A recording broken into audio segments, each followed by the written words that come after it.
Coming to slumber. He habitually checked the messages in the public chat room. Did everyone catch the live stream of Blueberry Jam today? I can't believe she is a novice island owner. A streamer, seemingly harmless, has actually survived the novice phase. I suspect she must have allied with a wealthy benefactor, perhaps even a formidable veteran island owner, who transformed his island into a formidable weapon. It's utterly terrifying. I've heard whispers of a particularly powerful entity in the novice zone, one that even defeated an SSS-level Spectre octopus. I seriously doubt that Blueberry Jam could have survived without the support of that affluent individual. I truly hope to meet that island owner. They are nothing short of legendary. This revelation astonished Yichuan.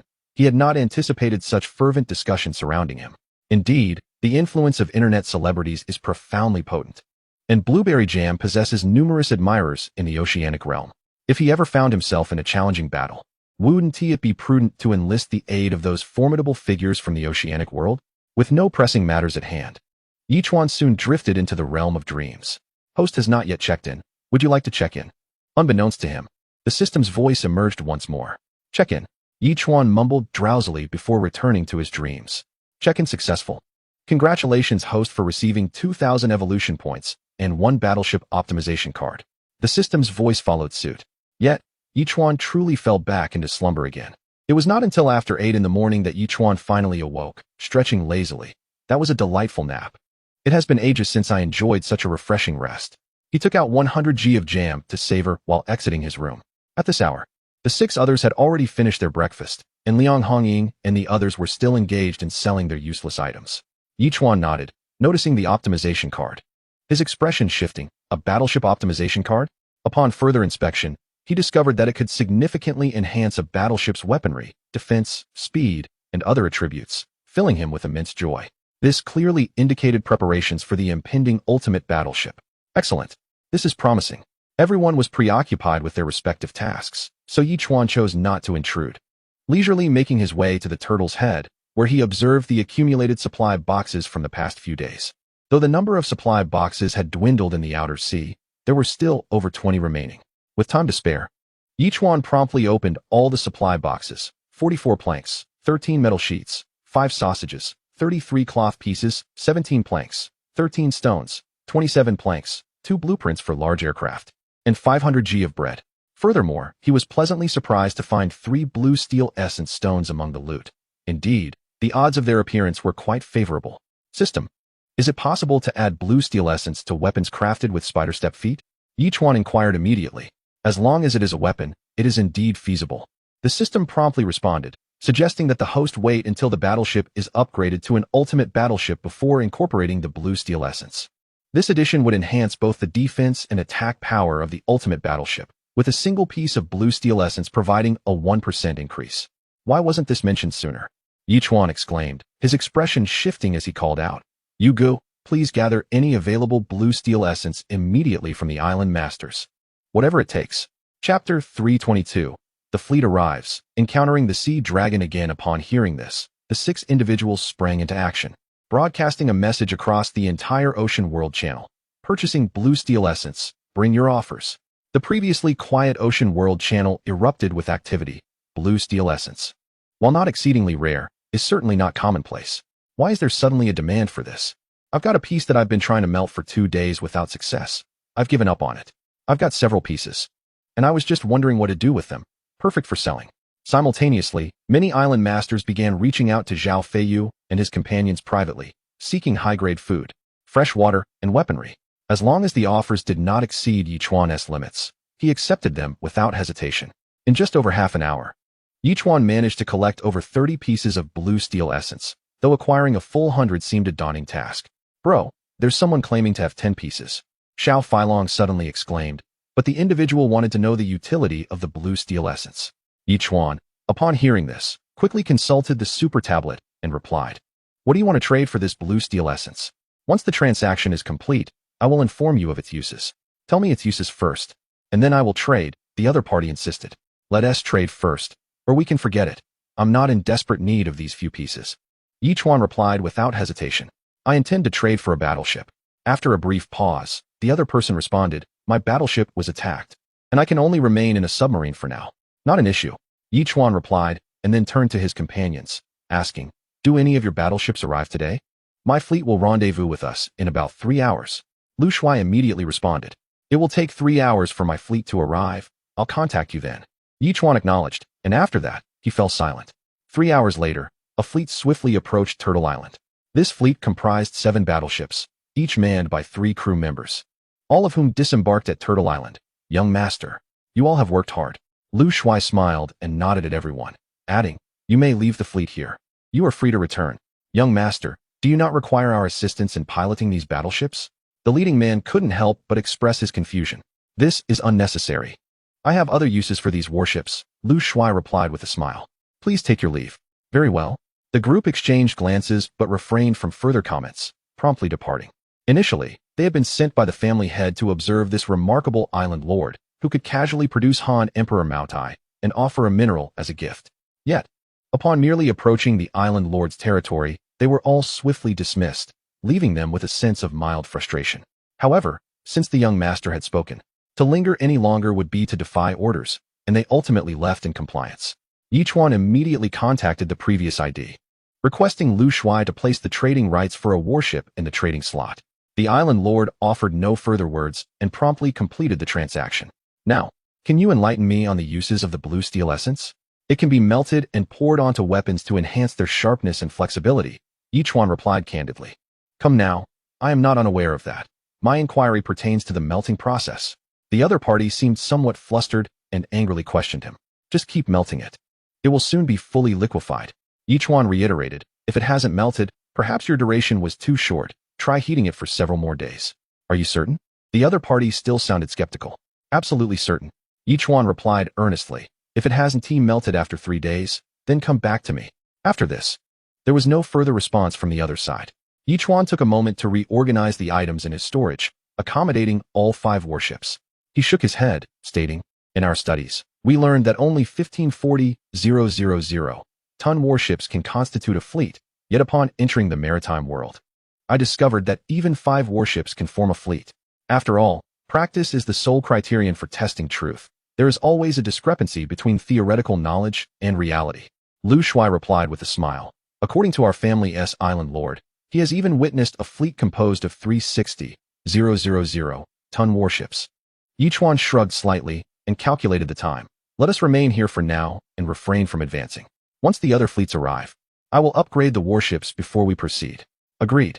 The group nodded in unison, voicing no objections. The morning passed without incident, but by afternoon, the sky suddenly darkened, thick clouds gathering as if heralding a downpour. Yet, Yichuan sensed an inexplicable feeling of impending danger and turned to the others. Does anyone remember what transpired the last time we encountered such weather? Sky serpent, sea serpent? Zhao Feiyu interjected. At that moment, the dolphin suddenly issued an alert. Yichuan employed the same-eye transmission technique, and his expression shifted. Sea serpent. Yichuan felt a wave of confusion and queried the system. Wasn't the sea serpent already eliminated last time? How could another appear? Is there more than one sea serpent?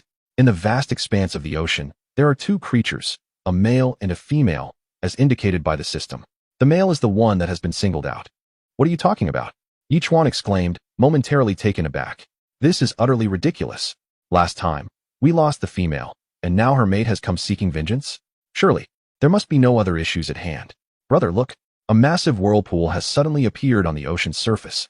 At that moment, the young dragon pointed into the distance and shouted. Before their eyes, a whirlpool with a diameter of over 30 meters materialized 100 meters away from Turtle Island.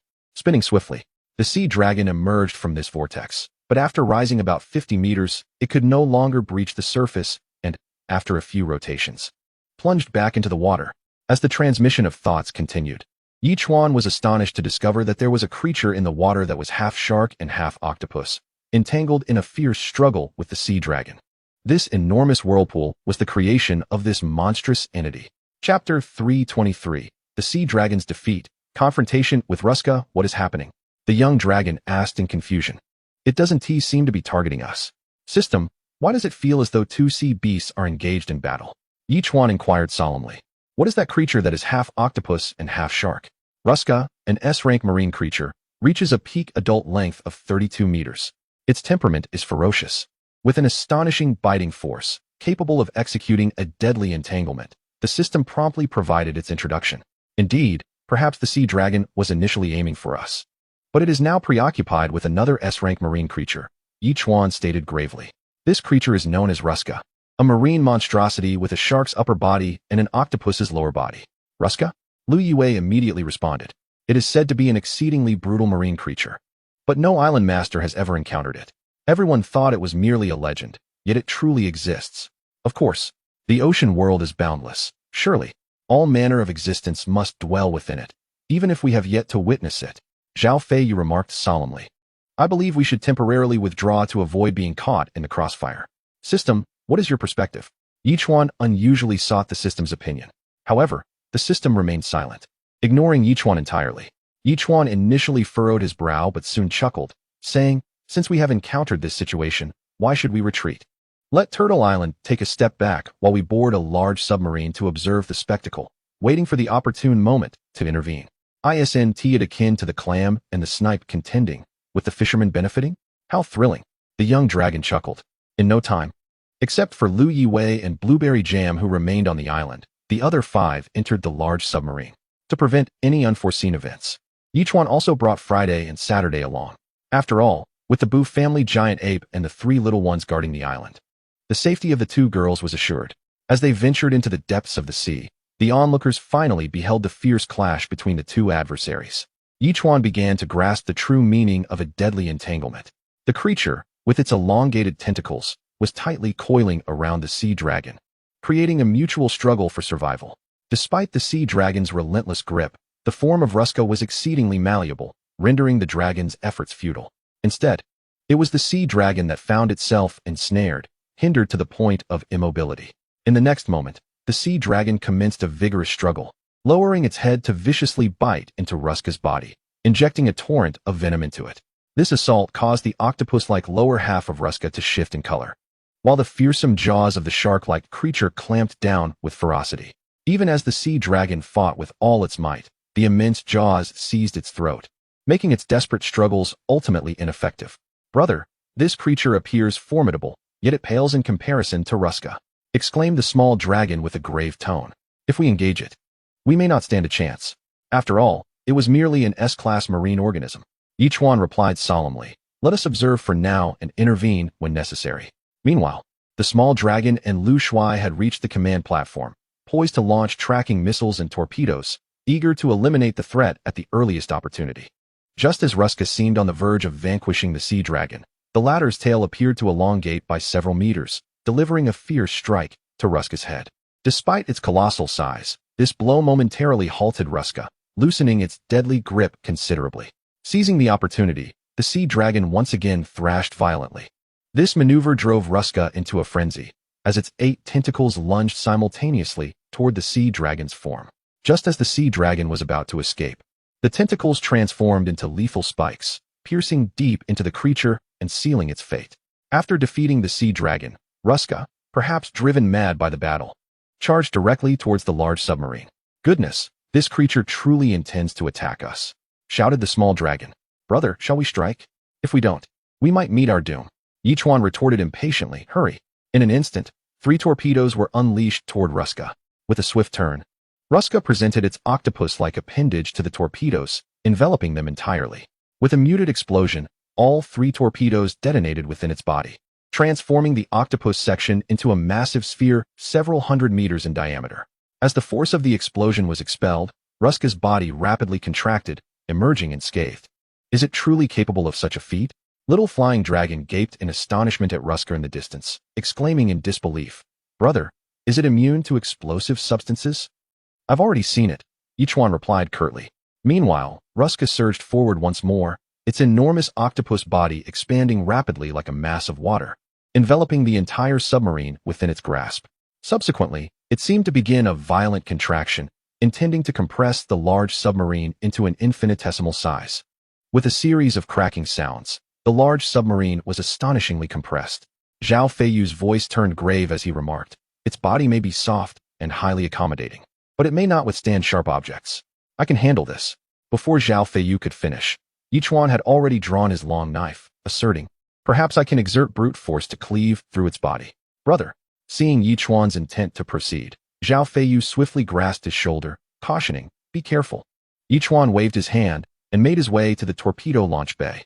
Hearing the submarine emit another strange sound, he hesitated no longer. Exiting the submarine through the torpedo launch tube, arriving face to face with the exceptionally thin body of Ruska.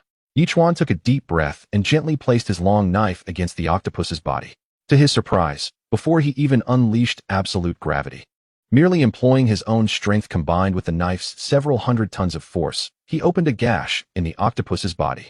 With a sudden forceful motion, he managed to split the octopus's body wide open. In an instant, blue blood gushed forth as Yichuan leaped outside the submarine, turning to glare at Ruska. In pain, Ruska flipped its body, abandoning the submarine, yet its relatively small eyes brimmed with fury as it lunged toward Yichuan with its gaping maw. Yichuan then realized that the wound he had inflicted had vanished. This creature could infinitely extend its body. Yet the massive wound seemed to have completely disappeared as its body contracted. With Ruska's attack, Yichuan became wholly focused. Steel spikes shot toward its head, but were deflected by the flailing tentacles. Its 8 tentacles continued to elongate indefinitely, encasing Yichuan like a prison, before suddenly beginning to constrict.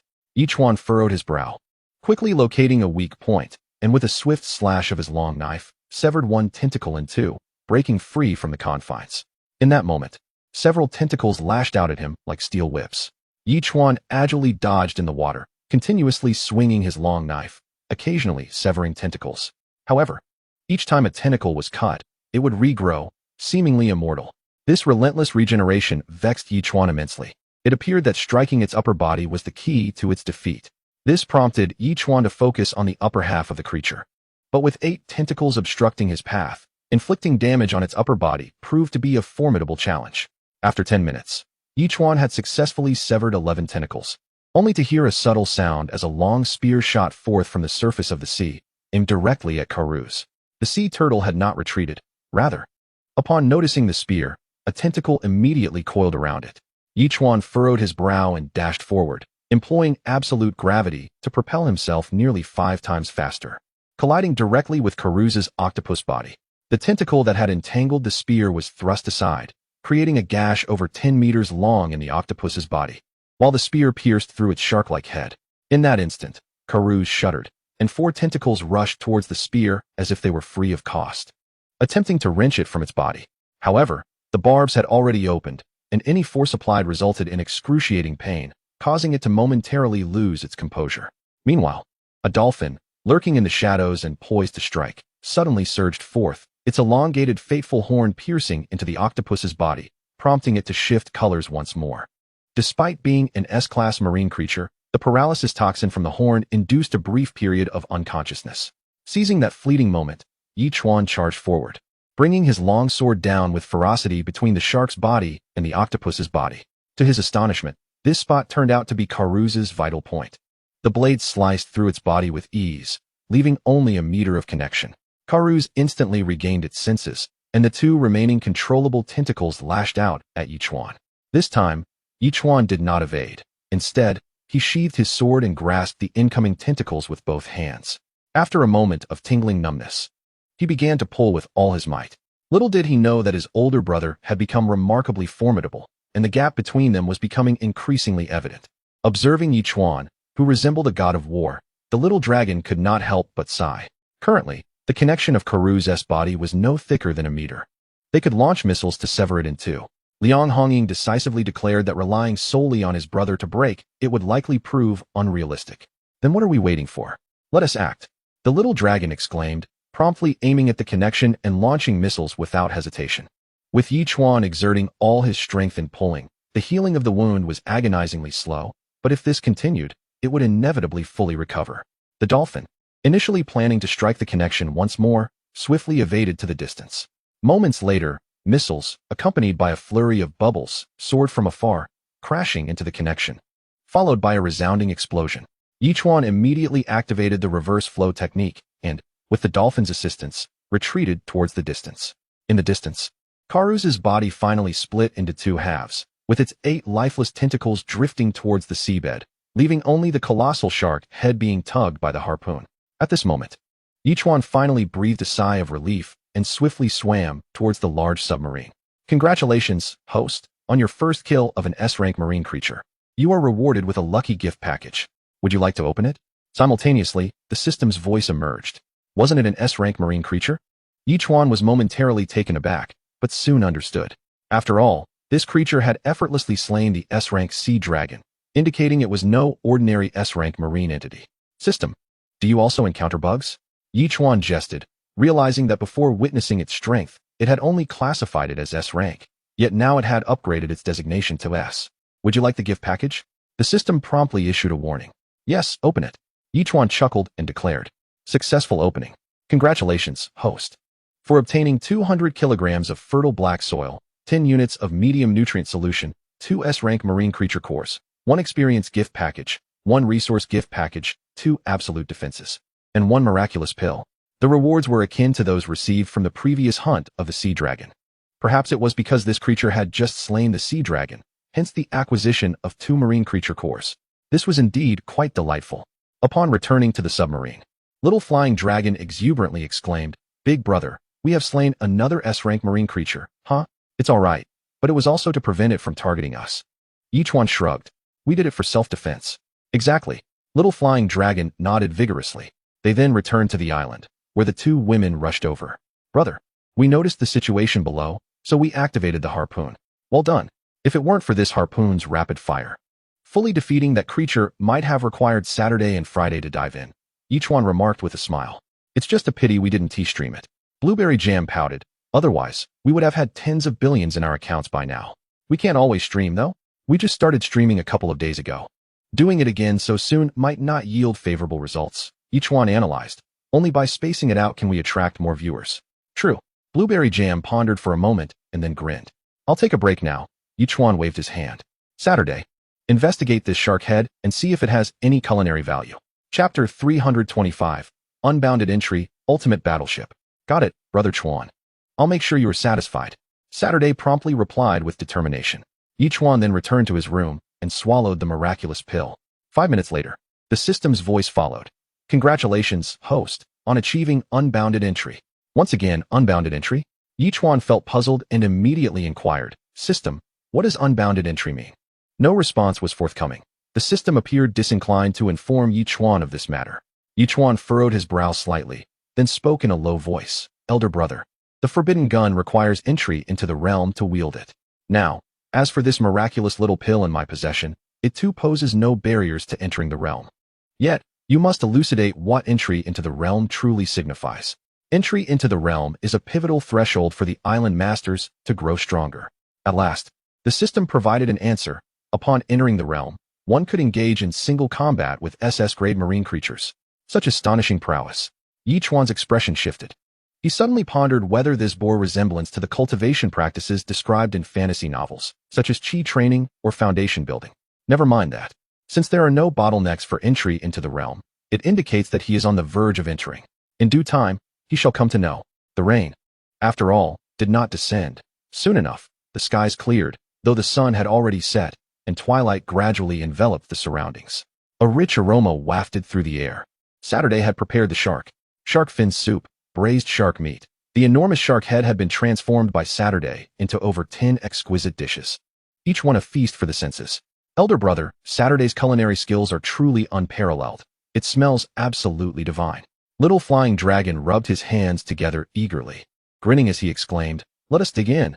I can hardly wait. Absolutely. Yichuan nodded slightly, producing a 5L bottle of Maodai. I'll save the Baihua wine for later. Today, let us indulge in Maodai. Yes, indeed. Lu Shuai nodded repeatedly. In no time, the gathering commenced their feast.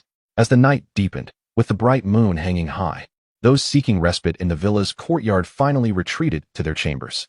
Yichuan glanced at the messages in several public chat rooms. The Marine World chat had fallen silent after the excitement surrounding the acquisition of blue steel essence by himself and others, while the earlier Novice District and World Channel remained vibrant with chatter. Has anyone heard of the Lost Treasure? The Lost Treasure? What is that? Presumably, if one possesses a treasure map, one can certainly find it. That's self-evident, no? You may not be aware, but although many island masters have discovered treasures, they are not the Lost Treasure. Legend has it that within the Lost Treasure lies a pill that grants entry into the realm. What does entry into the realm mean? I don't know. I heard it from a venerable island master in my family who has been in the marine world for over a decade. Many seasoned island masters dream of entering the realm. It is their most fervent aspiration after achieving success. Such matters are likely secrets within the marine world, topics not covered in Yichuan's classes. However, one thing is certain. The treasure map in his possession is indeed the map to the lost treasure. To his astonishment, not only could he acquire immense wealth and complete a hidden quest, but he could also find the pill that allows entry into the realm. Truly a splendid trifecta. Ecstatic. Immersed in his fantasies, Yichuan swiftly descended into slumber. Detection indicates that the host has yet to check in. Would you like to check in? The following day, shortly after Yichuan awoke, the voice of the system resonated. Sign in. Yichuan promptly responded.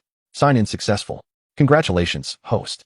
You have received 2,000 evolution points and 1 lucky blind box. The system's voice echoed once more. Open the blind box. Yichuan declared again. Opening blind box. Congratulations, host. You have acquired a double enhancement for 1 day, pending use. Astounded, Yichuan felt a rush of joy. However, he decided to reserve its use for a more opportune moment. After indulging in some jam, he exited the villa, embarking on a new day. The morning passed uneventfully until the afternoon, when a fleet of warships emerged from the horizon. Remarkably, all 4 fleets had arrived, collectively numbering over 20 vessels, which coincidentally brought the total to 30, allowing for a complete amalgamation into the ultimate warship. Dispersing all personnel, Yichuan gazed at the array of ships on the sea and took a deep breath.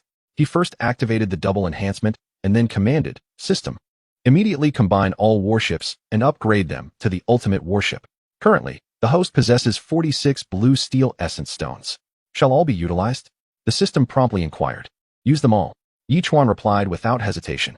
Upgrading warships, please wait. As the system's voice faded, the warships commenced their transformation. And Yichuan distinctly noticed the blue steel essence stones in his inventory rapidly diminishing. Soon, 2 colossal warships, each exceeding 1,200 meters in length and over 200 meters in width, emerged before the astonished eyes of the onlookers. Everyone, including the 2 robots, gaped in awe. Xiao Feilong struggled to swallow, exclaiming, In my experience, I've never witnessed such immense warships. Surely, these must be the largest in the oceanic realm. Even a super aircraft carrier pales in comparison. Zhao Feiyu stated gravely. I believe we should board and inspect them now. Naturally, Yichuan shrugged, leading everyone aboard the ultimate warship. Various artillery, rocket-assisted torpedoes, vertical launch systems, close-in weapons, and short-range air defense missiles were strategically positioned across the deck, rendering them nearly innumerable. Within the warship, an array of facilities was available, capable of accommodating 10,000 souls on board, an achievement unmatched by any super aircraft carrier. I am at a loss for words. Xiao Feilong gasped in astonishment. Perfect. We have another warship to test the defensive capabilities of these 2 ultimate vessels. Yichuan said with a smile. Xiao Feilong, you shall operate that warship and launch 2 missiles and 2 torpedoes at each of the ultimate warships. Is that wise? Xiao Feilong hesitated. What if it gets damaged? This is a marvel of the oceanic world. Regardless, this warship must be prepared for battle in the future. How can we ascertain its defensive strength without testing it? Yichuan said sternly. This is an order. Very well, but if anything goes awry, do not blame me. Xiao Feilong remarked, smirking, before promptly boarding another warship. After sailing a nautical mile, he unleashed 2 missiles and 2 torpedoes at the 2 ultimate warships. Chapter 326. Werewolves Emerge. Brother, if this warship cannot withstand blows, wouldn't that spell game over for us? Blueberry Jam expressed, a hint of panic in her voice. Let us refrain from such pessimism. Liang Honging reprimanded softly, her brow furrowed. How could it possibly falter? This warship is far more formidable than a super aircraft carrier. With that, a thunderous explosion echoed as the 2 missiles struck the deck. Yet the surface exhibited no signs of damage, nor did the entire warship experience any tremors. This left Liu Yue and the others utterly astonished.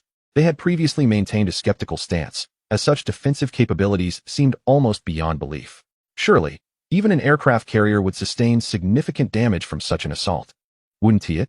Yet, the ultimate warship remained unscathed. Impressive. Moments later, another resounding thud reverberated as 2 torpedoes also struck the ultimate warship, yielding the same ineffectual result. Beyond impressive. I am at a loss for words, Lu Shui admitted, inhaling deeply. With sufficient ammunition, this warship could easily contend with hundreds of others. We currently possess only 10,000 tons of aluminum explosives, Yichuan replied with a smile. More explosives will be forthcoming, and I am confident that soon we will adequately equip these 2 ultimate warships with weaponry. However, What we require at this moment is the power source for these ultimate warships. Indeed. If it relies on diesel or similar fuels, it would likely require an entire mine's worth to construct. Zhao Feiyu nodded, pondering the origin of its power source. Nuclear energy. Yichuan interjected promptly. An ultimate warship necessitates a super-nuclear battery to operate. I wonder if there are any in the oceanic realm, Zhao Feiyu mused solemnly. He was aware that the military possessed a few, but acquiring one under these circumstances was not feasible. After some contemplation, Zhao Feiyu remarked, "We do have some in our military district, but this item would be exorbitantly priced. Perhaps we could trade it for minerals? There's no rush." Yichuan replied with a smile. "We will acquire it eventually, and that will be the moment we can truly assess the capabilities of these two ultimate warships." After further exploration, the group disembarked from the warship. Following Yichuan's command, the sea turtle once again sped along the route indicated on the treasure map. Yichuan contemplated for a moment before inquiring in the public chat room of the oceanic realm. "Who possesses a super-nuclear battery? I am willing to purchase it at a high price." This friend must be a novice island master. Even a super aircraft carrier merely utilizes gas propulsion. What would you need a super-nuclear battery for? In the vast realm of the ocean, it seems there is nothing quite like this. Primarily, steam and gas power are still the norm. Regardless of your possessions, I certainly lack such a thing. It is evident that this young fellow possesses something remarkable. Yet he is now being scrutinized by some seasoned island lords. Observing the messages in the chat room, Yichuan could not help but shake his head slightly, choosing to disregard the matter. As mealtime approached, the trio of playful creatures suddenly alerted Yichuan, leaving him somewhat perplexed. After all, the dolphins exhibited no signs of disturbance. Could there be some terrifying aerial creature above? It was only after dinner, when everyone was leisurely idle, that Yichuan called for Zhao Feiyu and Liang Hongying to join him on the trio of creatures, heading off to one side. After an extensive flight of half an hour, Yichuan finally beheld a fleet, perhaps a coalition of several fleets. To his astonishment, there were over 40 warships, including 3 super aircraft carriers, all majestically advancing towards Turtle Island. This sight sent a shiver down Yichuan's spine. The last significant battle he recalled was against Dracula. Just as this thought crossed his mind, Yichuan's brow furrowed. He vaguely recognized the insignia etched upon the hulls of the ships, reminiscent of that seen on the Dracula family's vessels in their previous encounter. It was shocking to realize that all 40 of these warships belonged to the Dracula family. Were they seeking vengeance for their fallen kin? Yichuan felt a sense of foreboding. The last confrontation with the werewolves had been bolstered by an army of 100,000 merfolk, but now, it seemed impossible to face this threat with just a handful of allies. Contemplating, Yichuan spoke directly. "Brother Yu, these individuals are werewolves from the Dracula family. I estimate that after I annihilated 20 of their warships, they have returned with this contingent seeking retribution. 20 last time, and now over 40? Are they truly risking everything?" Zhao Feiyu remarked gravely. Though the Dracula family is substantial, they possess only around 70 warships in total.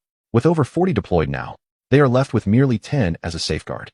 Is their quest for vengeance truly worth such a sacrifice? The situation remained uncertain, but it would be prudent to investigate further. Yichuan stated earnestly, "I intend to board one of their aircraft carriers and find a way to locate their commander." Applying pressure for information.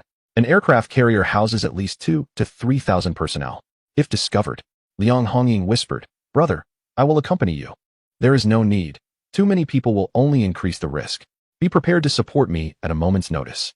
Yichuan replied, shaking his head gently. As Wankai guided him above the central aircraft carrier, he leaped from a height of over 100 meters. Upon landing, he swiftly moved into the shadows. As one individual exited through a small door from the bridge, Yichuan deftly slipped inside, causing the person to frown and abruptly turn towards the door, only to find it empty, devoid of any presence. "Strange, did I see incorrectly?" the individual murmured to himself, shaking his head slightly before heading to the deck for a smoke. Confident in himself, he noted the absence of surveillance cameras within the premises. Fortunately, Yichuan had previously studied naval warfare, including elective courses on battleships and aircraft carriers. Guided by memory, he swiftly made his way to the commander's quarters, located adjacent to the communal rest area. There, he encountered a tall man with a bushy beard, intently examining a map. Upon seeing Yichuan, the man's expression shifted, and he prepared to raise an alarm. However, Yichuan struck him with an absolute gravitational force, rendering him unconscious. With the commander slung over his shoulder, Yichuan intended to leave the premises and return to Turtle Island for a thorough interrogation. Yet, his peripheral vision caught sight of the map on the table, causing him to furrow his brow. The treasure map bore an uncanny resemblance to his own, differing only in the absence of marked routes. Could it be that there existed two copies of the fabled treasure map? How could this be possible? Chapter 327. A total of 10 sea routes? System, are there indeed two copies of the lost treasure map? Yichuan inquired with utmost seriousness. Strictly speaking, there are many copies. The system promptly provided an answer. Every island master, upon locating a treasure map, is able to embark on the quest for the lost treasure. Yichuan felt a sense of bewilderment but refrained from further questioning. Navigating with the commander in tow, he soon returned to the deck. Who goes there? Yichuan was about to board Wang Kai when a furious shout pierced the air. It was the man who had just been smoking, feeling that something was amiss. Lurking in the shadows. In that fleeting moment, 3 arrows from Wang Kai struck him, igniting his body in flames. Wang Kai immediately hoisted Yichuan and ascended rapidly into the sky. Although the man had transformed into a werewolf, the fire consuming him showed no sign of abating. Meanwhile, a dozen burly men burst onto the deck, astonished at the scene. What happened? Has there been an attack? They've taken coal and fled into the sky. The man shouted with the last of his strength before plunging into the sea, yet the flames continued to rage unabated. What on earth is happening? What condition is he in? Witnessing this spectacle, everyone was filled with confusion, gazing into the night sky, which appeared empty save for a few clouds. Could it be that someone had boarded an aircraft? Is an aircraft capable of such speed? How do we explain his assertion that coal was abducted into the sky? In a flurry of discussion, the crowd began to engage in heated debate until they realized coal was genuinely missing, prompting them to rush to their fighter jets and scout in various directions. Fortunately, the trio, having upgraded, now possessed nearly double their previous speed and returned to Turtle Island in under 30 minutes, shouting, "Little Flying Dragon, head to the mountaintop immediately and eliminate any fighter jets you encounter." Understood, Little Flying Dragon exclaimed, racing towards the summit. Approximately 10 minutes later, a distinct buzzing sound echoed, growing ever closer as a fighter jet approached. Upon spotting the unmoving island, the pilot paid it little heed and intended to charge ahead. However, a sudden blaze erupted as 6 cannon shots were unleashed. What is this? The team member's expression shifted drastically as he prepared to send a message, only to witness a shell strike the aircraft, causing an instantaneous explosion that obliterated the fighter. In that moment, a dense net of flames formed high in the sky, continuing to blaze for several seconds before gradually dissipating. The little dragon remained vigilant, surveying the surroundings, while Yichuan, having bound the bearded man, doused him with a bucket of cold water to awaken him. The bearded man looked around in confusion, and then, suddenly alert, he questioned with a pale face, "Where am I? Who are you? Are you here for treasure or revenge?" Yichuan coldly interrogated, "What does it matter to you?" The bearded man retorted icily, "I am Cole, the elder of the Dracula family. How dare you confront me?" No sooner had he spoken than Liang Hongying's dagger plunged viciously into his thigh, eliciting a pained scream from Cole, who immediately transformed into a werewolf. Unfortunately, he remained ensnared, and as his body swelled rapidly, blood gushed forth, intensifying his agony. Damn it! Cole, drenched in cold sweat, glared at Liang Hongying with his emerald eyes, seemingly intent on tearing her apart with his gaze. This made Liang Hongying's expression darken considerably. After withdrawing her dagger, she struck again. "Isn't your healing speed remarkable? Then let us proceed slowly, one cut at a time, and see who yields first." Upon hearing this, Cole felt despair wash over him. "You are the one inflicting pain on me." With a grim countenance, he begrudgingly admitted, "We are in search of the lost treasure.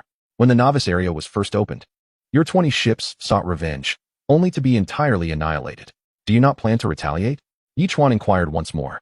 Given that they had managed to destroy 20 ships in a mere hour, they were undoubtedly not ordinary individuals. Cole shook his head. "We intend to locate the lost treasure first, and then seek out that individual for vengeance. As the saying goes, a gentleman's revenge is a matter of 10 years. We will have our retribution in due time. Obtaining the elixir will exponentially increase our chances of revenge. There are multiple treasure maps, not just yours. How can you be certain that the treasure will ultimately be found by you?" Yichuan pressed on. "If the treasure were discovered, all other treasure maps would vanish. Since the treasure map in my possession still exists, it indicates that the treasure has yet to be found." Cole replied directly. "Moreover, the lost treasure does not reside within the dimensional realm of the ocean.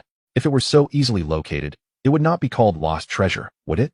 Do you know how to enter that dimension?" Yichuan immediately inquired. "At the terminus of the treasure map, igniting it will unveil 10 navigable routes. Entering the correct passageway will grant access." Cole regarded Yi Chuan with a look of incredulity. Do you truly believe you can access that dimension? Countless treasure seekers have perished in pursuit of the treasure map's endpoint, yet no one has ever succeeded. Do you think you can? Blueberry Jam retorted sharply. Do you honestly believe yourselves to be that formidable?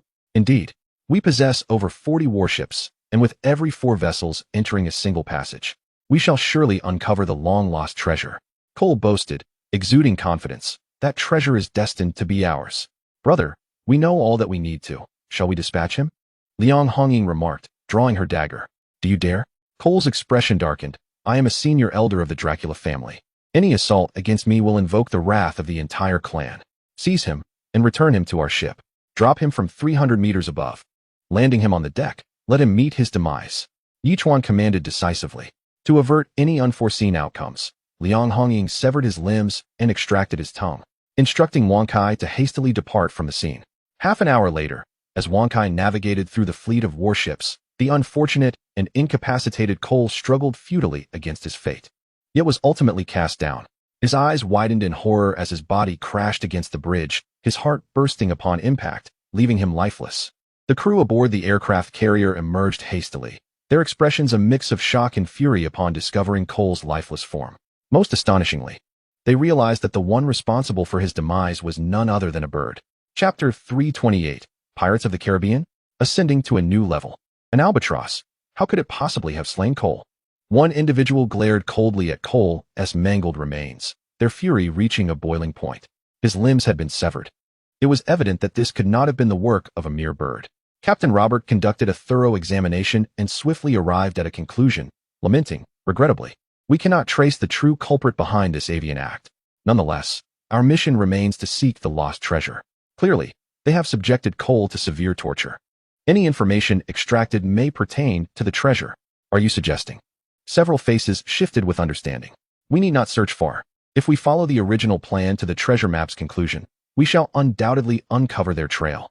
The captain's demeanor turned icy as he articulated each word. At that juncture, we shall repay them in kind. With Wang Sai's return to Turtle Island, this matter reached a tentative resolution. Over an hour later, assured that the Dracula family would not pursue them, Yi Chuan permitted everyone to retire for the night. Upon signing in the following morning, Yi Chuan was rewarded with 2,000 evolution points and a lucky blind box, which, under the influence of a double amplification, transformed into a doubled reward. This indeed piqued Yi Chuan's interest. At the very least, the lucky blind box held a significant probability of yielding valuable items, such as a supernuclear battery. System, if we are still good friends, grant me a supernuclear battery. Yi Chuan muttered to himself before promptly declaring, open the blind box. Blind box opening. Congratulations, host. You have obtained 1 supernuclear battery. Congratulations, host. You have obtained 1 evolution value gift package. At that moment, Yi Chuan was so exhilarated that he nearly leaped from his seat. This was a doubling effect, equivalent to acquiring 2 supernuclear batteries and 20,000 points of evolution value. How delightful. Not only did this provide power to the ultimate battleship, but it also elevated their evolution points to 81,500, enabling them to collectively ascend another level. Yi Chuan then gathered the 6 individuals and stated solemnly, everyone, the ultimate battleship now has a power source. Should we activate both ships now, or postpone it for later? If we are searching for mineral resources, it would be wise to separate. However, if we are in pursuit of treasure, I believe utilizing 1 ultimate battleship on Turtle Island would be more advantageous. Its formidable combat capabilities and remarkable defense make it ideal for exploration, while also allowing us to eliminate the Dracula family. Little Flying Dragon chuckled in agreement. There was a degree of validity to this reasoning. Yi Chuan nodded thoughtfully and suggested, let us conclude the treasure hunt first, and then we can conduct a practical test of the ultimate battleship. However, operating 1 battleship will likely require over 3,000 personnel to function effectively. So we must find that many people. Brother, if you trust me, leave this matter to me. Zhao Feiyu interjected. In the war zone, I can mobilize 30,000 troops for combat, with 5,000 of them being well-versed in various battleship and aircraft carrier operations. We can easily gather 3,000 of them to operate this aircraft carrier. Let us postpone this matter until we locate the treasure. Yi Chuan nodded slightly, deciding that other concerns could wait for now. Not an issue. Zhao Feiyu snapped his fingers. At that moment, everyone returned to their respective tasks. Yi Chuan couldn't help but inquire of the system. System, I currently cannot find that many personnel and I prefer not to assign all of them to others. After all, one must be cautious of others' intentions, right? Is there any way to make the ultimate battleship function without such a large crew? The host may complete a hidden quest regarding the sealed black pearl to obtain the answers you seek. The system replied directly. Pirates of the Caribbean? Yichuan exclaimed in surprise, nearly blurting it out. What Pirates of the Caribbean? The system retorted. Nothing much. It's just that I already have a hidden quest. And I certainly cannot accept another at this time. Perhaps I could place this one in a queue? Yichuan chuckled. However, the system remained silent this time. Very well. I shall take your agreement on this matter as given. Yichuan chuckled lightly. After finishing the jam, with no other tasks at hand, he promptly commenced the enhancement of the sea turtles. Yichuan first allocated 22,000 evolution points to the sea turtle, observing its body undergo a gradual transformation. He swiftly opened the sea turtles panel. Island Master. Yichuan type. Sea turtle level. 16,02,4000. Skills. Water bullet. Intermediate. Backflow technique. Intermediate. Absolute gravity. For 1,000 tons. Talents. Longevity. Rapid healing. Crawling. Levitation. 150 centimeters for 15 minutes. One could say the results were fairly satisfactory. However, Yichuan inquired of the system, when will water bullet and backflow technique advance to the advanced level? As was customary, the system remained unresponsive to his query. Thus, Yichuan refrained from further inquiries, opting instead to observe the gradual upgrades, subsequently allocating another 12,000 evolution points to the dolphin. The dolphin too began to grow slowly, prompting Yichuan to access its information panel. Name. Dolphin affection level. 100 level. 16 evolution points. 14,000 skills. Sonic interference. Intermediate. Absolute impact. Intermediate. Shared vision. 40 seconds. Destiny horn. Anesthesia duration. 5 seconds. Talents. Deep diving. Up to 3,400 meters. Note. The absolute impact skill allows the dolphin to attack using its head, with the intermediate impact equivalent to a force of 3,700 pounds. The sonic interference can launch sound wave attacks within a 270-meter radius, disrupting the actions of adversaries. All aspects had seen improvements, which was quite commendable. The dolphin's upgrade is complete. Congratulations, host. Your contracted beast has reached level 16 and obtained an upgrade package. Would you like to open it? The system's voice echoed. Yichuan responded promptly, open it. Opening upgrade package, please wait. Congratulations, host. You have received 2,000 growth points, 20 pork buns, 500 G of A-grade grapes, and 10 fighter jet blueprints. To his astonishment, he had unexpectedly acquired 10 fighter jet blueprints all at once. With the double amplification effect in play, everything had effectively doubled. Now, he certainly had grapes to enjoy. Following that, Yichuan allocated 36,000 evolution points among the 3 little ones, and as their sizes gradually increased, he opened their information panels. Name.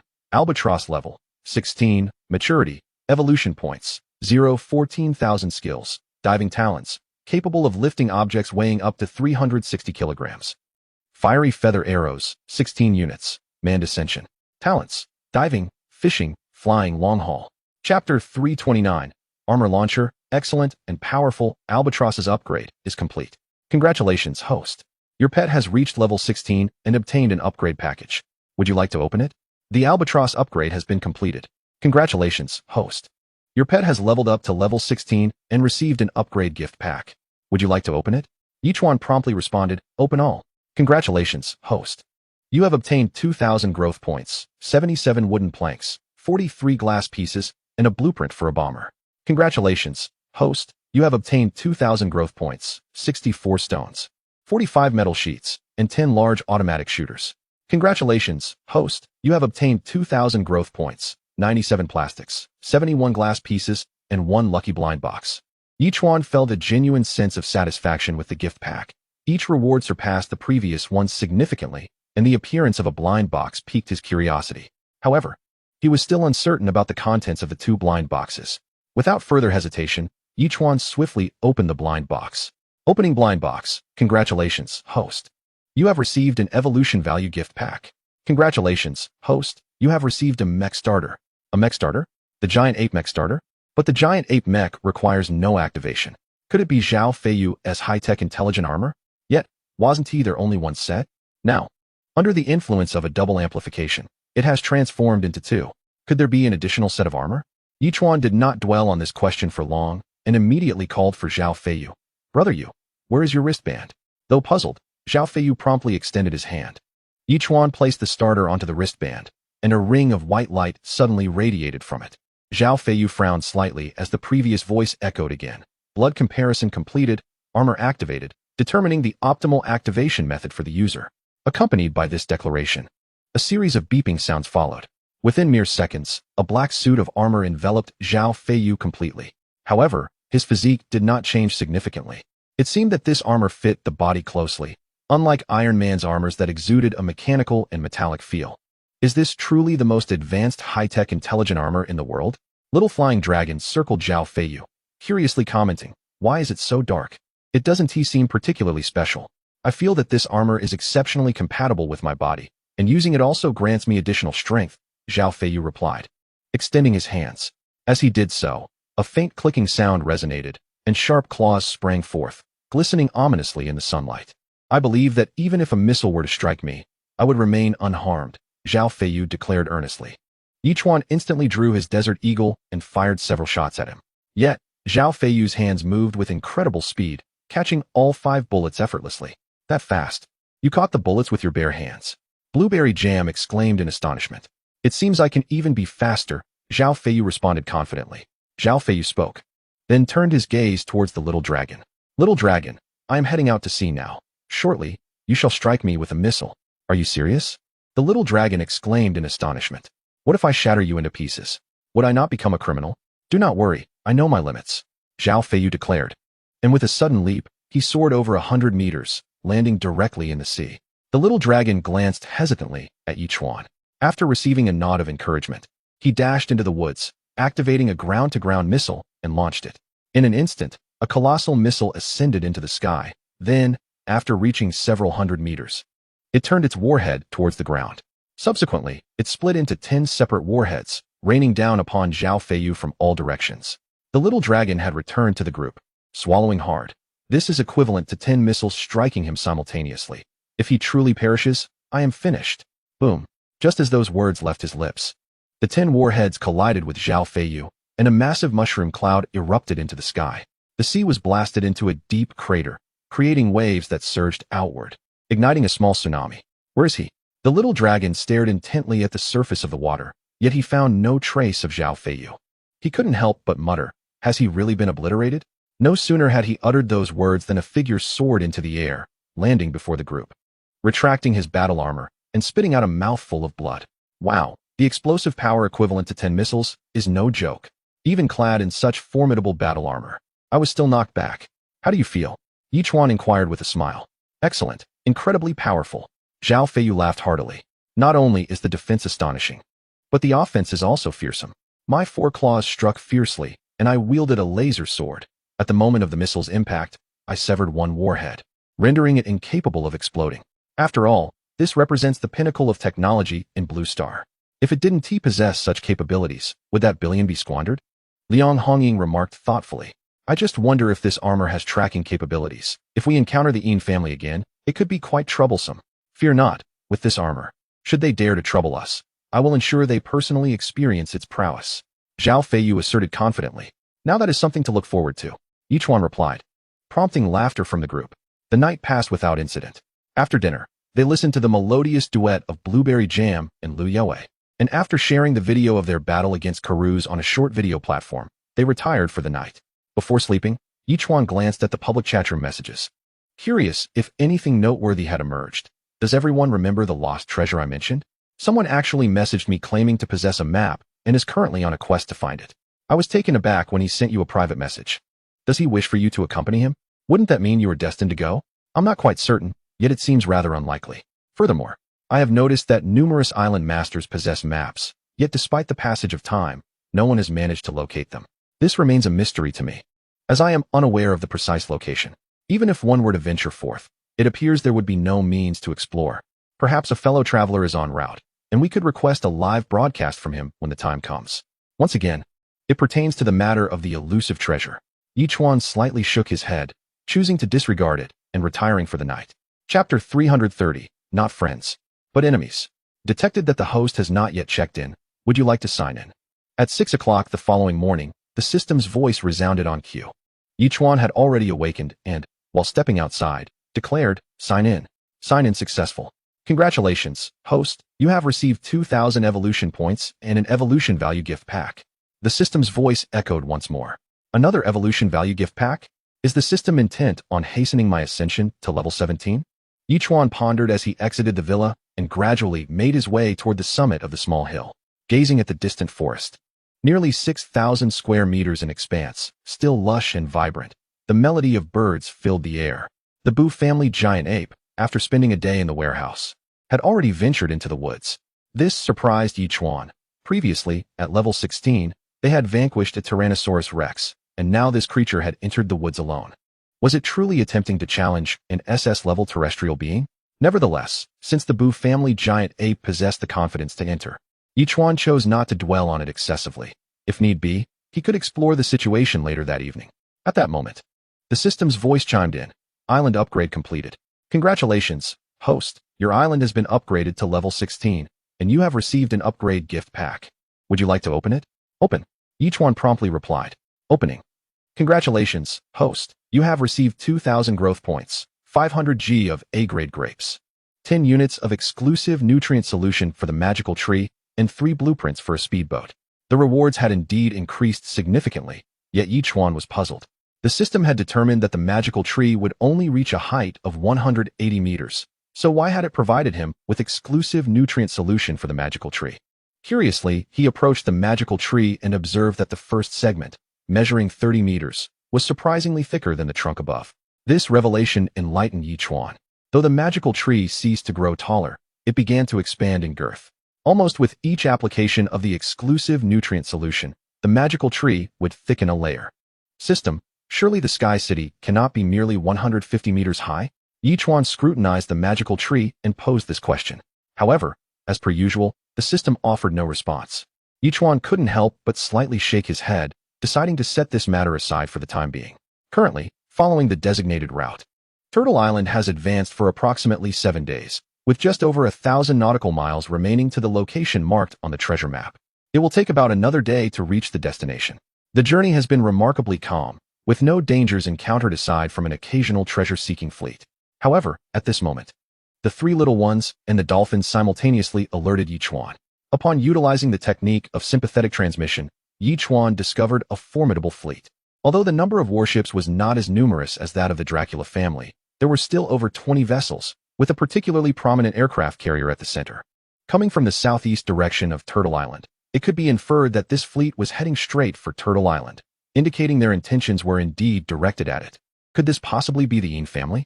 Yichuan pondered, speaking to himself, and immediately summoned the others to inform them of the situation. Liang Hongying shook her head vigorously. The flag on the Yin family's warships is characterized by a black background adorned with a white intricate representation of the character for Yin. Clearly, this does not resemble their flag, suggesting that these individuals are unrelated to the Yin family. This is rather perplexing. It seems we have not offended anyone else. Have we? Yichuan glanced at a few individuals and contemplated. What about the Blood Phoenix mercenaries? They don't seem to possess such substantial resources, do they? Zhao Feiyu remarked solemnly. Brother, let us not overthink this. Since they are coming for us, we should simply eliminate them. Little Flying Dragon said eagerly. With our powerful ground-to-ground missiles at hand, we should confront them directly. Are you not curious as to why they are approaching us? Yichuan replied somewhat irritably. Besides, what if they are allies? What then? Charge in and engage in a friendly exchange. Little Flying Dragon scoffed. Yichuan himself felt a bit conflicted regarding the matter. However, in the realm of the ocean, it is largely every individual for themselves. Apart from close allies, one can only expect adversaries. If this fleet were truly friends, they would not arrive silently. Thus, dismissing that possibility, they must be foes. Consequently, Yichuan decisively stated, let us launch a missile to test the waters. If they are indeed allies, they will surely reach out to us. Excellent. Little Flying Dragon chuckled with glee. Let us target the aircraft carrier among them. Using a standard missile, once we ascertain whether they are friend or foe, we can escalate our response. With that, Little Flying Dragon hurried off to launch the missile. Sir, a missile is approaching us, said the middle-aged man aboard the aircraft carrier, his brow furrowed in concern. Could it be they have discovered our presence? Our reconnaissance aircraft are still 500 miles away. It is unlikely they could have detected us without cause, the girl replied, momentarily taken aback before continuing. Then let us not concern ourselves with it. Intercept the missile directly, and let all warships attack simultaneously to demonstrate our strength. Understood. The middle-aged man nodded gravely before swiftly executing the command. After launching the attack, Little Flying Dragon activated the warship's autopilot mode and returned to Turtle Island, awaiting the feedback in silence. Swiftly, 3 reconnaissance aircraft zipped past, retreating after venturing several miles. Little Flying Dragon chuckled. I suppose the enemy has detected our assault and dispatched reconnaissance planes, right? Typically, our island remains undetected. Yichuan replied solemnly. Their reconnaissance aims to locate that distant battleship. After all, the missiles were launched from it. Now we await their response. Stretching lazily, Little Flying Dragon remarked that the battleship was heading in the opposite direction. Unlikely to affect them. The group nodded in silence, waiting patiently until, moments later, a whistling sound pierced the air as dozens of missiles descended from afar, striking the battleship with ferocity. The unfortunate vessel was reduced to rubble, becoming the subjects of their experimentation. It became abundantly clear the adversary was indeed the enemy. Little Flying Dragon stated gravely, with so many battleships, we shall have to proceed cautiously. Our missiles possess the power equivalent to 10 ordinary ones. Yet long-range attacks are susceptible to interception. Thus, we must engage at close quarters, Liang Hongying analyzed. Brother, I believe we should act when within 10 nautical miles. But can they afford to wait until we are within 10 nautical miles to engage us? Little Flying Dragon inquired, raising his hands in exasperation. Chapter 331, S-Class. The Human-Faced Spider. We can only take it one step at a time. However, if they dare to attack first, we shall show no mercy. Yichuan coughed lightly, ultimately making a decision. To guard against unforeseen circumstances, he activated absolute defense. Brother, I've noticed that the Bu family's giant ape seems to have vanished recently. Little Flying Dragon said abruptly. Could it have been consumed by some terrifying creature after entering the woods? Yichuan furrowed his brow. 7 days prior, after completing its evolution, the Bu family's giant ape had ventured into the forest, and now, a week had passed without a sighting. Once clad in battle armor, its combat prowess was nearly at the S-Class level. If it had encountered a formidable opponent, at the very least, they should have heard signs of a struggle, right? The troubling silence hinted at a potential calamity. Resolutely, Yichuan declared, we must investigate. That suits me perfectly. Little Flying Dragon snapped his fingers, grinning in agreement. Thus, Yichuan, accompanied by Zhao Feiyu, Little Flying Dragon, and Liang Hongying, ventured into the woods. However, upon entering the forest, Yichuan sensed an unsettling atmosphere, ominous. Yes, it was an exceptionally eerie sensation. He had not previously recognized the transformation of his forest into such a dismal state, leaving him somewhat speechless. Look, the Bu family's giant ape.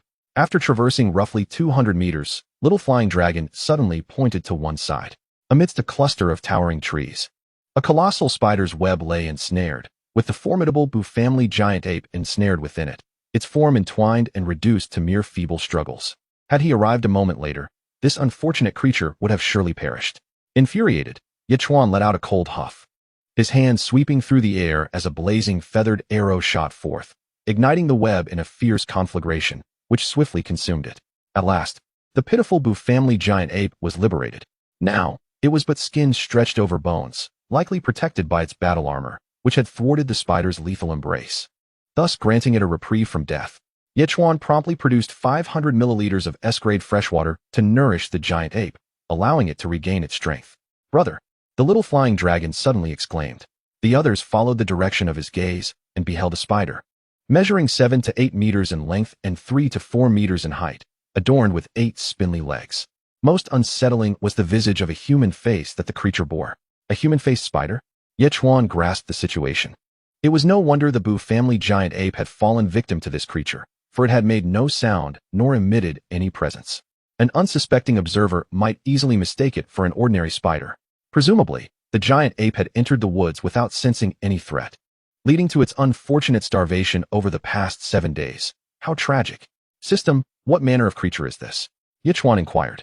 Human-faced spider, S-grade terrestrial creature, peak adult form. With legs measuring 7 meters, cunning and treacherous, possessing remarkable speed. Its silk can be ejected instantaneously, rendering those ensnared weak and powerless, the system promptly responded. This left Yichuan somewhat speechless. The previous 8-legged spider had posed a formidable challenge, and now another S-grade terrestrial entity had emerged.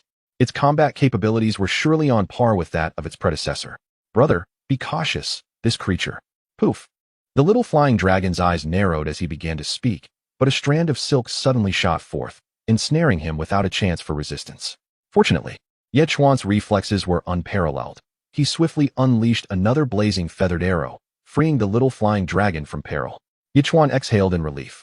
Thankfully, each of the 3 companions had been equipped with 10 arrows, and it was fortunate these arrows could counter the spider's silk.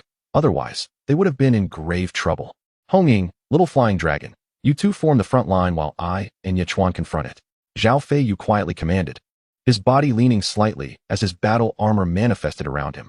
The human-faced spider seemed to recognize the threat posed by the 2 before it, and with a swift movement, it vanished, leaving behind only an afterimage. Yechuan, now wielding a formidable blade, extended it behind him, and with a resounding clang, the spider reappeared, its legs poised upon the edge of his long knife. In rapid succession, Yechuan executed a spinning maneuver, delivering a powerful slash with his blade. The speed of the humanoid spider surpassed Yechuan's expectations as it swiftly retreated. Unbeknownst to him, Zhao Feiyu had already positioned himself behind the creature, ready to launch an attack.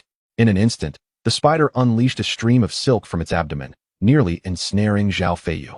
With a deft movement, he dodged to the side of the spider, his laser sword slicing forward. A sharp crack echoed as one of the spider's massive legs was severed, and a torrent of dark green blood erupted forth, corroding a nearby tree. "Goodness, that's brutal," exclaimed Xiaofilong, grinning. "Brother, you aim for its head." In a fit of rage, the humanoid spider seemed to comprehend Xiaofilong's words and retaliated with a strand of silk aimed directly at him. Fortunately, Yechuan had been vigilantly observing and swiftly released a feathered arrow, incinerating the silk before it could reach Xiaofilong. This infuriated the spider, which then turned its attention back to Yechuan.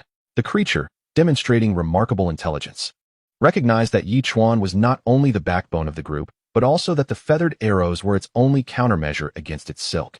If it could eliminate Yechuan, the remaining foes would be mere trifles. "Do you think I am the easiest to bully here?" Yechuan chuckled, vaulting towards the spider. As 3 feathered arrows flew forth, his blade descended fiercely towards the spider's face. A resounding clang resonated, yet the attack proved futile against the spider, which effortlessly parried it. However, the silk it expelled was consumed by a blazing arrow. The other 2 arrows pierced its body, igniting a fierce conflagration. Unexpectedly, the spider's green blood erupted, extinguishing the flames entirely. In this fierce confrontation, both the man and the spider quickly retreated to either side. Their initial clash suggested a balance of power, instilling a sense of confidence in Yechuan. If he could face an SS-level creature effortlessly after entering the fray, then taking on an S-level opponent should be a manageable task, making the prospect of entering the fray soon seem imminent.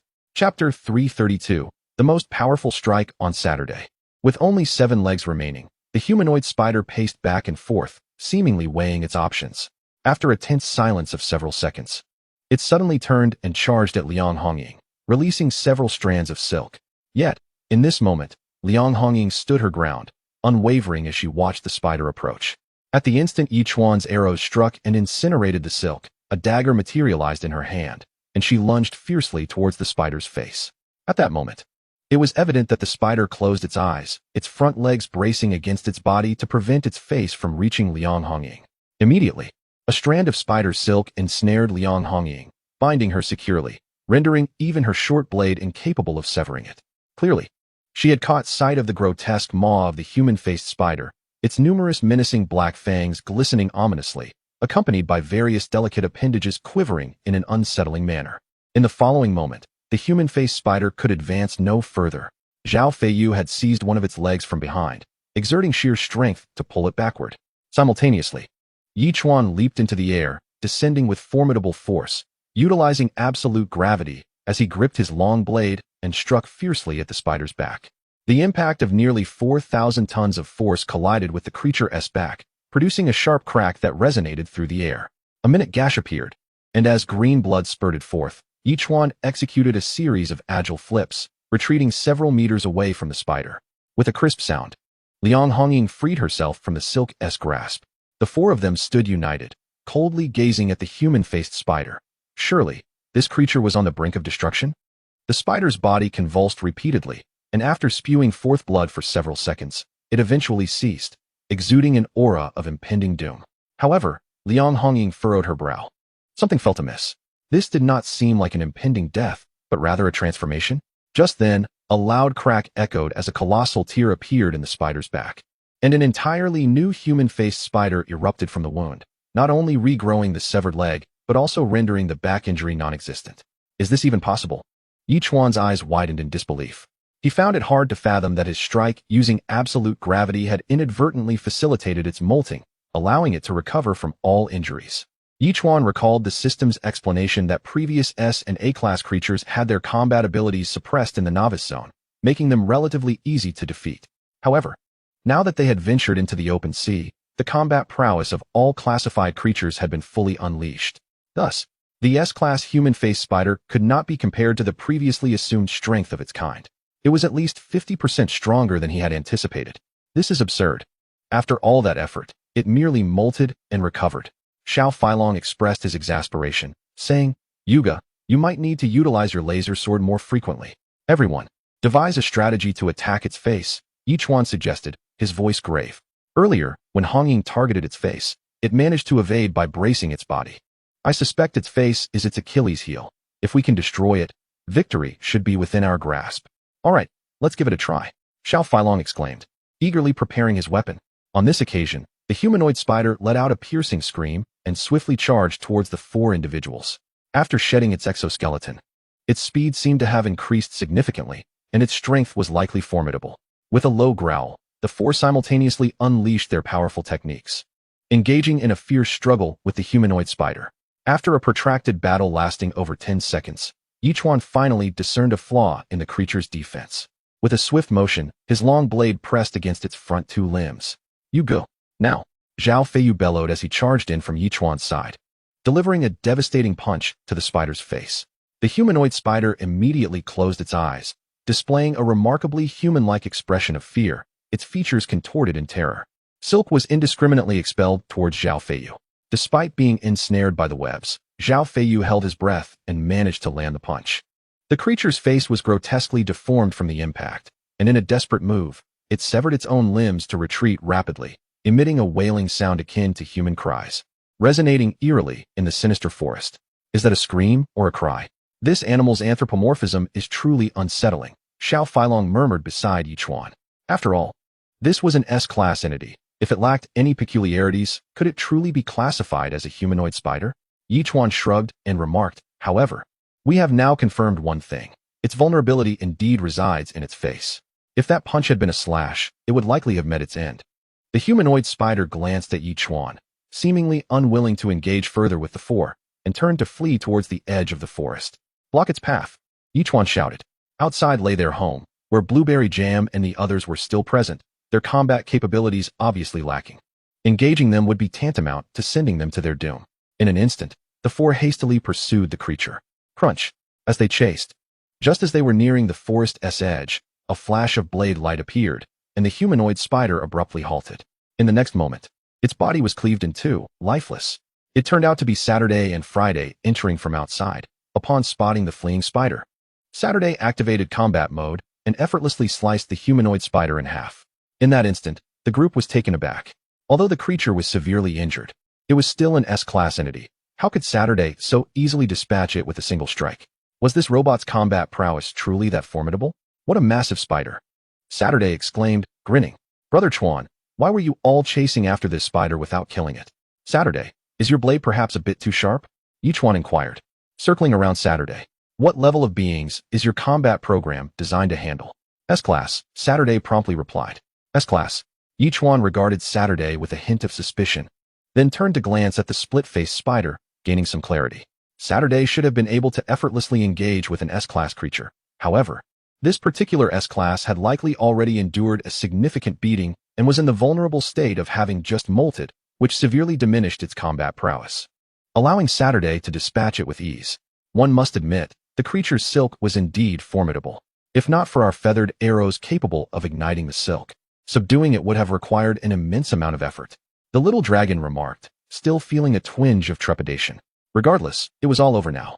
Yichuan let out a slight sigh of relief. If it had truly escaped into the outside world, any ensuing danger would have been dire indeed. Congratulations, host, on your first kill of an S-class terrestrial creature. You have earned a lucky gift pack. Would you like to open it? At that moment, The system's voice echoed. This is certainly a welcome development. Although Saturday dealt the final blow, I am, after all, Saturday's master, so I shall take credit for this achievement. Splendid. Open it. Yichuan rubbed his hands together and spoke. Opening successful. Congratulations, host. You have received 200 kilograms of fertile black soil, 10 units of nutrient solution, 2 inner cores of S-class marine creatures, 1 experience gift pack, 1 resource gift pack, 2 absolute defenses, and 1 miraculous pill. The system's voice followed. The rewards are akin to those received for slaying S-class marine creatures. Yet Yichuan pondered. System. Why is it that I received inner cores from marine creatures after defeating a terrestrial one? The last time I killed a Tyrannosaurus Rex, I also received marine inner cores. Aren't the inner cores of terrestrial and marine creatures different? The system provided a direct explanation. Inner cores from terrestrial creatures are more suited for combat on land, while those from marine creatures are tailored for battles at sea. Since we are in a marine world, the system automatically matches inner cores to those of marine creatures. Oh, I see. Yichuan understood at last. What a large and hideous spider. At that moment, the Blueberry Jam sisters approached, startled by the sight of the enormous spider. It's already dead. What is there to fear? Liang Hongying retorted. Can we now venture into the woods to take a look? Blueberry Jam continued, suggesting they help Saturday gather some mushrooms for soup later in the evening. It should be fine now. The larger animals that could pose a threat have likely been consumed by the human-faced spider. Yichuan nodded. Hongying, accompany them. With the protection of the Bu family's giant ape, there should be no issues. All right. Liang Hongying replied without hesitation. Thus, the 3 ventured into the woods while the others returned to the villa. Yichuan then produced the miraculous pill and swallowed it, hoping for a beneficial ability. 5 minutes later, the system's voice finally resounded. Congratulations, host. Your reflexes have increased by 50. Previously, agility had improved by 50, and now reflexes had also enhanced by 50. This is indeed a considerable gain. After all, at this stage, one's reflexes are already remarkably potent, and with an additional 50, one would undoubtedly become invincible. This is indeed promising. As dusk gradually descended, everyone gathered together, indulging in barbecued delights and savoring lychee mushroom chicken soup, enveloped in a warm and joyous atmosphere. However, Zhao Feiyu conveyed some disheartening news. The fleet that had been approaching us would likely make contact around 11 o'clock tonight. Should we strike them directly, or what course of action should we take? Given that they have not communicated with us and have attacked our warships, they are undoubtedly foes. Thus, we must take the initiative. Yichuan responded without hesitation. Moreover, we are on the verge of reaching the treasure map's destination tomorrow. Encountering such an adversary at this juncture seems rather unfortunate, does it not? Very well, let us engage them. Zhao Feiyu nodded in agreement. Instantly, Yichuan commenced the production and loading of all surface-to-surface missiles, additionally crafting 18 more as a precaution. With merely 2 hours remaining before the enemy enters a 3 nautical mile range, we shall wait until then to strike decisively. In the deep of night, the bright moon hung high, illuminating the vast sea as if cloaked in a silvery veil. More than 20 warships swiftly encircled an aircraft carrier, as a girl stood in the command center, monitoring the radar, noting the diminishing distance to the target. A middle-aged man inquired gravely, "Miss, shall we not attack yet?" The girl chuckled, "I wish to see who purchased my treasure map. They may initiate the assault first." The man expressed his concern, "With so many warships at our disposal, should we fear someone who has merely tested our resolve once before retreating?" The girl dismissed his apprehension, stating nonchalantly, "Even if a few of our ships were to be lost, it would be nothing more than an ordinary occurrence for us." "Indeed, since you have said so, I shall refrain from further comment," the man conceded, stepping back temporarily. 10 minutes later, Zhao Feiyu nodded to Xiao Feilong. Under the watchful gazes of several individuals, Xiao Feilong swiftly operated the launcher. Moments later, he turned to Yichuan. "Big brother, I am about to activate the rocket launcher. Just proceed." Yichuan replied with a slight nod. "This is not your first time operating it. Are you still anxious? How could I possibly be nervous?" "Ha!" Xiao Feilong exclaimed, momentarily taken aback before bursting into laughter and pressing the launch button. In an instant, 18 missiles soared into the sky. Xiao Feilong swiftly reloaded the missiles and locked onto the target again, launching another wave of attack. Within a mere 30 seconds, 36 missiles were simultaneously unleashed, enveloping over 20 warships and the super aircraft carrier in their trajectory. Within the fleet, the girl had already discerned this development, her brow furrowing slightly. The proximity was alarmingly close. Launching missile interceptors was utterly impossible. She exclaimed in a commanding tone, "Everyone, swiftly activate the close-in weapons systems." We must ensure that our warships sustain no damage. In an instant, all the warships began to operate with urgency. Within mere seconds, the close-in guns roared to life, unleashing a barrage of fire that enveloped the entire fleet. Only then did the girl exhale a sigh of relief. With such a dense concentration of firepower, the missiles would undoubtedly be rendered ineffective. At that moment, it would be the perfect opportunity for a counterattack. Chapter 334. A Miscalculation, the Debut of the Sea Turtle. The 36 missiles had now separated, transforming into 360 smaller warheads, weaving through the hail of fire. Despite the ferocity of the barrage, which could eliminate some of the warheads in a short span, the sheer number was overwhelming. Each warhead possessed the destructive power of a standard missile, exploding and clearing extensive areas, thereby granting other warheads the chance to penetrate through. Within a brief span of mere seconds, nearly 100 warheads breached the defensive line, striking the warships with tremendous force. The explosion from just one warhead was sufficient to create a significant gash in the hull, accompanied by a series of violent detonations. Over 20 warships sustained varying degrees of damage. Even the supercarrier was not spared, being struck by 2 warheads that left 2 gaping holes, each 7 to 8 meters in diameter, on its deck. The slight tremor of the carrier caused the girl's expression to change drastically. How is this possible? With such formidable firepower from the barrage wall, these warheads should not have been able to breach our defenses. Miss, it appears these are not ordinary missiles.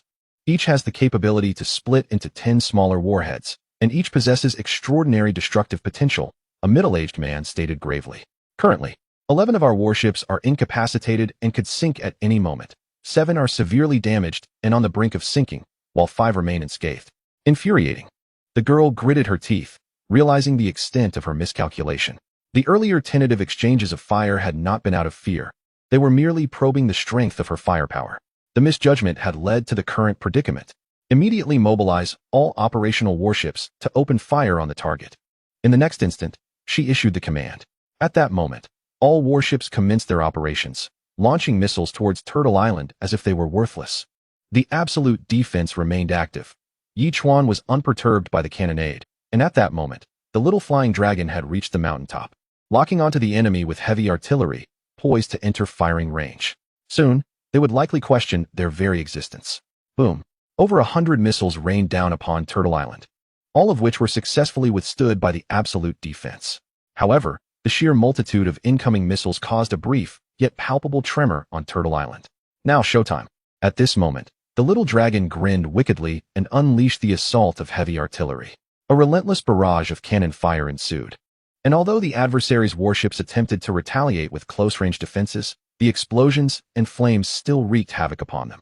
Following one wave of assault, another swiftly followed, transforming the vicinity into a sea of flames, subjecting the beleaguered warships to further devastation.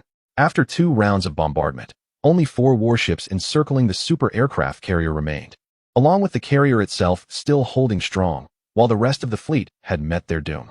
Miss, we must retreat, a middle-aged man stated gravely. If we continue this way, we may not even spare these 4 ships, let alone the carrier. Retreat? The girl let out a chilling laugh. How could I leave after these scoundrels have reduced my fleet to this state? That would be utterly humiliating. Just as she was about to speak further, she suddenly froze. Incredulity washing over her. This is not a warship or a fleet. It's merely an island. An island that can move on its own. The middle-aged man continued. In my 12 years navigating the oceanic realm, this is a first for me. However, the island is not particularly vast. Our carrier could easily ram into it. Then there is no question. Let's charge straight in. Even if it leads to mutual destruction, I must reclaim my honor, the girl declared coldly. Miss. The middle-aged man furrowed his brow. He was beginning to perceive her as somewhat unhinged. Is it not foolish to confront them head-on? Surely, if we simply retreat, they will not pursue us further. Who is the commander here? You or I? She shot him a fierce glare. My grandfather has decreed that you must unconditionally obey my every command, even unto death. Very well. He gritted his teeth and ultimately acquiesced. If this is your desire, I shall accompany you to doom. Thus, under the escort of the 4 warships, the super aircraft carrier barreled toward Turtle Island. What do they intend? Little Dragon queried, observing the oncoming carrier with confusion. Clearly, they seek mutual annihilation. Yichuan replied with a contemptuous smile. Fire another volley of artillery. Let this colossal entity be dealt with by the turtle. Understood. Little Dragon snapped his fingers, unleashing another hail of cannon fire. In an instant, artillery once again blanketed the ocean, and the 4 warships ultimately succumbed to the inferno, leaving only the super aircraft carrier to traverse the flames. Now mere meters from Turtle Island, the sea turtle gradually ascended, reaching a height of 2.5 meters above the ocean surface. It then tilted its body slightly before crashing down onto the water once more. The beaches surrounding Turtle Island were nearly engulfed by the sea. This singular assault instantly generated towering waves, hundreds of meters high, which, propelled by a reverse current, violently struck the side of the super aircraft carrier.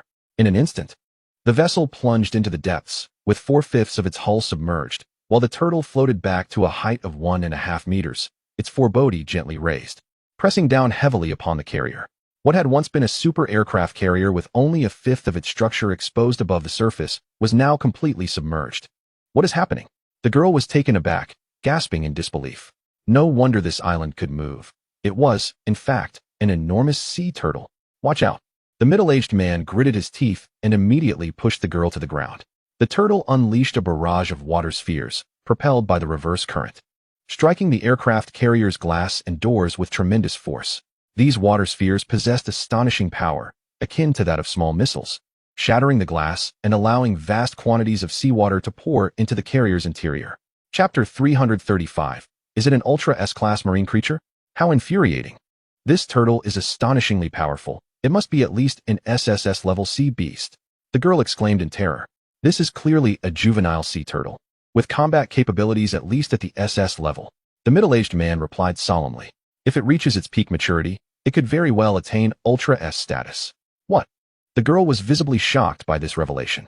The man shook his head slightly and shouted, "Quickly activate the drainage system and maneuver the carrier. We must escape." Isn't there any way to simply destroy it? The girl asked in a low voice.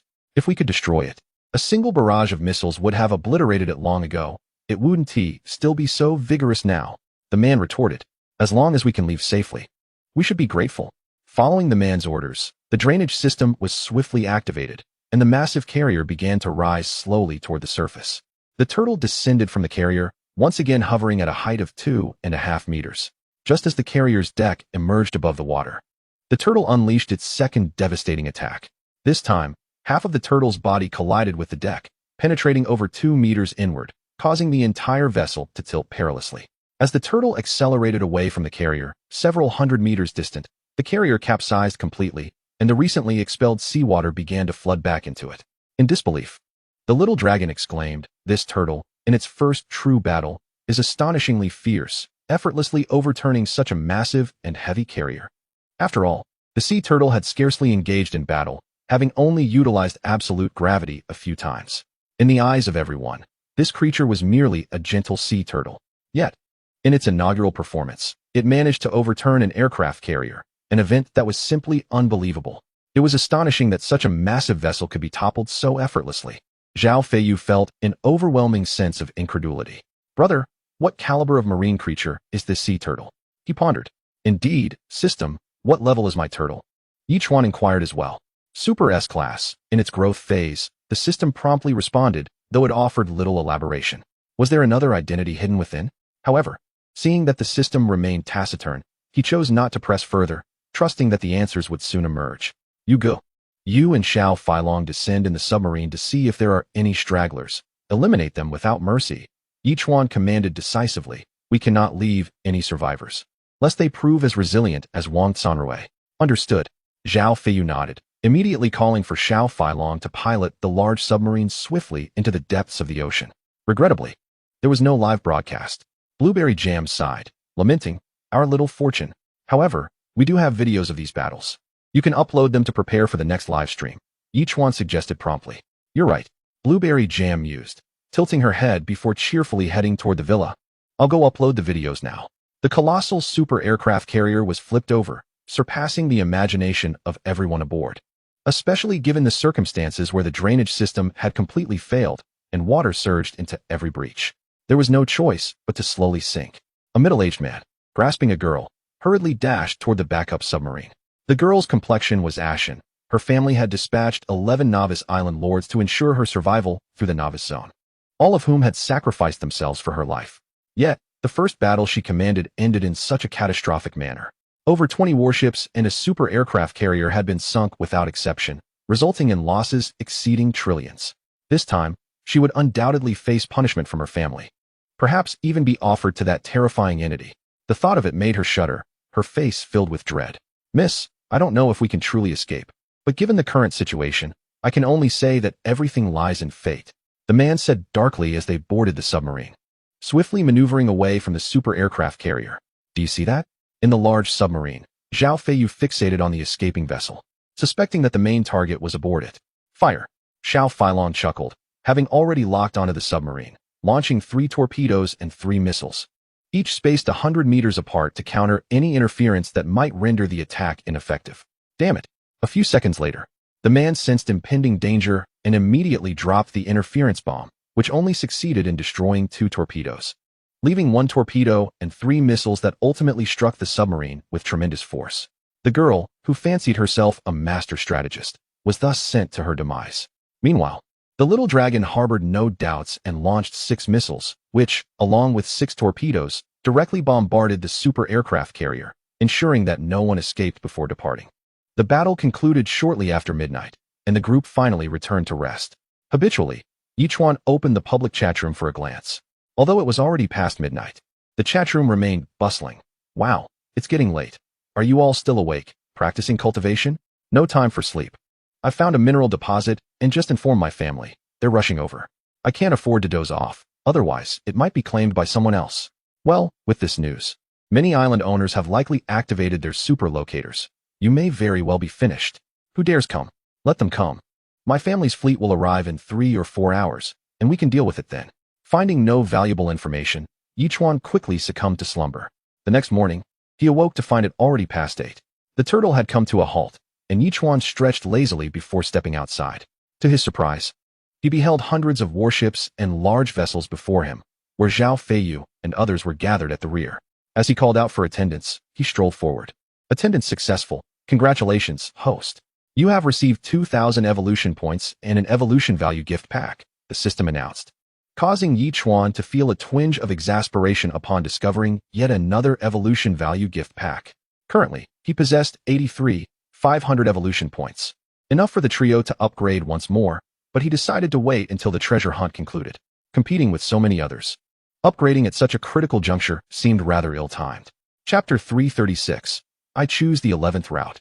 Let us put this matter aside until the lost treasure quest is over. He mused, enjoying some jam as he approached the group. What is the situation? We've been here for over an hour, but there are too many people ahead. Hundreds of large ships and warships, Little Dragon replied, shaking his head. It's quite unexpected. I thought this would be a simple covert treasure hunt. But it seems the entire oceanic world possesses this treasure map. I wonder how many treasures there are, enough for several people to share? There are 10 routes, and everyone will make their choice. As for who selects the correct path, it depends on their luck, Liang Hongying stated soberly. Let us wait for them to finish choosing before we make our selection, Yichuan replied calmly. This sort of thing is generally dictated by fate. Yichuan felt fortunate. Perhaps he could choose the most correct path and complete his mission. All the island lords, in perfect harmony, had refrained from conflict. The earlier arrivals began to burn their treasure maps to select their routes, while the later ones followed suit. Hundreds of warships had gathered by the evening. It was only when the sun dipped below the horizon that it was finally Yichuan's turn. The 10 routes of the preceding island lord had yet to dissipate when Yichuan ignited his treasure map, revealing another 10 paths before them. Wow! Exclaimed Little Flying Dragon, utterly astonished. The 10 routes we've selected are completely different from the previous ones.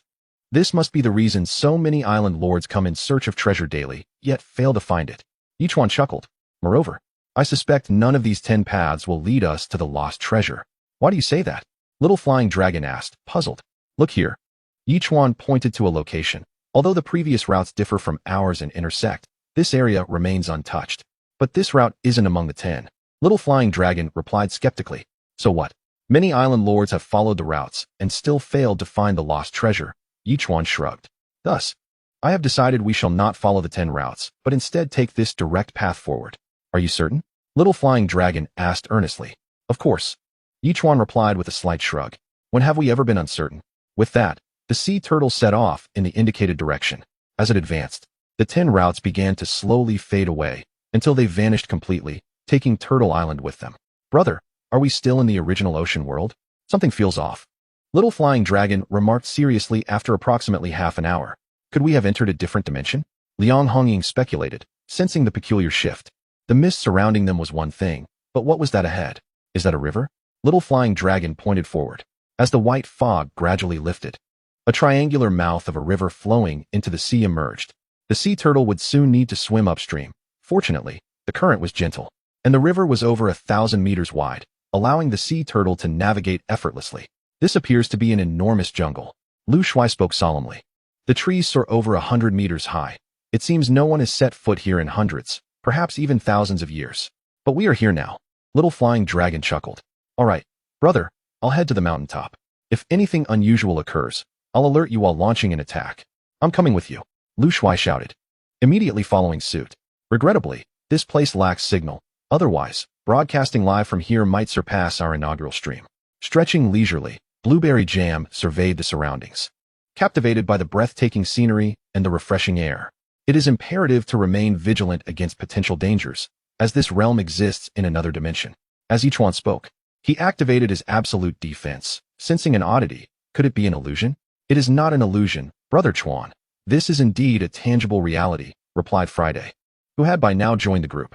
After some analysis, it was determined that this area spans approximately 1 million square kilometers, with the river's endpoint being a place known as Devil's Spring. How do you know that? Blueberry Jam inquired, astonished. My brain functions as a superprocessor, and it appears that this place has been inscribed within my system, Saturday explained, shaking his head. I am not entirely sure of the specifics, but I am aware of the situation here. All right, Blueberry Jam responded with a slight shrug. Saturday, do you know the length of this river? Yichuan pressed on. Approximately 1,000 kilometers, Saturday contemplated for a moment before responding. We should reach our destination by noon tomorrow. At this point, there should be no further dangers. Everyone should rest. Upon hearing this accurate information, Yichuan nodded. Saturday, prepare a splendid meal for everyone. Of course, Brother Chuan, Saturday promptly agreed. Having traveled nearly 200 kilometers by evening, they encountered no threats, and it seemed even the river harbored no life forms. Although this phenomenon stirred curiosity, Yichuan felt great confidence in his absolute defense, akin to being in an oceanic realm. By 10 o'clock, they began to retire for the night. Initially intending to check the public chat room, Yichuan discovered that even his watch had no signal in this dimension. This left him somewhat speechless. Thus, he ceased further conversation and drifted into slumber. Detected that the host has not yet checked in. Would you like to check in? Upon awakening, Yichuan heard the system's voice. Check in, he mumbled, leaning against the headboard, his eyelids drooping. Check-in successful. Congratulations, host. You have received 2,000 evolution points and the lost key. The system's voice followed. The lost key? Could it be used to unlock a hidden treasure? Yichuan found himself somewhat bemused, feeling as though the system regarded him as a mere child, having even prepared the key for him. What an exemplary caretaker. Approaching the window, he noticed several individuals standing outside. Glancing towards the riverbank, he was taken aback to see numerous dilapidated ships strewn about, warships entwined with vines, creating a scene reminiscent of an apocalyptic landscape. Chapter 337, Devil's Spring, Where's the Lost Treasure? My goodness, Yichuan exclaimed, quickly stepping outside. Brother, it appears we are not the first island lords to arrive here, Little Flying Dragon shouted excitedly. Many other island lords share our sentiments. Yet they met their demise before reaching Devil's Spring. Yichuan furrowed his brow, intending to employ the technique of transmitting thoughts through the same pupil, only to realize that the dolphin had not followed him. At that moment, the turtle's speed abruptly diminished. Something lurked beneath the water. Yichuan murmured quietly to himself before leaping into the river. To his astonishment, he discovered numerous green vines, thick as an arm, ensnaring the turtle's limbs, tugging it in opposite directions. The turtle was attempting to break free with sheer strength, but these vines were not only formidable, but also overwhelmingly abundant. One might sever one or two, yet when faced with thousands, it became utterly impossible to escape their grasp. Damn it!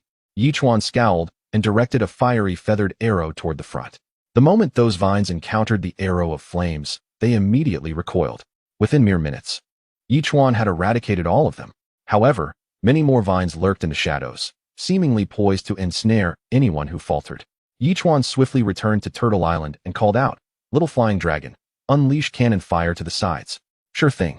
The Little Flying Dragon laughed heartily, charging toward the mountaintop, where it unleashed a series of 6 bombs in a row.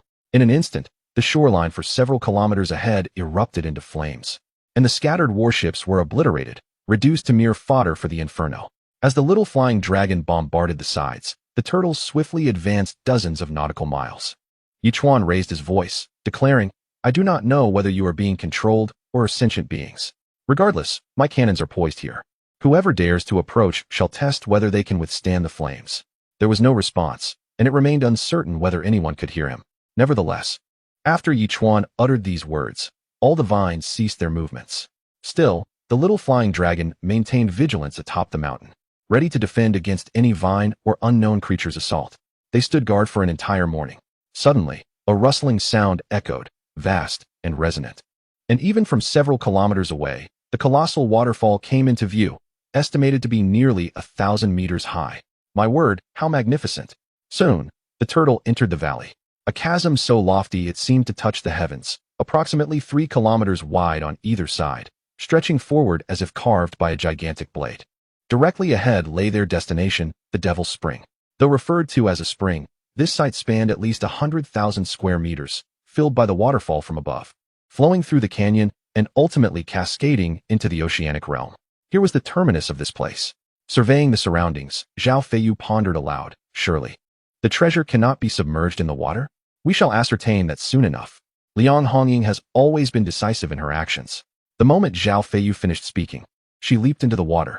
A few minutes later, she emerged, taking a deep breath before intoning that the water below was exceptionally clear, resembling a vast ancient arena. However, there was an object in the center akin to a bell tower, and strangely, the hands of the clock, submerged for who knows how many years, continued to move. "Still moving?" Blueberry Jam exclaimed in astonishment. "Its quality must be extraordinary.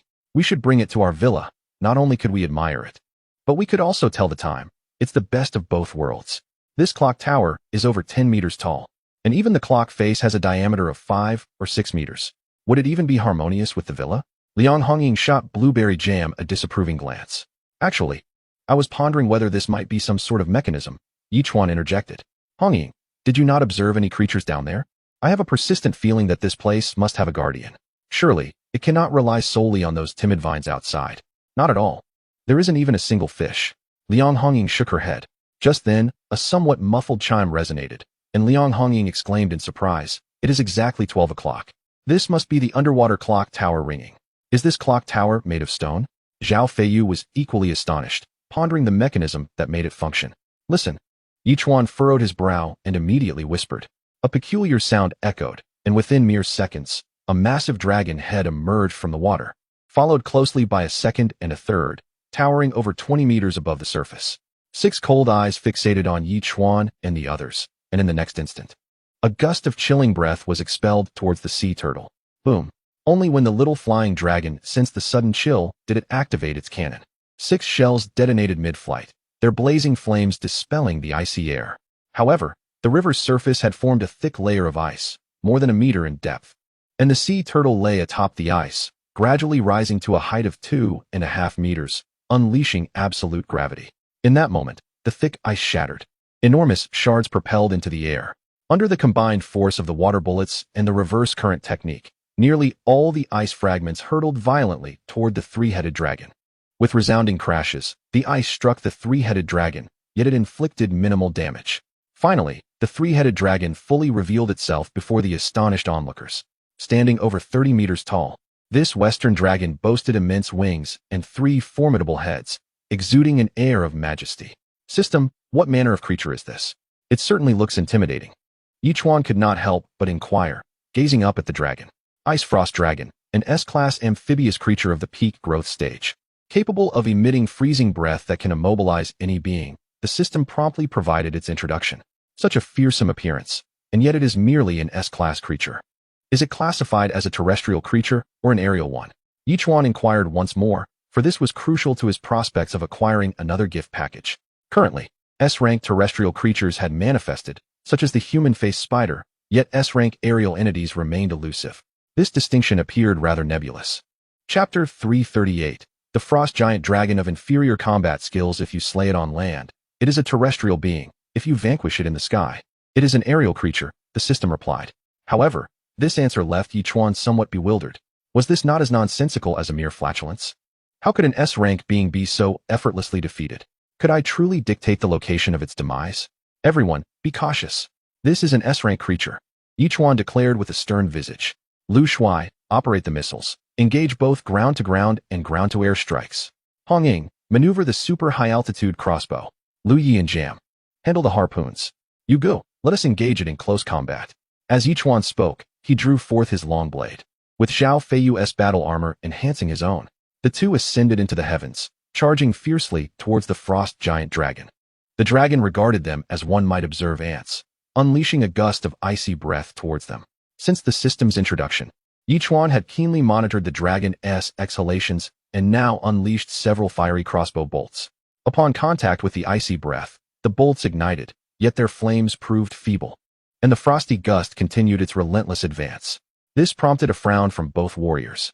Yichuan swiftly employed the reverse flow technique and water bomb, using the thrust to retreat, while Zhao Feiyu kicked off the flowing river created by the reverse flow, deftly evading the icy breath as they commenced their lateral assault.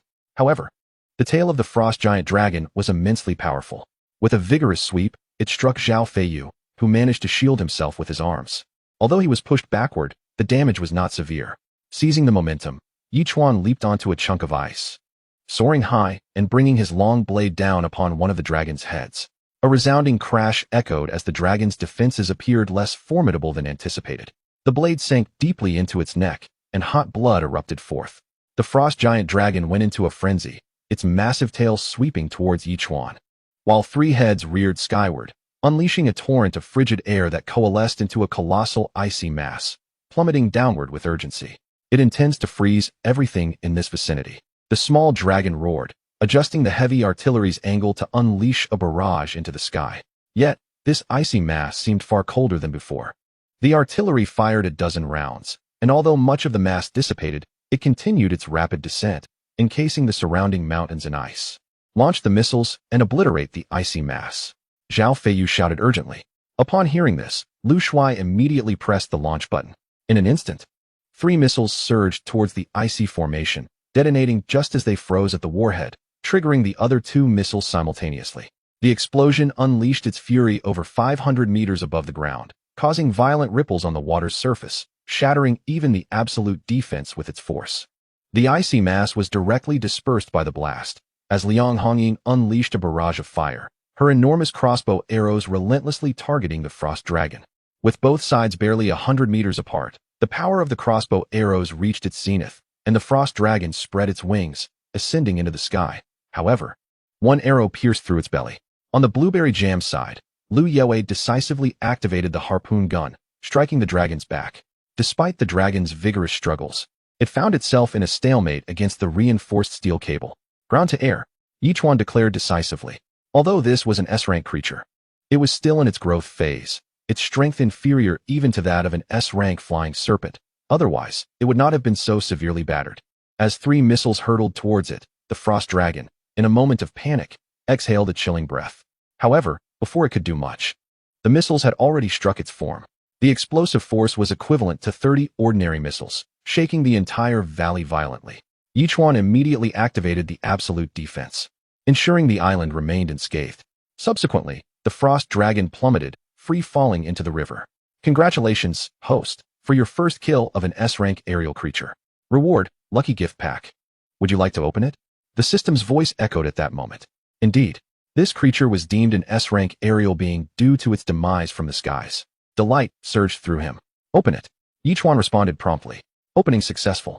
Congratulations, host, for receiving 200 kilograms of fertile black soil, 5 units of nutrient solution, 1 S-rank marine creature's inner core, 1 experience pack, 1 resource pack, 1 absolute defense, and 1 lost second hand. Yichuan was left bewildered. How could the rewards compare so poorly to those for killing the humanoid spider? However, he soon understood. The foes he had vanquished previously, Karuz and the humanoid spider, were both peak adult forms, their combat prowess formidable. This creature was merely in its growth phase, its power significantly less impressive, leading the system to judiciously have his rewards, which seemed a reasonable explanation. As for the lost second hand, Yichuan pondered briefly before stating, "You all wait here, just in case." With that, he plunged into the water, soon spotting the massive clock tower. True to expectation, it bore only the hour and minute hands. Yichuan retrieved the second hand and affixed it to the clock. Amidst the sound of crackling echoes, The ground beneath began to rotate slowly, revealing 8 immense black holes that voraciously siphoned the river water from the valley. It was then that Yichuan turned back towards Turtle Island. The waterfall, too, diminished gradually until it ceased to flow entirely. The water level of the river plummeted at a visible rate, leaving everyone astounded. Could the lost treasure truly lie at the bottom of this very spot? We shall soon find out, Yichuan declared solemnly. In a mere 5 minutes, the river was entirely drained, unveiling a stone surface beneath. The crackling noise resumed as the ground continued to rotate, causing the black holes to vanish completely. For the first time, the turtle made genuine contact with the earth, its vast shell steady and unwavering. Brother, there is indeed a hidden world beneath the water, the little dragon exclaimed, pointing towards a colossal stone door. Chapter 339. Is this the Black Pearl? Before them stood 2 towering stone doors, each reaching a height of 100 meters and approximately 20 meters wide, adorned with vividly carved azure dragons on either side that evoked a sense of awe. Upon witnessing such monumental gates and recalling the small key he had crafted, it seemed implausible that it could unlock these grand doors. I have a strong intuition that the lost treasure lies within these 2 doors, the little dragon stated, striding forward. Brother, we are about to strike it rich. Do not act rashly, Yichuan cautioned. While a juvenile frost dragon guards this place, we cannot dismiss the possibility of an adult peak frost dragon lurking nearby. That would pose a true predicament. As they approached the stone gates, they found them immovable, even under the application of absolute gravity by Yichuan. Is something blocking it from inside? The little dragon pondered. Yichuan shook his head slightly, concluding that it simply could not be opened. The keyhole, after much searching by Liang Hongying and the others, remained elusive. Zhao Feiyu even resorted to using a laser sword, which only left a faint mark upon the stone. What material is this door made from? We might as well carry it back and forge it into a shield, Blueberry Jam remarked, her small hand tracing the surface of the door with a sense of wonder. Are you out of your mind, carrying such heavy doors? Liang Hongying shot her a disapproving glance. You're not a child anymore. That kind of naivety is unbecoming. I say we should just blast it with a missile. The little dragon retorted. If we are thwarted by these doors, that would be utterly disgraceful. My laser sword couldn't even breach it. Don't even think about a missile. Zhao Feiyu replied, shaking his head. System, how do we open this door? Yichuan inquired, stroking his chin. We have the key, yet no keyhole. Silence ensued. It seemed the system had grown weary of the absurdity. Is this not a treasure that has been practically handed to you? Why ask me? Everyone began to search in all directions, not limiting their efforts to just the entrance. After a moment of contemplation, Yichuan shouted aloud. Instantly, the group commenced their search for a keyhole, starting from the 2 grand doors. Liang Hongying seemed to have had an epiphany. She turned and rushed towards the clock tower, exclaiming, Brother, could this possibly be the keyhole for the stone door? Surely not. It's over 100 meters away. Lu Shuai replied, exasperated. This would be akin to finding the entrance key to my home at the community gate. How can we know unless we try? Yichuan retorted, moving closer. Indeed. Situated on the axis of the hour hand was a lock hole that he had overlooked while recently installing the second hand. His observational skills evidently paled in comparison to Liang Hongying's. Producing a key, Yichuan inserted it into the lock, and to his surprise, it fit perfectly. As he turned it, a series of clicks echoed through the air. The very ground trembled as the colossal stone doors began to creak open after a brief interval.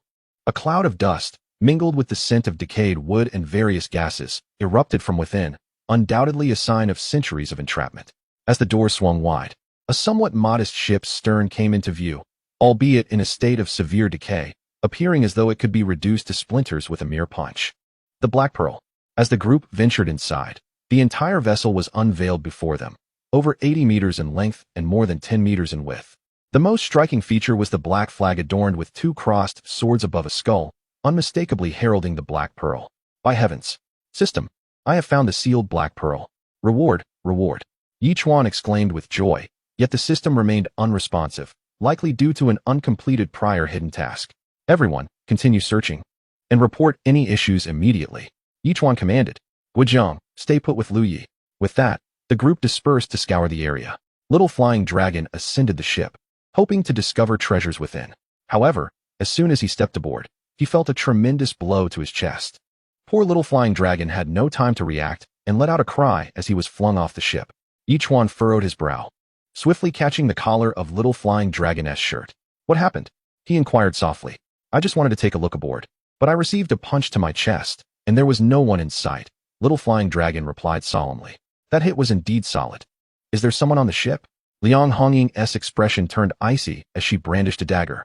This place has been sealed for at least several hundred years. How could anyone be here? Yichuan shook his head, gazing intently at the vessel, yet saw nothing unusual. Let us stick together for now. Refrain from boarding that ship. Yichuan suggested after a brief pause. Little Flying Dragon hadn't encountered any attacks before boarding, indicating that the threat was likely confined to the ship itself. Understood. The group nodded in agreement. Yichuan gestured for the Blueberry Jam group to return to Turtle Island first, and the 5 of them began their search together. The space measured approximately 30 to 40,000 square meters, dominated by a towering tree with a trunk diameter of over 10 meters, which appeared to have withered long ago. Its bare bark sparsely adorned with a few scattered leaves. Goodness, this seems rather challenging. Apart from this tree and the pirate ship, is there anything else? The little dragon observed suspiciously. Brother, are we in the wrong place? Should we explore elsewhere? What do you think this is, a blunder? Zhao Feiyu shot a bewildered glance at the little dragon. Did that punch earlier frighten you? Brother, you, what a jest. I, the little dragon, would never be scared. The little dragon replied, thumping his chest. That was merely a moment of unpreparedness. If I encounter that situation again, believe me, a single punch would be enough to obliterate that invisible being. With that, the little dragon struck the nearby grand tree with a fist. Crack! A resounding noise echoed as he unexpectedly created a fissure in the trunk, causing even the last remaining leaves to fall. In the next moment, a shadowy figure sprang from the tree, charging fiercely at the little dragon. His pupils dilated as he watched the impending collision, only to see a sharp curved blade materialize at his elbow, slicing deeply into his chest. Chapter 340. Is this really a suit of armor? Tearing sounds erupted as sparks flew. Fortunately, the little dragon's attire was made of resilient material, sparing him from harm.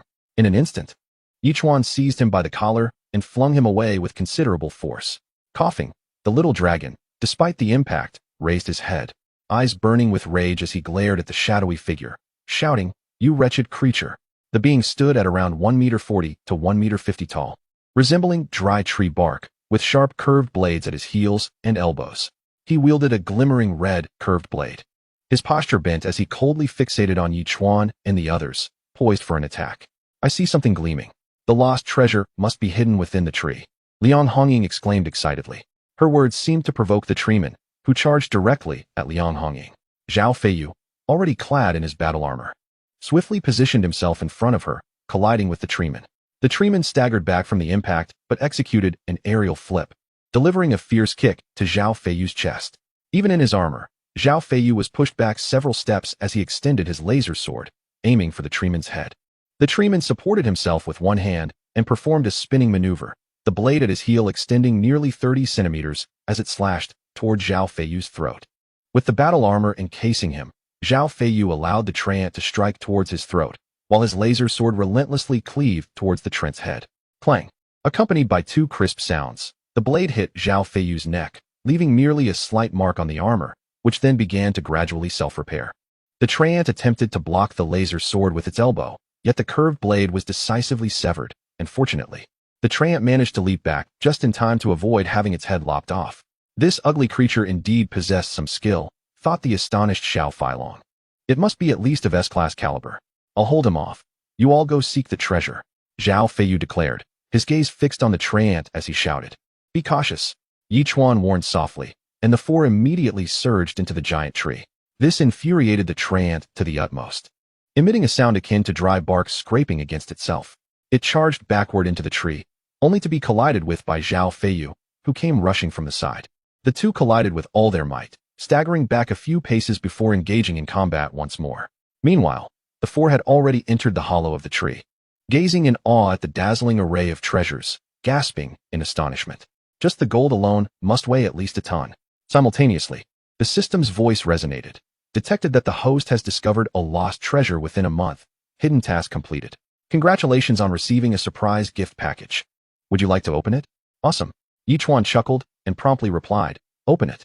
Opening surprise gift package. Congratulations, host. You have received Evolution Value Package 1, Resource Package 1, and Combat Armor 1. Combat Armor? Yichuan was taken aback, for he had not seen any combat armor among the rewards.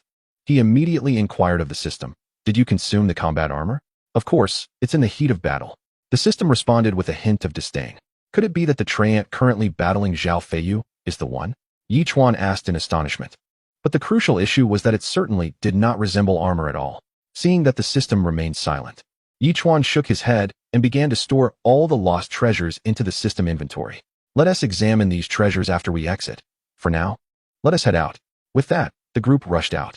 The battle between Zhao Feiyu and the Treant had concluded, and Zhao Feiyu was now circling the Treant. We were in a fierce battle, and suddenly this guy just froze. Moreover, I noticed that the curved blade I had just severed from its elbow has regrown.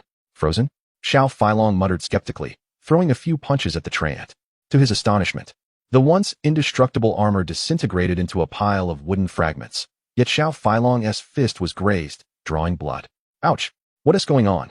The others gazed at the Treant, their faces filled with confusion. Was it truly finished? This is a suit of armor, a protector of treasures, Yi Chuan said with a hint of irritation. Armor? The little dragon promptly picked up a piece of wood, exclaiming, "It's pitch black and utterly hideous, isn't it?" This question rendered Yi Chuan momentarily speechless. He shrugged slightly. "I was actually considering giving you this suit of armor, but since you want it, I shall keep it." Before he could finish his sentence, the little dragon erupted with excitement. "Big brother, I knew following you would be exhilarating. You're actually gifting me such an impressive suit of armor." I hardly know what to say, huh? Yi Chuan merely shrugged. With the lost treasure found and the elixir of life obtained, he would soon be able to enter the realm. The armor held little significance for him, as he favored his inherent strength.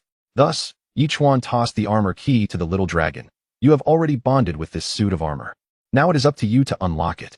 The system's voice arrived belatedly. "Hidden task discovered. Does the host accept? I've been waiting for you. Hurry up and issue the task."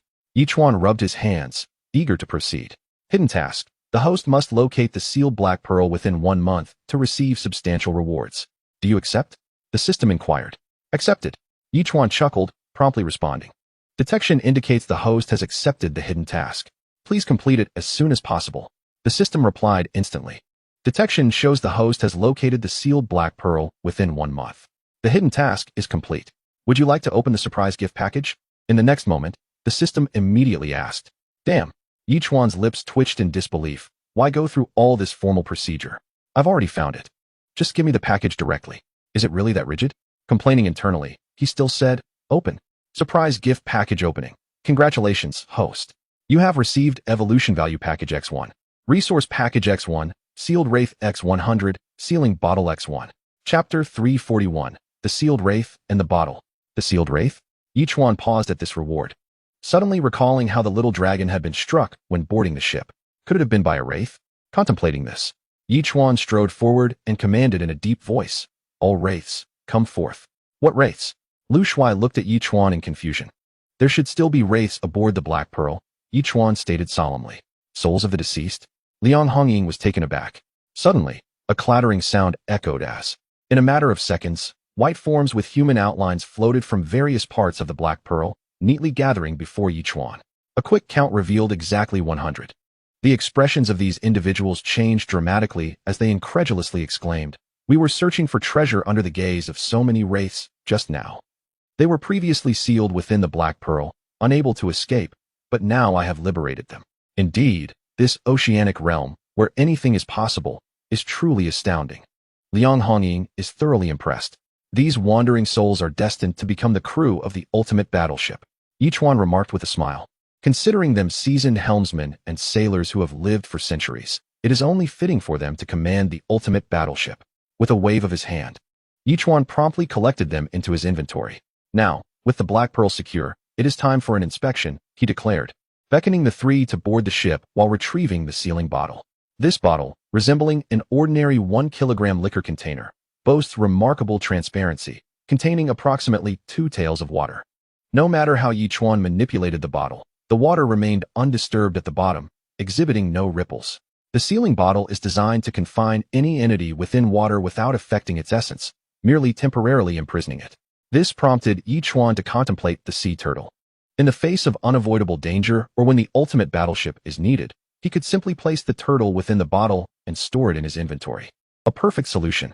He felt that this sealing bottle serves as a temporary sanctuary for the turtle. At that moment, the three emerged from the interior. Zhao Feiyu shook his head, stating that even the rope disintegrated upon contact. What else could possibly exist? Just then, a crisp sound resonated. Everyone turned to see that the little dragon had donned the armor. However, the armor enveloped it so completely that the little dragon's presence was nearly indiscernible. Yet, its voice rang out. Wow, this armor is incredibly cool. I believe I could easily conquer that frost giant dragon alone. As it spoke, the armor automatically retracted, transforming into a wristband akin to Zhao Feiyu's high-tech intelligent combat suit. With a mere thought, the wristband would instantly morph back into armor, encasing the little dragon once more. It seems that henceforth, you shall be our formidable combatant, Yichuan remarked, bursting into hearty laughter. Fear not, brother. When the time for battle arises again, you can rest. I shall take charge. The little dragon proclaimed boldly, patting its chest. Yichuan nodded appreciatively, feeling a wave of emotion. The warrior training program has been successfully completed. He would no longer need to engage in battle personally, merely overseeing the grand scheme. At last, he could enjoy a well-deserved respite. With the matter concluded, we can return. Stretching leisurely, Yichuan laughed heartily, and the group promptly exited through the stone door. Brother, should we not ascend to retrieve the second hand and the key, allowing the water to return? Liang Hongying suggested, gazing ahead at the seemingly endless canyon. This is a dilemma, Xiao Feilong. You take charge while we take a breather. Yichuan promptly declared. All right, big brother. Just watch and see. Xiao Feilong laughed heartily as he donned his battle armor and headed toward the bell tower. In mere minutes, the water began to rise, and the waterfall from above cascaded down, swiftly filling the space with crystal-clear water, which then flowed down the canyon toward the oceanic realm. Since we have the capability to command the ultimate warship, should we not put it to the test? Yichuan suddenly proposed. And what about the sea turtle? Blueberry Jam inquired immediately. That's easily managed, Yichuan replied, waving his hand to summon the ultimate warship. After communicating with the sea turtle and obtaining its consent, he temporarily sealed it within a containment bottle. The sea turtle promptly retracted its limbs and closed its eyes, exclaiming, At last, I can take a break. In the next moment, 100 wandering souls were released, all entering the ultimate warship in an orderly formation, awaiting Yichuan's instructions. Behold this ultimate warship. Yichuan pointed to the vessel behind the souls and said gravely, From now on, this ship will be your home. You shall operate it for generations, embarking on adventures, seeking treasures, and engaging in battles. We shall faithfully obey your commands. The wandering souls responded with deep bows. All right, let us board and set sail. Yichuan nodded in satisfaction, then called out loudly. In an instant, all the wandering souls rushed aboard the warship, searching for suitable positions. Yichuan had already installed the super-nuclear battery onto the ultimate warship, and with the souls at the helm, the massive vessel began to slowly power up before swiftly gliding down the river. Yichuan then retrieved the aluminum explosives and, along with various essential supplies, crafted an array of ammunition, including bullets and bombs, tailored to the ship's weaponry. The close-range artillery was particularly abundant, amounting to several 100,000 rounds, fully satisfying the demands of combat. This ultimate warship is quite impressive, much like Turtle Island, as it glides along without any sense of turbulence. Lu Yue remarked from the deck, observing the bustling wandering souls. Moreover, these souls neither require water nor food. They toil endlessly, truly the epitome of free labor. It seems I must seek out Haixia to procure more explosives, Yichuan stated as everyone gathered on the deck. He then placed all the treasures they had unearthed upon the deck, smiling as he said, I have secured the grand elixir. These are the remaining treasures. Since we obtained them together, it is only fair we share them now. Chapter 342. Returning to the oceanic realm, enemies approach Big Brother. Isn't this inappropriate? Xiao Feilong scoffed. We joined you for the thrill and excitement. We have already completed our family's tasks. If we take on too much, will our family even acknowledge us? I can somewhat agree with what they said, but your words seem rather disingenuous, don't you think? Shall we have a spar? Little Flying Dragon shot a displeased glance at his counterpart, scolding, You, of all people, are destined to become the head of the family. Do you not feel the warmth of your kin? Despite his words, he added nonchalantly, However, if my brothers do not desire it, I certainly will not. With a slight shrug, Little Flying Dragon responded, Fine, just take it. Yichuan waved his hand dismissively, saying, You six, take whatever you fancy. Thus, the group ceased their chatter and began selecting items that caught their fancy. The trove was filled with gold, silver, jewels, and an array of weapons, offering a veritable cornucopia.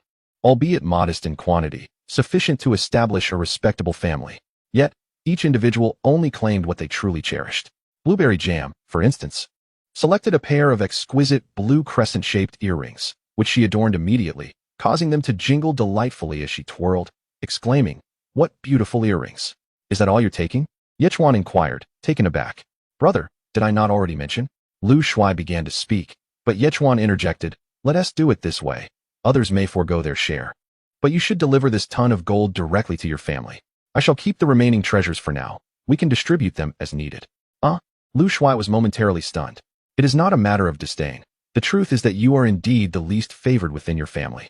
You have managed to secure a mineral resource, yet it was only through the Han Emperor's Maotai that you could procure a fleet. Yechuan continued, somewhat sternly. You ought to demonstrate your worth, so that your family may recognize your value and give you the regard you deserve. His words rendered Lu Shuai's face crimson, compelling him to lower his gaze. The other sighed and began to encourage Lu Shuai. Ultimately, he accepted the ton of gold, while Yechuan temporarily stored the remaining treasures. Once the distribution was concluded, the group began to explore the ultimate warship, marveling at the terrifying beast that it was. Soon, as they approached a tangle of vines, perhaps recognizing it was not the previous sea turtle, the vines resumed their old tricks, reaching out towards the ultimate warship. The wandering souls, seemingly well acquainted with the vine's behavior, launched 3 rockets toward either side. With a resounding explosion, flames erupted skyward, and the vines, realizing they could not contend with such might, retracted swiftly. The ultimate warship sped forward, though it would not escape this dimension until at least the following morning. The group then commenced a celebration of their treasure-hunting success, particularly reveling in the fact that Saturday had managed to process the frost giant dragon's body, yielding a delectable meatball. It is said that dragon meat is heavenly, while donkey meat is earthly. Combined with the exquisite Maotai wine, the revelers indulged with abandon until the late hours of the night, finally retiring to their respective slumbers. As he lay in bed, Yechuan retrieved the large elixir pill, which was a rich brown hue, measuring 2 centimeters in diameter. Even in the darkness, it emitted a faint glow, accompanied by a subtle yet alluring fragrance that wafted through the air. The composition of the box containing the great rejuvenation pill remains a mystery, as it remarkably preserves the medicinal potency of the pill. Otherwise, it would have long since lost its efficacy over the past few centuries. Initially, he intended to consume the great rejuvenation pill immediately, but, fearing unforeseen consequences, decided to wait until he returned to Turtle Island, where any mishap could be promptly addressed amidst the vast ocean expanse. With a strategic plan in mind, he simply went to sleep. Detected that the host has yet to check in. Would you like to check in? Check in. Check in successful. Congratulations. The host has received 2,000 evolution points and a boosting pill. Yechuan was taken aback. What exactly is a boosting pill? After some investigation, he discovered it was a pill designed to enhance the efficacy of the great rejuvenation pill.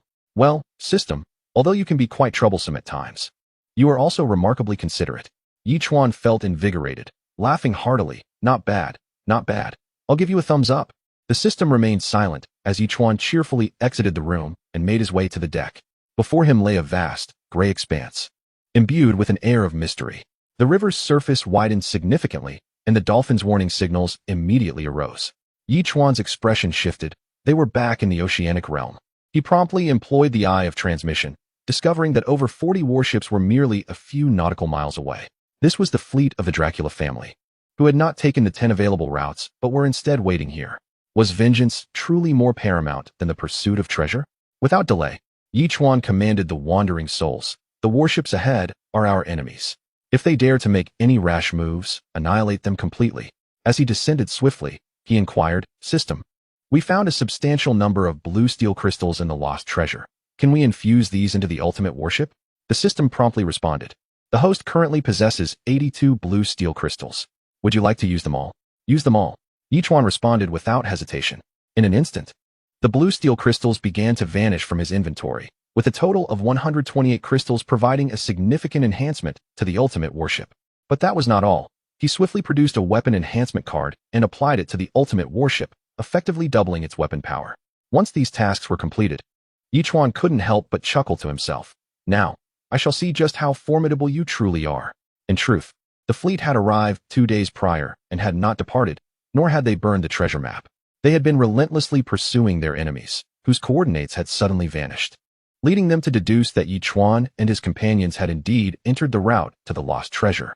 Thus, the fleet remained poised, prepared to lie in wait for their prey. If the enemy discovers the treasure, it would be akin to killing 2 birds with 1 stone. Conversely, should they fail to locate the treasure, we shall wait for our moment to exact revenge, and in the meantime, continue our search for the treasure without hindrance. At that moment, the coordinates of the enemy suddenly materialized, and they were entirely certain that the adversaries had returned from their treasure hunt.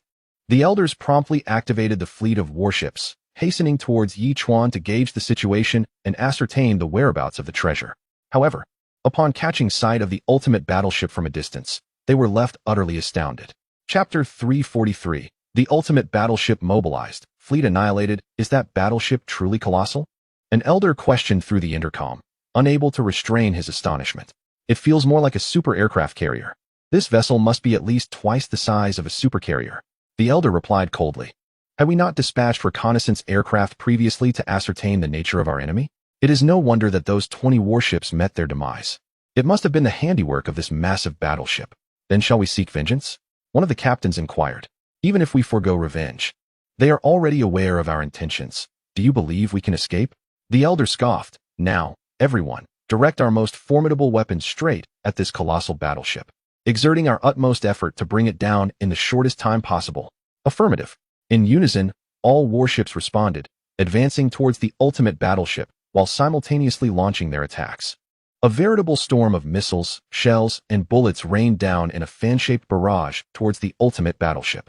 Finally, the immense vessel exhibited signs of disturbance, causing several brows to furrow.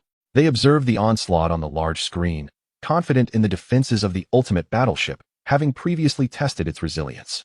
However, with hundreds of missiles and bombs now converging upon it, the battleship was evidently affected. Fortunately, I had just reinforced the ultimate battleship with 82 blue steel essence stones. Otherwise, such a degree of assault might have proven overwhelming. Yichuan remarked with a smile, yet everything appeared satisfactory, as there were no alarms, and their defenses remained intact. I eagerly anticipate our counterattack. Little Flying Dragon rubbed his hands together, grinning. Yet, the counteroffensive did not commence. Instead, the ultimate battleship charged directly towards the enemy fleet, leaving the Dracula family in a state of shock. Am I seeing this correctly? Such a terrifying assault, and it seems to have left not a single mark on this monster. One captain exclaimed incredulously. I have roamed the oceanic realm for 9 years and have never encountered such a fearsome entity. It's simply astonishing. Elder, we must retreat. If this foe possesses such incredible defensive capabilities, their offensive power is likely equally unfathomable. A captain urgently called out. Or else we may be left with no chance at all. Everyone transformed into werewolves upon receiving the command. They charged towards the colossal warship with the intention of seizing it in the shortest possible time. The elder captain, with a gaze clouded, issued his final directive. It seemed that the others had just remembered they were B-class and A-class werewolves. As werewolves, they possessed formidable combat prowess and remarkable regenerative abilities. Even if the warship came under assault, they could readily counterattack, claiming the enemy vessel as their own. In their moment of fear, they had astonishingly overlooked this crucial fact. After all, this enormous warship would soon belong to the Dracula clan. The thought filled them with exhilaration. In an instant, everyone transformed into werewolves, poised to withstand the initial barrage of advanced weaponry. Amidst the heightened emotions, the ultimate warship gradually entered the fray, launching merely a single missile at each vessel. Although the Dracula clan initially perceived this assault as relatively feeble, they soon realized the terrifying power of those missiles once they struck the ships. One missile detonated at the center of a warship, cleaving it in two. Others hit the bow and stern, obliterating those ends entirely. In a mere matter of seconds, over 40 warships were rendered powerless and immobile. Despite their preparations, the werewolves were staggered by this onslaught, with some even succumbing to death or severe injuries. They found it hard to believe that, in their maritime existence, they were witnessing such a terrifying display of destructive force. Only the few invincible ships and ghost vessels could possibly rival it. Nevertheless, the elder bellowed at once. Everyone, to your ships, attack. With this command, nearly 100 werewolves from each ship surged forth towards the ultimate warship. At that moment, close-range cannons and heavy machine guns commenced their relentless assault from every angle. Many werewolves had no chance to resist before they could even reach the ultimate warship's vicinity. Their bodies were shredded and scattered into the sea as fish fodder. Within mere minutes, over 3,000 werewolves perished under the bombardment of the warship. Only a few hundred managed to reach the ultimate warship unscathed, but upon arrival, they were met with slaughter. Where are the enemies? Why can't we see them? One werewolf, sensing impending danger, instinctively sought refuge but lost an arm in the process. The indescribable agony compelled him to scream in anguish. howling at the sky. Curse it! The elder now regretted his decisions. Was it truly worth such sacrifices to exact revenge against this massive warship? Moreover, they were being attacked by unknown entities. And the once invincible and triumphant werewolf clan had been reduced to a state of passive suffering, a reality that was utterly unacceptable. The little dragon, now bursting into exuberant laughter, truly exemplified the ultimate battleship forged from the assembly of over 40 warships, complemented by the combat prowess of 100 soul spirits. Simply extraordinary. Yichuan was equally pleased, especially with these 100 soul spirits, seemingly born to enhance the ultimate battleship. With their presence, this vessel might even venture into the forbidden seas. In that fleeting moment, Yichuan felt a surge of anticipation. Zhao Feiyu donned his battle armor and turned to the little dragon. Shall we step outside and test the power of this armor? Absolutely. I haven't had the chance to try this armor yet. Let us go, let us go. The little dragon eagerly nodded, hastening Zhao Feiyu back to the deck. At this point, only a handful of werewolves remained. Under the elder's directive, all the soul spirits had retreated. The elder, alongside the werewolves, immediately spotted the two. Fury boiling within him as he gritted his teeth and exclaimed, "Damn it! Greetings to you all." The little dragon laughed heartily, mocking, "Still harboring thoughts of revenge against us? How does it feel now? I am filled with wrath that could utterly shred you to pieces." The elder snarled, baring his sharp fangs. Chapter 344. The trump card of the Dracula family. You're nothing but dogs, and you think your anger means something? Have you truly deluded yourselves into believing you're formidable? The little dragon scoffed. I specialize in hunting dogs. One may kill, but one must not insult. The elder hissed through clenched teeth. With that, the group ceased their chatter and unleashed a ferocious roar, charging fiercely at the little dragon and Zhao Feiyu. Crash! The two had no intention of evading. They allowed the onslaught to collide with them. Yet, clad in armor, the werewolf's strikes felt merely like playful scratches, utterly ineffective. Instead, the little dragon propelled himself forward like a bolt of lightning, effortlessly claiming the lives of two werewolves with his curved blade. Everyone, be cautious. These two are no ordinary foes. The elder warned, suddenly elongating his form and evolving into an A-grade terrestrial creature, rivaling even S-grade beings. The little dragon laughed heartily, unfazed, and engaged the elder in combat. Meanwhile, Zhao Feiyu faced off against 10 or more werewolves with remarkable ease, his laser sword continually reaping their lives in an effortless and joyous manner. In less than an hour, the once thousands of werewolves dwindled to just the elder, who grew increasingly alarmed. He realized that his opponent was exceptionally strong, but had been intentionally restraining his power, treating him as merely a whetstone for sharpening his skills. This realization sent the elder into a frenzied rage, recklessly launching himself at the little dragon, intent on a mutual demise. Am I perhaps overestimating myself? The little dragon chuckled ominously, swiftly twisting his body, his crimson blade materializing and plunging directly into the elder's chest. Upon their encounter, as the elder turned, preparing to strike again, he suddenly furrowed his brow, glancing down at his chest, where his heart had been inexplicably pierced. The indescribable agony caused cold sweat to cascade down his face, ultimately rendering his body rigid as he toppled backward. Is that all there is? What a show-off! Little Flying Dragon muttered irritably, then vigorously swung his long blade. Hey, you go, do you see how impressive I am? Quite impressive indeed. You could probably hold your own against an S-class terrestrial creature, but against the true elite, I fear you might struggle, Zhao Feiyu remarked with a shrug. As Yichuan began to direct the wandering souls to clean up the scene, he and his companions reached the deck, observing the warships slowly sinking. They couldn't help but shake their heads slightly. This is the consequence of arrogance. Why seek vengeance for trivial matters? Did they truly believe themselves invincible? The entire army has perished. Brother, the Dracula family is not to be underestimated, but what we truly need to fear is their trump card, the colossal wolf. Zhao Feiyu said gravely. At present, the Dracula family's resources are nearly depleted. Should they become enraged and unleash that monstrous wolf, even the ultimate warship may not withstand their onslaught. The colossal wolf? Yichuan was taken aback. Fenrir, the colossal wolf, is reputed to be an SS-class terrestrial creature. Tamed by the ancestors of the Dracula family, Lu Shui promptly explained. 30 years ago, a super aircraft carrier of the Dracula family ventured into the Forbidden Sea in search of treasure, and it was this colossal wolf that ensured their safe return. Let them come if they dare, we shall see. Yichuan nodded slightly. We are not to be trifled with either. Exactly. Little Flying Dragon burst into laughter. Since we are already sworn enemies, we might as well annihilate the Dracula family. What is stopping us? With a suit of armor, you've become quite the braggart? Yi Chuan gazed at little flying dragon in surprise. This isn't arrogance, it's confidence. My strength speaks for itself. What is there to fear? Little flying dragon thumped his chest. All right then, the crisis has been temporarily averted. We can now proceed to the next treasure location. Yi Chuan chuckled heartily. For now, everyone is free to explore. At that moment, Blueberry Jam immediately requested Lu Yewei to help her record a video to post on a short video platform. Meanwhile, Lu Shuai contacted the head of his family. Lu Guanzhong, I thought you were here to share some fine wine with me, and I was eager to meet you. Lu Guanzhong exclaimed upon seeing Lu Shuai. Not quite. We have uncovered a treasure and secured a ton of gold, Lu Shuai replied. I have no use for it myself, so I shall hand it over to the family. A ton of gold? Lu Guanzhong's initial hopeful gaze dimmed. You mean, no fine wine? Then why bother seeing me? Grandfather, I have contributed significantly to the family. Do you not even care to acknowledge me? Lu Shuai's brow furrowed slightly. Or do you believe I am incapable of greatness and plan to abandon me? Who has been whispering such words to you? Lu Guanzhong's expression shifted slightly, and he could not help but question with a frown. Did your island master truly say that about me? Initially, I had no intention of accepting any monetary compensation. However, our elder brother remarked that I am the least favored within the family. Hence he offered me a ton of gold to demonstrate my worth. Lu Shuai replied gravely.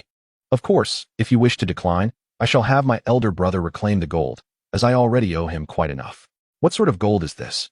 Lu Guanzhong coldly fixed his gaze on Lu Shuai, lingering in silence for a full minute before finally inquiring. It has been a long time. The Black Pearl once ventured into that realm but failed to retrieve the treasures, perishing within the vault, Lu Shuai elucidated. Everyone refers to this trove as the lost treasure. Da Huan Dan. Lu Guanzhong's demeanor shifted. Lu Shuai, if you hand over the Da Huan Dan to me, the position of the Lu family's head shall be yours. Perhaps it is better to forego that, Lu Shuai countered.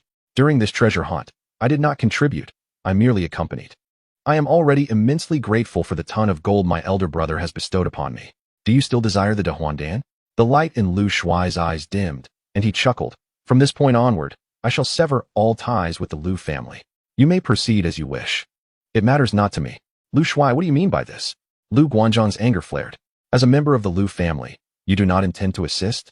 I have exerted enough effort, yet how has the family regarded me? Lu Shuai nearly bellowed in frustration. None of you have ever held me in high esteem. Why should I toil for you? I can now declare, from this day forth, I, Lu Shuai, will completely sever ties with the Lu family, with no further association. With that, Lu Shuai abruptly ended the video call and erased all connections to the Lu family. Chapter 345, The Curse of the Liang Family. Having completed these actions, Lu Shuai finally exhaled deeply, feeling an immense sense of relief. Over the years, he had endured enough oppression from the Lu family. Even as the sole survivor among the 6 descendants who entered the oceanic world, the only one to discover minerals, and the only one to present Han Emperor Maotai to fulfill the elder patriarch's wishes, he still received no favor from the family. Even now, offering a ton of gold to the family, he found himself dismissed by the elder patriarch. What reason remained for him to stay with the Lu family? The sensation of severing ties with his kin felt liberating. At that moment, Yi Chuan lay in his room, perusing messages in the public chat room, astonished to discover that the island masters were engrossed in discussing Blueberry Jam. Has anyone noticed the earrings worn by the Blueberry Jam? They are said to be the legendary tears of the moon. What are the tears of the moon, if not merely a pair of earrings? A millennium ago, when the oceanic realm was still in its nascent stages, unbeknownst to our blue planet, a pirate crafted a pair of earrings known as the Tears of the Moon for his beloved wife.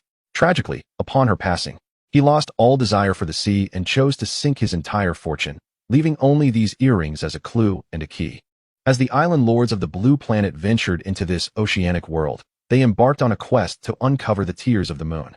Is this truly a tale to behold? One exclaimed, astonished. Surely, the goddess's tears of the moon must be a mere imitation. Just days prior, the goddess had not adorned herself with them. After a 3-day hiatus from sharing videos, she suddenly wore them, undoubtedly having stumbled upon some buried treasure containing the tears. These tears of the moon. Yi Chuan furrowed his brow, surprised to learn that the earrings casually picked up by Blueberry Jam held such a captivating story. During lunch, Yi Chuan relayed this revelation, leaving everyone momentarily speechless. However, Little Flying Dragon nodded in recognition. Yes, indeed. I had seen this too, and was curious about it. Liang Hongying elaborated. There exists a legend regarding the tears of the moon. My grandfather spoke of it. All the island lords in my family entered the oceanic realm in search of these tears and the treasures they promise. Your family possesses such tenacity? Little flying dragon queried. Astonished. It is said that this treasure lies within the forbidden sea. Without absolute strength, venturing there would be tantamount to courting death. After a brief silence, Liang Hongying stood and revealed her back. On her smooth, pale skin, a red crescent-shaped birthmark bore a striking resemblance to Blueberry Jam's earrings. Blueberry Jam gasped, hastily removing the earrings to rest them upon the birthmark, marveling at their uncanny similarity. This is a curse, Liang Hongying disclosed. 40 years ago, my grandfather entered the Forbidden Sea and encountered a ferocious beast, armed with the might of his fleet and his own formidable prowess. He pursued the beast deep into the Forbidden Sea, wounding it severely. Yet, the creature proved cunning and ultimately escaped. Since then, anyone in our family who survives past the age of 30 has met their demise through various accidents. This curse has lingered for 3 decades. Then, your parents, are they not already? Blueberry Jam stammered, taken aback. Liang Hongying met her gaze solemnly and stated, to break this curse, we must locate the treasure through the tears of the moon and find the fountain of immortality within, allowing my grandfather to drink from it and thus shatter our family's curse. I once thought such legends belonged solely to the realm of television. To witness it unfold before me is astonishing. Little Flying Dragon exclaimed. We must seek the fountain of immortality to aid Sister Hongying in breaking this curse. Before that, however, Yichuan interjected, you at least know the route to that treasure, right? The secret must surely lie within these earrings. Little Flying Dragon replied with a grin. I believe this matter should be handled by me alone, Liang Hongying stated solemnly. After all, it concerns our Liang family, and the treasure is likely situated within the Forbidden Sea. How could I possibly involve you all? Hongying, we have journeyed together from the novice zone and have become an inseparable team. We should face this challenge together, Yichuan replied in a serious tone. We are searching for treasure, and in the process, we might as well bring back this so-called fountain of immortality. It's not as if we are specifically going for that. Brother, Liang Hongying's eyes glistened as she looked at Yichuan's earnest expression. This man was willing to venture into the Forbidden Sea for her sake. At present, let us first uncover the secrets of the tears of the moon, Zhao Feiyu interjected. At the very least, we must determine our route. Upon hearing this, Blueberry Jam immediately removed her earrings and handed them to Yichuan. Yet, these earrings appeared quite ordinary, showing no discernible clues, and it was uncertain what materials they were crafted from. Even with great effort, they could not be damaged. No matter how one looked at it, they seemed utterly nondescript. Doesn't it seem that there's nothing to uncover? Little Flying Dragon shrugged. Is this legend merely a fabrication? Is the curse of Hongying's family also untrue? Blueberry Jam retorted sharply. Let me take a look. At that moment, Lu Yue reached out, fiddling with the earrings for a while before aligning the 2 tears of the moon, which seemed to fit together quite snugly. However, even so, no further clues were revealed. Brother, I tried my best, Lu Yue pouted, somewhat helplessly returning the earrings to Yichuan. At least it signifies a considerable advancement. Yichuan replied with a smile, stroking his chin thoughtfully. Since it is called the tears of the moon, perhaps it is related to the moon. Let us place it under the moonlight tonight and see if anything changes. Yes, yes, yes. The group nodded in unison. All right. We have spent ample time aboard the ultimate battleship. The absence of land is rather disorienting, Yichuan remarked as he stood, stretching. For now, let us return to Turtle Island. Absolutely. Blueberry Jam grinned, nodding eagerly. I plan to go live in the woods on the island, chatting with my fans and sharing some benefits. With a clever idea in mind, Yichuan released the turtle from its sealed bottle. After returning to Turtle Island, he sealed the ultimate battleship back into the bottle. After all, they were all stored in the system's inventory, combining them would save space. Chapter 346, Departure to the Forbidden Sea. Upon returning to Turtle Island, everyone felt an unprecedented sense of ease. Not to mention the air on Turtle Island, which was significantly better due to the expansive forests. Subsequently, Blueberry Jam enthusiastically pulled Lu Yue and Liang Hongying into the woods to begin their live broadcast. She intends to have the 2 young ladies make an appearance, so that everyone may fall in love with these 2 beauties. Meanwhile, Yichuan plans to summon the 3 little ones along with the dolphins, aiming to conduct yet another upgrade for the 5 of them.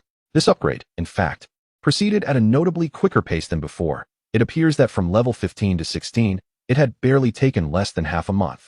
Should the sea turtle be able to evolve intermittently in the future, it would undoubtedly soon manifest the prowess of an Ultra S-class marine beast. Consequently, Yichuan allocated 24,000 evolution points to the sea turtle and promptly examined its status panel. Island Master, Yichuan type, Sea turtle level, 17, 0300000, skills, water bomb, intermediate, backflow technique, intermediate. Absolute gravity, 4,500 tons. Talents, longevity, rapid healing, crawling, levitation, 200 centimeters for 20 minutes. No other changes were noted. However, the requirement for evolution to level 18 had suddenly increased by 6,000 points, which left Yichuan puzzled, yet filled with a sense of anticipation, as it likely indicated the emergence of new skills or talents. What new abilities would manifest remained a thrilling mystery. Not dwelling further on this, Yichuan proceeded to allocate another 14,000 evolution points to the dolphins.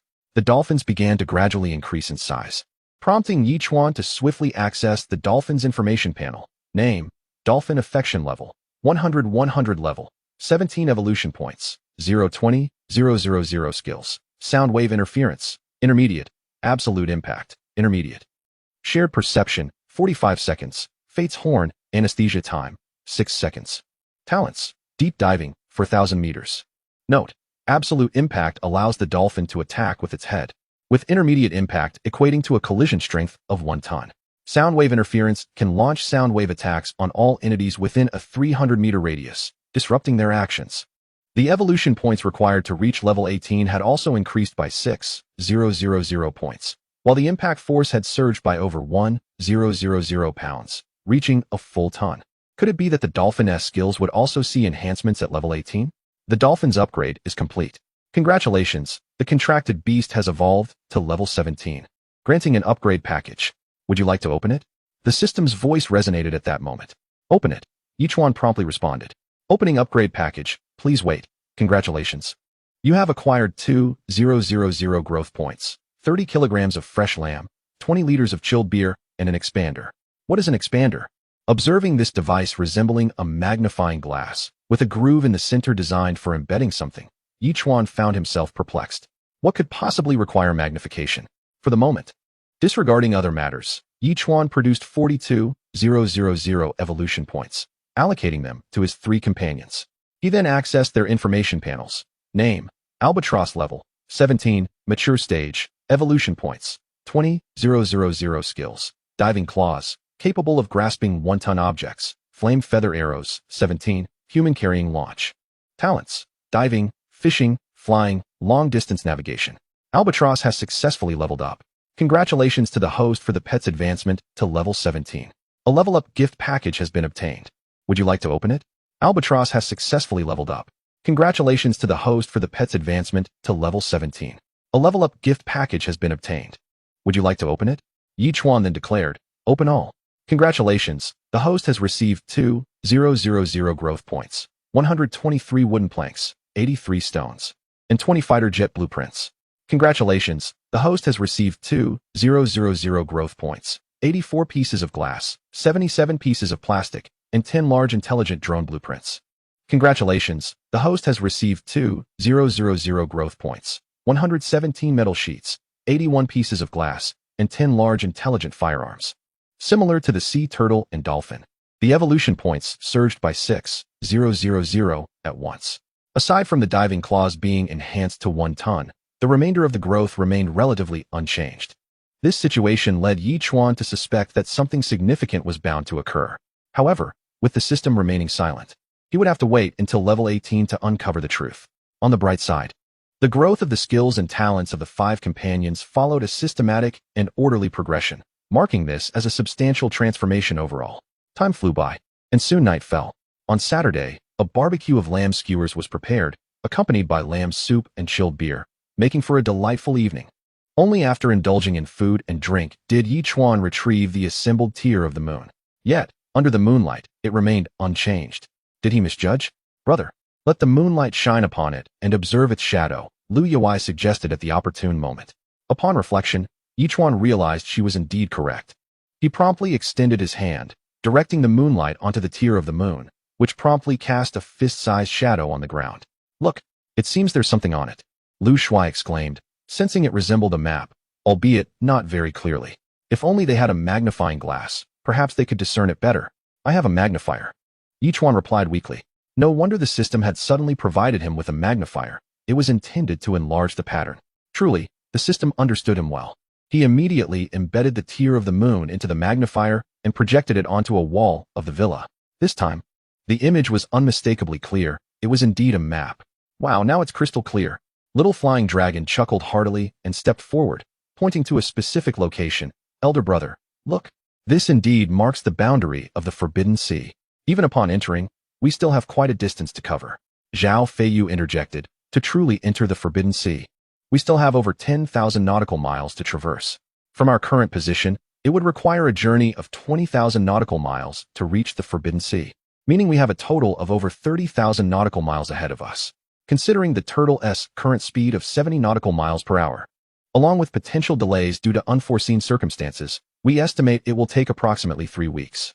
Yichuan promptly provided the conclusion. Very well, let us proceed along this route. Set sail. Following Yichuan's directive, the turtle commenced its journey according to the new course chart. After some further conversation, they each retired to wash up and rest for the night. Yichuan also glanced at the messages in the public chat room.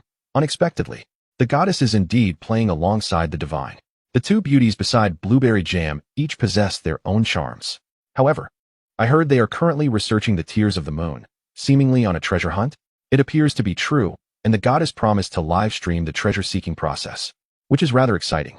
Chapter 347. Wang Sanrui must die. This revelation left Yichuan somewhat speechless. Why would one share such information with the fans, unaware that many island lords might take interest?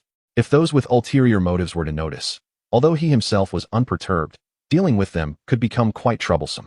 Shaking his head slightly, Yichuan felt a sense of helplessness but chose to remain silent and went to bed. Over 1,000 kilometers away, a fleet was swiftly making its way toward their location. Young master, we shall meet him in approximately 1,000 nautical miles, an elderly man spoke in a low tone. Shall we initiate the attack now? I wish to witness his demise with my own eyes. Wang Sanrui replied coldly. Yichuan had been killed by him twice. Yet having grown up amidst the seas, he had managed to survive. He had died twice at Wang Sanrui's hands, but he only needed to kill him once. Given the formidable strength of our opponent, I propose we first launch a long-range strike to test their firepower, the elderly man suggested solemnly. We have been progressing at an angle to them. If all goes well, we shall meet them tomorrow. As the saying goes, know thyself and know thy enemy, and you shall never be defeated. Very well, launch 3 tracking missiles to gauge their firepower. Wang Sanrui nodded slightly before turning in for the night. The elderly man immediately issued the command to launch the 3 missiles toward their target. Just as Yichuan was drifting into slumber, he was abruptly awakened by the warning signals from the 3 small creatures. Frowning, he wondered who would dare to attack at this hour. It seemed to be 3 missiles. Moreover, there were only these 3 missiles and nothing else. Although the origin of the launch was unknown, Yichuan chose to disregard it entirely, activating his absolute defense before returning to slumber. In a state of half-consciousness, he was abruptly awakened by a tremendous explosion. The 3 missiles had struck his absolute defense, reducing it to mere fragments, and subsequently, both sides vanished into nothingness. Despite the singular sound of the impact, there was no accompanying turbulence. So Yichuan paid it little mind. He merely deployed another layer of absolute defense and soon drifted back into dreams. Detection indicates the host has yet to check in. Would you like to check in? The system's voice soon echoed in his mind. Check in, Yichuan mumbled sleepily. Check-in successful. Congratulations, host. You have received 2,000 evolution points and a super missile set. The system's announcement stirred him to full awareness. He recalled that prior to his imminent battle with the deceptive octopus, he had first received the blueprint for the super missile, only to be presented with the launch platform just before the conflict began. He was pleasantly surprised that this time, the system was exceedingly generous, providing him with the entire super missile set, encompassing all necessary components. Finally, he could cease worrying about the launch platform, which was a relief. Brother, what happened last night? Did someone attack us? As he exited his room, the little dragon inquired with astonishment, clearly incredulous that anyone would dare to launch a nighttime assault against them. Indeed. But I was rather sleepy last night, and paid it no mind, Yichuan replied with a smile. It's not too late to investigate who our assailant was. I have traced the trajectory and found that the adversary is merely 200 nautical miles away from us, Zhao Feiyu remarked with a serious tone as he approached. It seems we have no connection to them, do we? Yichuan glanced at the data and chuckled. This is Wang Sanrui, the very individual I mentioned whom I failed to eliminate on 2 previous occasions. Is this fellow really that resilient? The little dragon exclaimed in surprise. Well, perhaps I was somewhat careless, Yichuan responded with a light-hearted shake of his head. He promptly located the ID of the island lord he had borrowed and sent a video request. The recipient was an elderly man who, upon seeing Yi Chuan, appeared puzzled. "Who are you?" he asked. "I am here to find Wang Sanrui." Yi Chuan replied directly. "I am the target of your attack last night. Do you recognize me now?" Yi Chuan. The old man's expression shifted subtly. Moments later, Wang Sanrui appeared on the video feed, glaring at Yi Chuan with a cold intensity. "How could 3 missiles not have obliterated you, you scoundrel? You have died twice already and yet remain unscathed. Do you think you can survive a mere 3 missiles? Yi Chuan could hardly suppress a chuckle. "Here's the deal. I will grant you a chance. If you kneel and bow 3 times, I shall forgive your offense from last night. You want me to bow 3 times? Do you consider yourself quite impressive?" Wang Sanrui regarded Yi Chuan as if he were a fool. "Let me put it this way. I currently command over a dozen warships. Dealing with you would be as simple as swatting an ant. Do not presume to compare yourself to me. I have inherited my family's fleet. Who could possibly rival my strength? That old man beside you. It would be wise to advise Wang Sanrui to bow and admit his mistakes." Yi Chuan proclaimed. "I have attempted to eliminate him twice, yet he remains alive. An emotional bond has formed, and I am reluctant to let him perish so easily." "Ha!" Wang Sanrui was nearly in tears from laughter, exclaiming, "Good heavens, Yi Chuan, do you truly consider yourself such a trivial matter? Are you unaware that our roles have now reversed, and it is I who shall be hunting you?" "Well, I have already granted you your chance," Yi Chuan replied, nodding slightly before abruptly ending the call. "Brother, shall we launch a couple of ground-to-ground missiles?" Xiao Feilong inquired with excitement. "In this situation, there is no need for ground-to-ground. A single missile will suffice to obliterate all their warships," Yi Chuan replied, shaking his head as he made his way to the island. With a grand gesture, he produced a super missile. By heavens! Upon seeing such a colossal missile, everyone gasped in astonishment. "Brother, is that missile not excessively large? It can hardly be deemed a missile. It is a super missile," Yi Chuan stated, commencing operations. "This contraption had appeared too frequently in my maritime endeavors. Since he remains obstinately unyielding, I must personally escort him on his final journey." With that, he aimed at the coordinates corresponding to the ID from the video and pressed the launch button. In an instant, the enormous super missile ascended slowly before swiftly darting toward its target. The old man, now visibly anxious, remarked seriously, "Young master, perhaps you should take a speedboat and leave. I have an ominous feeling that something may go awry."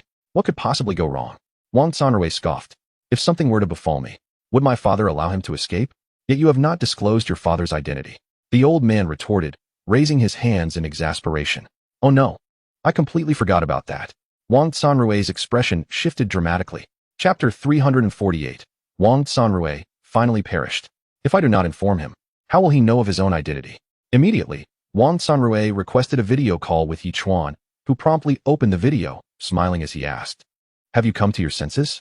I must inform you that my father is one of the leaders of the maritime marauders, Wang Zhongyang." Wang Sanrui bellowed. "If you willingly accept your fate, I might spare your friend.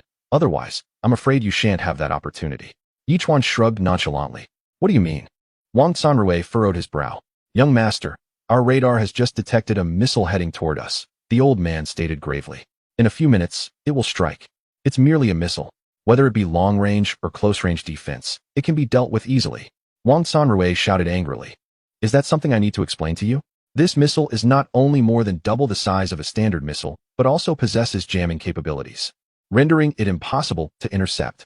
The old man replied, conflicted. "What do you imply?" "What I mean is, he will soon launch an attack on us. And not just on this warship. All vessels shall be unable to escape their doom." "How is that possible?" Wang Sanrui's body trembled. "Hence I say, you have no chance left." Yi Chuan remarked with a smile. "I have already told you to kneel and apologize to me, yet you stubbornly consider yourself invincible. Is that my fault? Please don't kill me." Wang Sanrui immediately knelt before Yi Chuan, pledging, "I will intercept that missile. From now on, I shall be your subordinate, and I will do whatever you ask. I can even become your vassal island lord at this moment. Your super tablet is gone. You are now merely a nameless individual. How can you become my vassal island lord?" Yi Chuan shrugged. "I accept your apology, for you have persistently harassed me, yet you still deserve to die. Thus, farewell. You cannot kill me." Wang Sanrui shouted in anger, "My father is Wang Zhongyang. If you kill me, he will surely lead all the sea marauders to hunt you down, and you shall find no refuge in the ocean world. Young master, there are 3 minutes left." The elder spoke solemnly. "The speedboat is ready. We can leave at any moment. Yi Chuan, I won't die this time. Just wait for me." Wang Sanrui raised his middle finger at Yichuan and turned to flee. Within a mere minute, the two entered the speedboat, and as the elder started the engine, they surged forward. Wang Sanrui, witnessing the missile approaching from afar, immediately sent a video request to Wang Zhongyang. Almost as soon as the connection was established, Wang Sanrui broke down in tears. "Dad, I don't want to die. Please save me. I truly do not wish to perish," sob. "What is going on? What do you mean you don't want to die? Are you on a speedboat?" Wang Zhongyang questioned, perplexed. "Where's the fleet? The enemies my young master has provoked are formidable. One of their missiles is equivalent to dozens of ordinary ones. And we have mere seconds before they strike our fleet. We are fleeing for our lives." The elder turned back, seeing the missile collide with the warship, and shouted at the top of his lungs, "The one who seeks to kill us is named Yichuan." With that proclamation, the missile detonated upon the warship. In that instant, an overwhelming force radiated outward, leaving the 10 or so warships with no chance to resist, tearing them to shreds. Although Wang Sanrui and the elder speedboat had surged over 300 meters away, they were still caught in the wake of the explosion's force. Instinctively, Wang Sanrui let out a scream, and along with the speedboat, they were reduced to cinders, subsequently obliterated by the shockwave, which propelled them forward. Before the shockwave struck, Wang Zhongyang had been fixated on the large screen. He witnessed the power of the super bomb, as well as the scene of his son being annihilated. Until the screen went black, his expression was one of utter devastation. He could not accept the reality, since entering the novice area of the ocean world. He had only seen Wang Sanrui once, and now, in another video call, it was as if they had been separated by realms. Such anguish is beyond the comprehension of any soul. Immediately investigate. I demand to know the whereabouts and background of Yichuan within a day. After a full 3 minutes, Wang Zhongyang, gritting his teeth, declared, "Assemble all the warships of the sea raiders and summon the water beast. I shall avenge my son." Is it truly wise to summon the water beast, which currently resides in the Forbidden Sea? A nearby man hesitantly inquired. The ensuing carnage would extend far beyond merely dealing with Yichuan and his crew.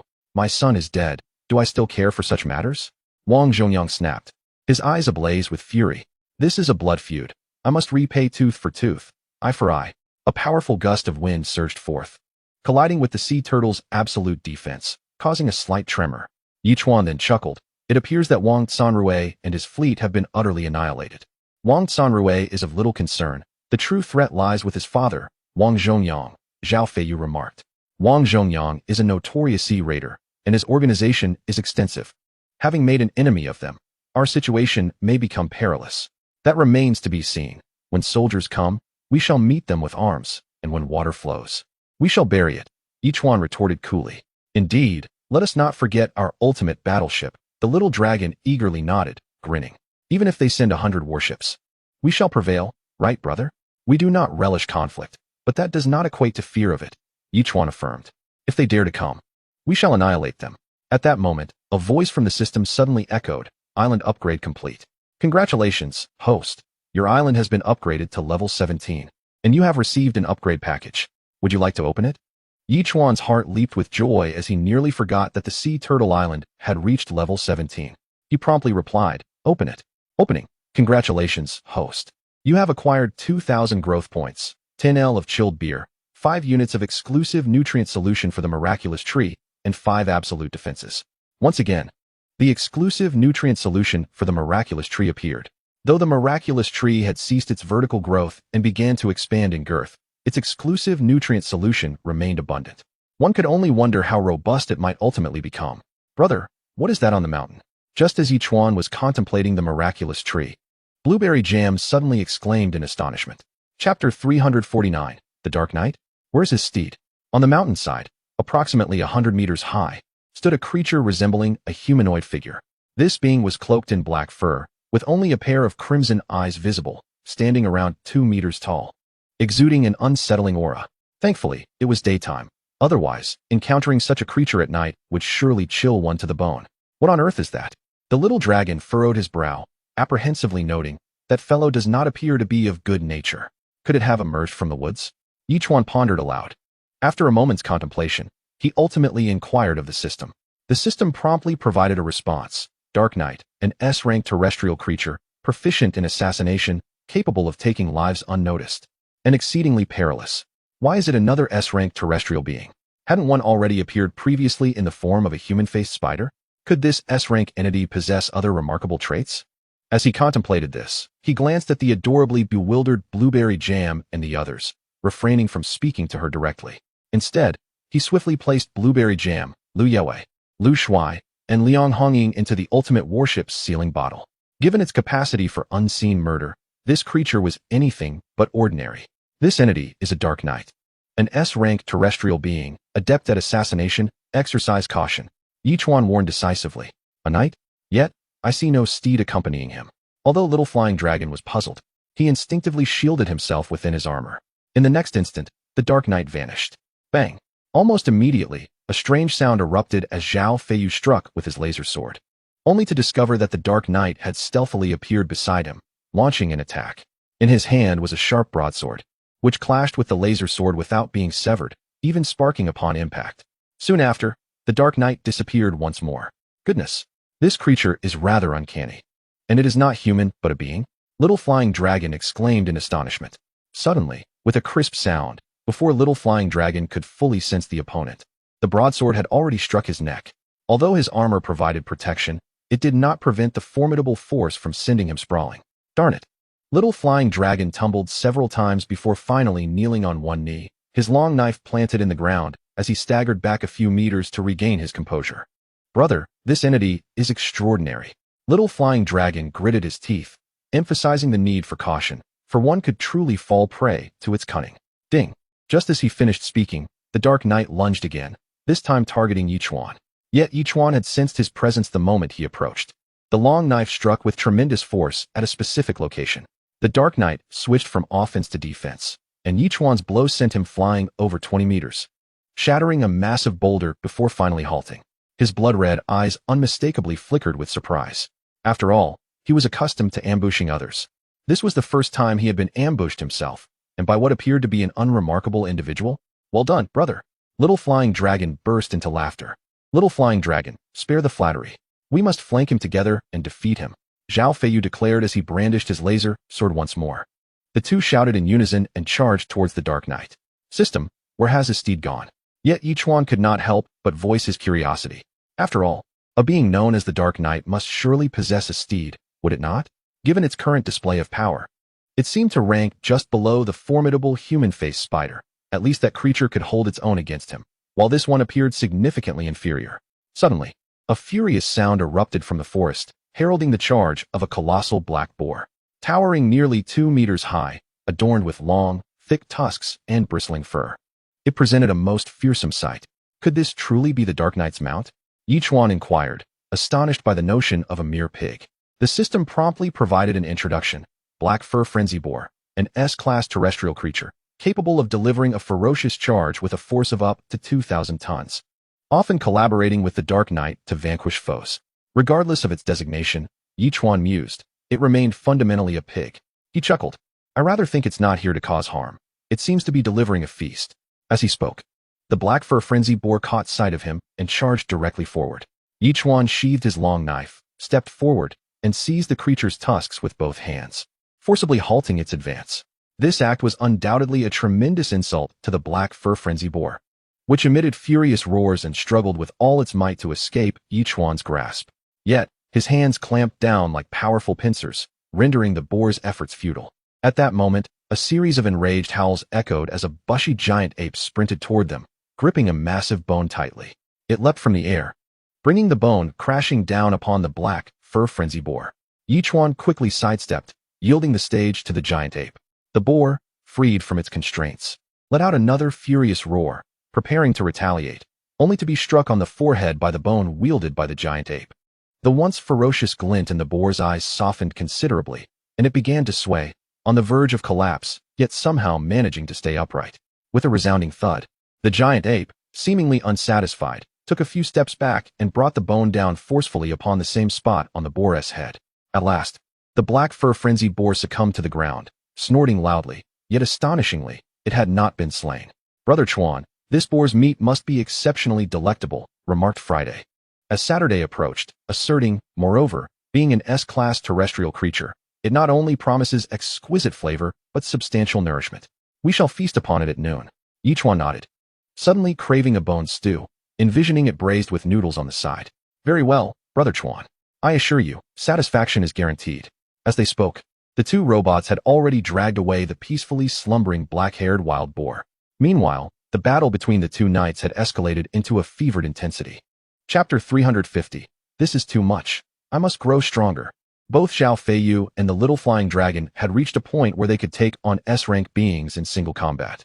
However, suddenly encountering an S-rank creature still left them feeling somewhat overwhelmed, especially with the opponent's elusive movements. Although the sudden attacks posed no harm to them, their ability to subdue the Dark Knights swiftly was lacking. Brother Yu, this fellow seems to possess formidable defenses, exclaimed the little flying dragon, astonished after being struck once more by the Dark Knight. It appears we are somewhat ineffectual in this fight.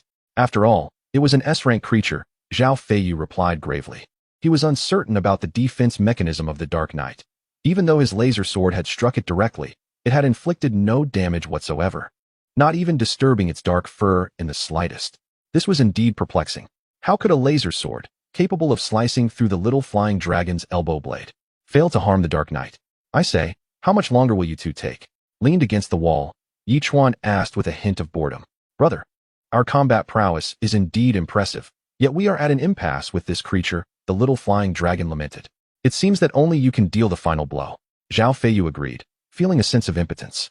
Although his combat capabilities had soared after acquiring this advanced intelligent armor, and its defensive power was unparalleled, it seemed that the strength of the armor was contingent upon the inherent strength of its wearer. I had thought I could retire now, Yi Chuan remarked with a slight shake of his head. He then conjured 7 blazing feather arrows, unleashing them towards the Dark Knight. The Dark Knight's combat ability and agility were indeed remarkable. Upon seeing the fiery arrows, it immediately attempted to evade while employing its erratic movements. However, before it could escape, the two had already closed in, cutting off all avenues of retreat. In that fleeting moment, while the Dark Knight managed to block 4 arrows, 3 still struck true, igniting in flames. It let out a peculiar cry, rolling on the ground in a desperate attempt to extinguish the fire. Yet, this was S-rank fire. Even as an S-rank entity, it could not extinguish it effortlessly. The Dark Knight, now seemingly frenzied, charged towards Yi Chuan. The flames were conjured by Yi Chuan, and in its eyes, there was only Yi Chuan, as if defeating him would dissolve all troubles. Let it be decided in one move, Yi Chuan mused, observing that although the Dark Knight had concealed its form, the flames still betrayed its position. With a sly smile, he unsheathed his great sword and prepared to unleash an absolute gravitational strike against the Dark Knight. 3 seconds later, the two collided with a resounding crash. The crisp sound echoed as the Dark Knight's sword shattered, ultimately striking the Dark Knight's head and sending him flying. He collided with a small hill, creating a human-shaped indentation in its surface, before plummeting to the ground, flames still flickering around him. Was that it? Observing the seemingly lifeless Dark Knight, Zhao Feiyu and his companion could hardly believe their eyes. The formidable foe that had eluded their combined efforts for so long was dispatched with a single blow from their elder brother. Had the disparity between them grown so vast? Indeed, the comparison was striking. Yi Chuan shrugged lightly and ambled toward the Dark Knight. At this point, he found little desire to continue battling an S-class creature, especially with the presence of his 2 powerful allies, the little flying dragons. Was his intervention truly necessary? Their combat prowess was evidently lacking. Little flying dragons, it seems you both need to regularly consume S-class elixirs, he remarked casually while extracting the feathered arrows from the Dark Knight's body. After all, they were venturing into the Forbidden Sea, where numerous SS-class beings awaited, including the ominous SSS-class tentacled octopus. If they did not bolster their strength, even the ultimate battleship might prove insufficient. Indeed, Zhao Feiyu sighed, acutely aware of his own limitations. Though he had once been a king of soldiers, the evolving circumstances had rendered his combat abilities rather inadequate. Continuing on this path would surely lead to obsolescence. After all, armor was merely a supplement. One must forge their own strength. What a peculiar creature. As the flames subsided, the Dark Knight's charred black fur vanished, revealing his true form, a massive black monkey. The transformation into the previous guise and ascension to S-class was quite astonishing. Toss him into the sea. Yi Chuan nodded thoughtfully, then turned to the bushy giant ape. Old Boo, this fellow emerged from the woods, did he not? The bushy giant ape nodded vigorously, a glimmer of anger in his eyes. He too was likely perplexed by the frequent emergence of such formidable entities within his territory. At that moment, Yi Chuan released Liang Hongying and her companions from the ultimate battleship. Blueberry Jam beamed with excitement, laughing heartily. Brother, you have no idea. It was so much fun in that bottle. We even shrank in size. Ha ha ha. Naturally, how else could the colossal ultimate battleship accommodate us? Yichuan shrugged in response. Is the battle over? Liang Hongying inquired as she approached. If only my combat strength had kept pace, I could have fought alongside you. Sister, from now on, let us consider S-class elixirs as our everyday water. With a sense of resignation, the little dragon remarked, through our battle with this fellow, we have come to recognize our own shortcomings in combat prowess. Had it not been for our elder brother's timely intervention, I fear we would have remained unable to subdue him for some time. Indeed, Liang Hongying nodded slightly. Having always perceived myself as formidable, I now find myself falling short. If I do not elevate my abilities, I may truly face elimination. Very well, now that we are aware of our deficiencies, let us gradually enhance our skills. Yichuan waved his hand. However, I believe it would be prudent for everyone to assist Saturday in dealing with the giant boar. Otherwise, we may miss out on a feast of succulent bone marrow at noon. Absolutely. S-grade pork must be exquisite. Upon the mention of food, the little dragon immediately perked up, urging several companions to dash toward the seaside. Lu Shuai, wait a moment. Yichuan called out to Lu Shuai at that moment. What is it, elder brother? Lu Shuai inquired, puzzled. I just realized that the ton of gold I entrusted to you has not been given to your family. Yichuan observed. I reached out to the head of the Lu family, but they looked down upon it, and even absurdly expected me to procure a great elixir for them. Lu Shuai scoffed. They claimed that if I provided the elixir, I would become the next family head. Do they take me for a fool? Consequently, I have severed ties with the Lu family. After all, I helped them locate a mine and even gifted Lu Guanzhong a bottle of Han Emperor Mao Dai. I have done my part. Yichuan's brow furrowed slightly. He was genuinely concerned for Lu Shuai, aside from blueberry jam. He hoped that other subordinate island lords could rise to positions of leadership. Yet, he had underestimated the ambition of the Lu family, who naively yearned for the great elixir, leaving him somewhat speechless. Patting Lu Shuai on the shoulder, Yichuan nodded. Since you have made your decision, I can only support you. Aligning with such a family will not lead to better prospects. I believe you will ultimately discover your own path and become one of the most formidable sovereigns in the marine world. Indeed, Lu Shuai nodded emphatically. The family can no longer be relied upon. For now, I must depend on my elder brother and gradually carve out my own reputation, proving to the Lu family who the true powerhouse is. At noon, the group savored the large marrow bones and pork bone noodle soup. True to its reputation, the S-grade pork was undeniably more delicious than any they had ever tasted, an indescribable sensation that words could not adequately capture. In a word, it was exquisite. The group feasted to their heart's content, thoroughly enjoying the meal. By the afternoon, however, Yichuan's demeanor turned serious. He had resolutely decided to consume the great elixir and enter seclusion. With a calculated mind, he promptly shared the news with everyone. The little dragon nodded without hesitation. Rest assured, with us by your side, you will undoubtedly enter seclusion safely. Indeed, this is feasible. Liang Hongying concurred eagerly. Do not worry, elder brother. Focus on your seclusion while we all stand guard for you.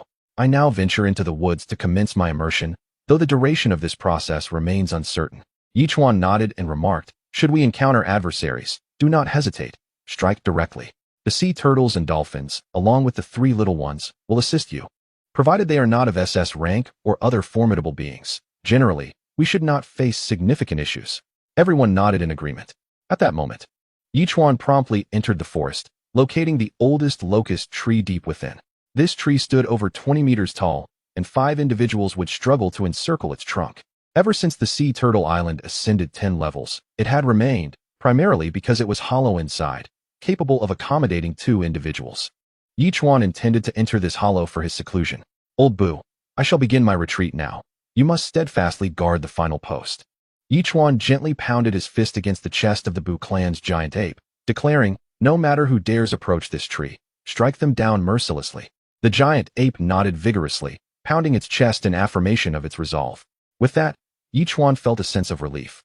Leaping onto the locust tree and entering the hollow without further hesitation, he swiftly consumed the colossal Great Recovery Pill and the Enhancement Pill. Under the influence of the Enhancement Pill, the Great Recovery Pill began to dissolve rapidly, resembling a vast energy conglomerate, with waves of energy erupting continuously, swiftly dispersing throughout his body, ultimately forming a closed loop within which all energies circulated expeditiously. The Great Recovery Pill diminished in size as energy surged forth, the closed energy increasing and accelerating, instilling a profound sense of freedom, as if all of nature were within his grasp. However, It was evident that the complete eruption of energy would require more time, and Yichuan sensed that this was merely the beginning. To fully immerse himself, it seemed he required a catalyst. A day passed in the blink of an eye. In the afternoon, Sea Turtle Island was advancing rapidly when suddenly, a warship obstructed its path. Nearly 100 individuals aboard the warship gasped in astonishment upon realizing they were facing a gigantic sea turtle. They all understood the existence of high-level marine creatures, and a sea turtle of such magnitude, capable of carrying an entire island, must surely be of at least SS rank. What brings you here? Immediately, the little flying dragon approached for negotiations. The ship's captain maintained a grave expression and declared sternly, "Friends, beyond this point lies our territory. We kindly ask you to depart swiftly. Forgive me, but may I inquire if territories exist within the oceanic realm?" The little flying dragon raised its hands in confusion, stating, "As far as I know, the ocean is a collective asset of the entire blue planet, not divided into yours and mine." "What do you mean by this?" "Up ahead is our mining zone." The captain furrowed his brow and commanded, "It is well known that when a location is discovered to possess minerals, it belongs to the island's owner until the resources are fully extracted. You appear to be a novice island master. Do not tell me you are unaware of this." "What minerals have you discovered?" inquired the curious little flying dragon. "This is none of your concern," the captain retorted darkly. "You are not here to seize our resources, are you?" "That was not my intention initially, but your words pique my interest," little flying dragon replied with a slight shrug. "I have always harbored a keen curiosity for exceptional treasures. The more you withhold, the more I yearn to uncover." "Then you might as well perish," exclaimed the hot-tempered island lord, pulling the trigger at little flying dragon. A sharp clang resonated as little flying dragon swiftly shielded himself with his armor, advancing towards the group. "I have conversed with you politely, yet you resort to violence. Regrettably, I must eliminate you all." With each cry of despair, scores of men aboard the warship fell before little flying dragon's blade, even as some resorted to firearms, blades, and even rocket launchers in retaliation. They were utterly ineffective against him. In the blink of an eye, only the captain remained. Little flying dragon coldly posed his question once more. "I shall grant you another opportunity. What minerals have you found?" "Sulfur and nitrate," the captain replied, swallowing hard. "We have processed them into gunpowder on site." "Does that mean there is a substantial quantity of gunpowder here?" Little flying dragon's expression shifted slightly. 100,000 tons. The captain managed to answer with great difficulty. Chapter 352. Destroy the warship. Let us conquer the island. Such a vast amount. This revelation genuinely astonished little flying dragon. The last high-alum explosive only amounted to 10,000 tons and had fully equipped the ultimate warship's weaponry, while this time it was merely conventional explosives. 100,000 tons equated to the power of 10,000 tons of high-alum explosives. Instantly, little flying dragon broke into a grin. "Splendid. We are in dire need of explosives, and you have conveniently delivered them to us. Truly benevolent. You may find it impossible to seize this gunpowder." The captain clenched his fists, ultimately shaking his head. "How so?" Little flying dragon inquired with genuine curiosity. "There are still 10 warships, each boasting greater combat capabilities than ours," the captain stated solemnly. "Moreover, there lies an S-class terrestrial creature on the island, Tyrannosaurus Rex." This revelation left little flying dragon momentarily speechless. It was not that the island's Tyrannosaurus was purportedly formidable, but rather he was intrigued by how such a powerful creature could be tamed. Logically, one would assume these individuals had no means to do so. However, it was clear that this captain would divulge nothing further. Nodding, little flying dragon remarked, "I am gratified that you have shared this with me. I shall grant you a swifter death." The captain's expression shifted dramatically. Before he could utter another word, his neck was swiftly broken. "Brother, we have struck gold this time." Little flying dragon returned, laughing with exuberance. "These individuals possess 100,000 tons of explosives. Such a quantity." The others were equally taken aback. With sulfur and nitrate mines at their disposal, they had directly produced gunpowder on site. It remained a mystery why they had accumulated such a vast stockpile. Little flying dragon remarked, "In addition to the 10 warships, there is also a Tyrannosaurus Rex guarding the island. Then let us destroy the warships and head to the island." Liang Hongying decisively declared, "Aren't you capable of dealing with S-class creatures?" "Indeed, but I must also seek your counsel." Little flying dragon replied with a grin. "Let us take down the warships and ascend to the island." Zhao Feiyu echoed Liang Hongying's words with a smile. As they approached 30 nautical miles away, the sea turtle suddenly veered to one side, while little flying dragon activated the ground-to-ground launch system, targeting the 10 warships surrounding the trio of islands. Promptly pressing the launch button, the sea turtle, after a brief wobble, immediately turned back toward their direction. On the mining island, a solitary figure was monitoring the radar, puzzled. What is this creature up to? It had turned to head elsewhere, yet after mere minutes, it is returning to us? Island Master. Could it be that they initially changed their minds, then reconsidered and decided to conquer us after all? Someone nearby inquired. We have 11 warships and a Tyrannosaurus Rex. Even if they managed to reach the island, how could they possibly contend with the dinosaur? The Island Master scoffed. I believe they are merely here to seek our friendship. Suddenly, the Island Master's expression changed dramatically. On the radar, 10 small dots appeared, swiftly approaching their location. Those were the missiles. They dare to attack us, someone exclaimed. Observing the radar, a cold smile creeping across their face. Do they not grasp our strength? Even if one missile is launched from a single warship, 10 warships could easily obliterate them. What audacity these individuals possess to strike first. Rest assured, once the warships intercept these missiles, our next wave of attack will effortlessly annihilate them. The Island Master said nonchalantly. Let us prepare. Once aboard their warships, we shall see if these fools are truly as foolish as they seem. Island Master, look! Someone suddenly shouted.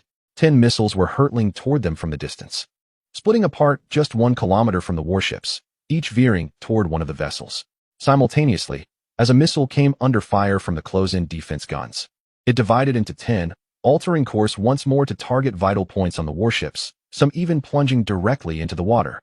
Despite the close-in defense guns initiating a 360-degree defense, this maneuver caught them off guard. Moreover, the separated warheads were not only significantly smaller, but also much faster. Although many warheads were intercepted, all 10 warships sustained varying degrees of damage, with several being cleaved in half, beginning to sink. What sort of attack is this? The Island Master and his companions were utterly astonished.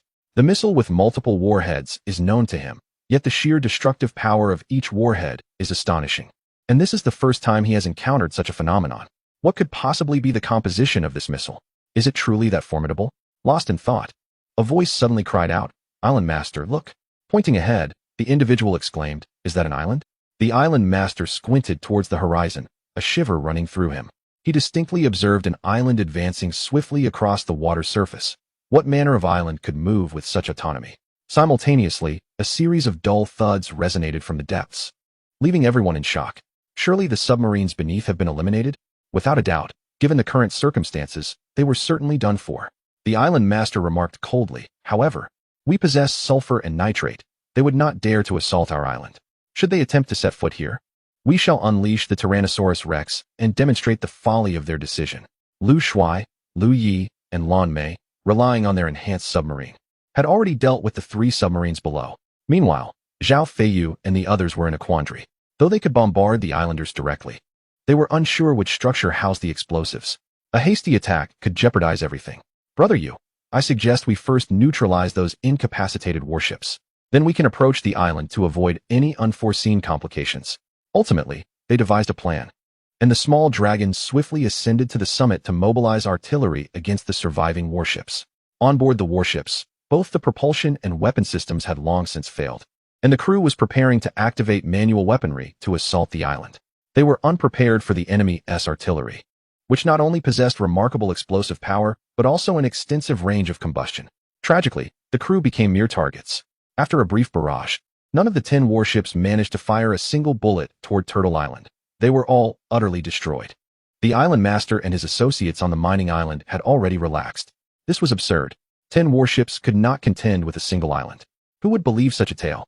Chapter 353. The Sea Raiders? They should seize it. Just then, one individual finally shouted aloud. Instantly, everyone braced themselves. The Island Master roared, Quickly, bring out the Tyrannosaurus Rex and eliminate them all. As he spoke, Turtle Island had already docked with the island. Zhao Feiyu and his companions leaped onto the island, confronting the armed Island Master and workers, prompting the small dragon to chuckle heartily and greet them. Hello, everyone. Who are you to dare annihilate our fleet and attempt to seize our island? The Island Master coldly inquired. What do you seek? No. You misunderstand. We merely intend to take the explosives. As for occupying your mining area, that is not our intention. Little Flying Dragon waved his hands repeatedly, asserting that they were indeed good people, and they were not taking anything for free. They intended to purchase. Purchase? His words left the crowd in utter bewilderment. After all, this fellow hardly appeared to be someone who came to buy anything. Yes, we won't kill you. We will use your lives to acquire these 100,000 tons of explosives. Quite reasonable, isn't it? Little Flying Dragon inquired with an innocent smile. Kill them. The island lord suddenly felt a sense of being toyed with, and he immediately shouted in anger. In an instant, crossbows and guns were aimed at the three. The two immediately activated their battle armor, shielding Liang Hongying. All the attacks bombarded the duo, yet such levels of assault barely tickled them. After a round of attacks, disbelief enveloped the crowd. The island lord swallowed hard, finally bellowing, Tyrannosaurus Rex, Tyrannosaurus Rex. With a mighty roar, a colossal Tyrannosaurus emerged from the depths of the island, each step causing the ground to tremble slightly, instilling fear in all. I was curious about how you managed to tame this S-class Tyrannosaurus. Little Flying Dragon asked with keen interest. An S-class ruler would surely not allow themselves to be subdued so easily, would they? That is none of your concern. The island lord sneered. I had no intention of revealing the Tyrannosaurus, but you wretches destroyed my 11 warships and even dared to claim our explosives. Do you know for whom these explosives are intended? For whom? Little Flying Dragon queried again, puzzled. Kill them. Sensing that the three did not appear frightened, the anger among the onlookers intensified. The island lord pointed directly at Little Flying Dragon and his companions, issuing the final command to the Tyrannosaurus. With a thunderous roar, the Tyrannosaurus charged at the three. Little Flying Dragon chuckled, stepping forward boldly and crashing into the Tyrannosaurus. The impact struck the beast's cheek, causing it to stagger back a few steps. This enraged the self-proclaimed king of beasts even more, as it charged directly at Little Flying Dragon, who skillfully led it away to engage elsewhere. This left the island lord and his dozens of men in a state of confusion.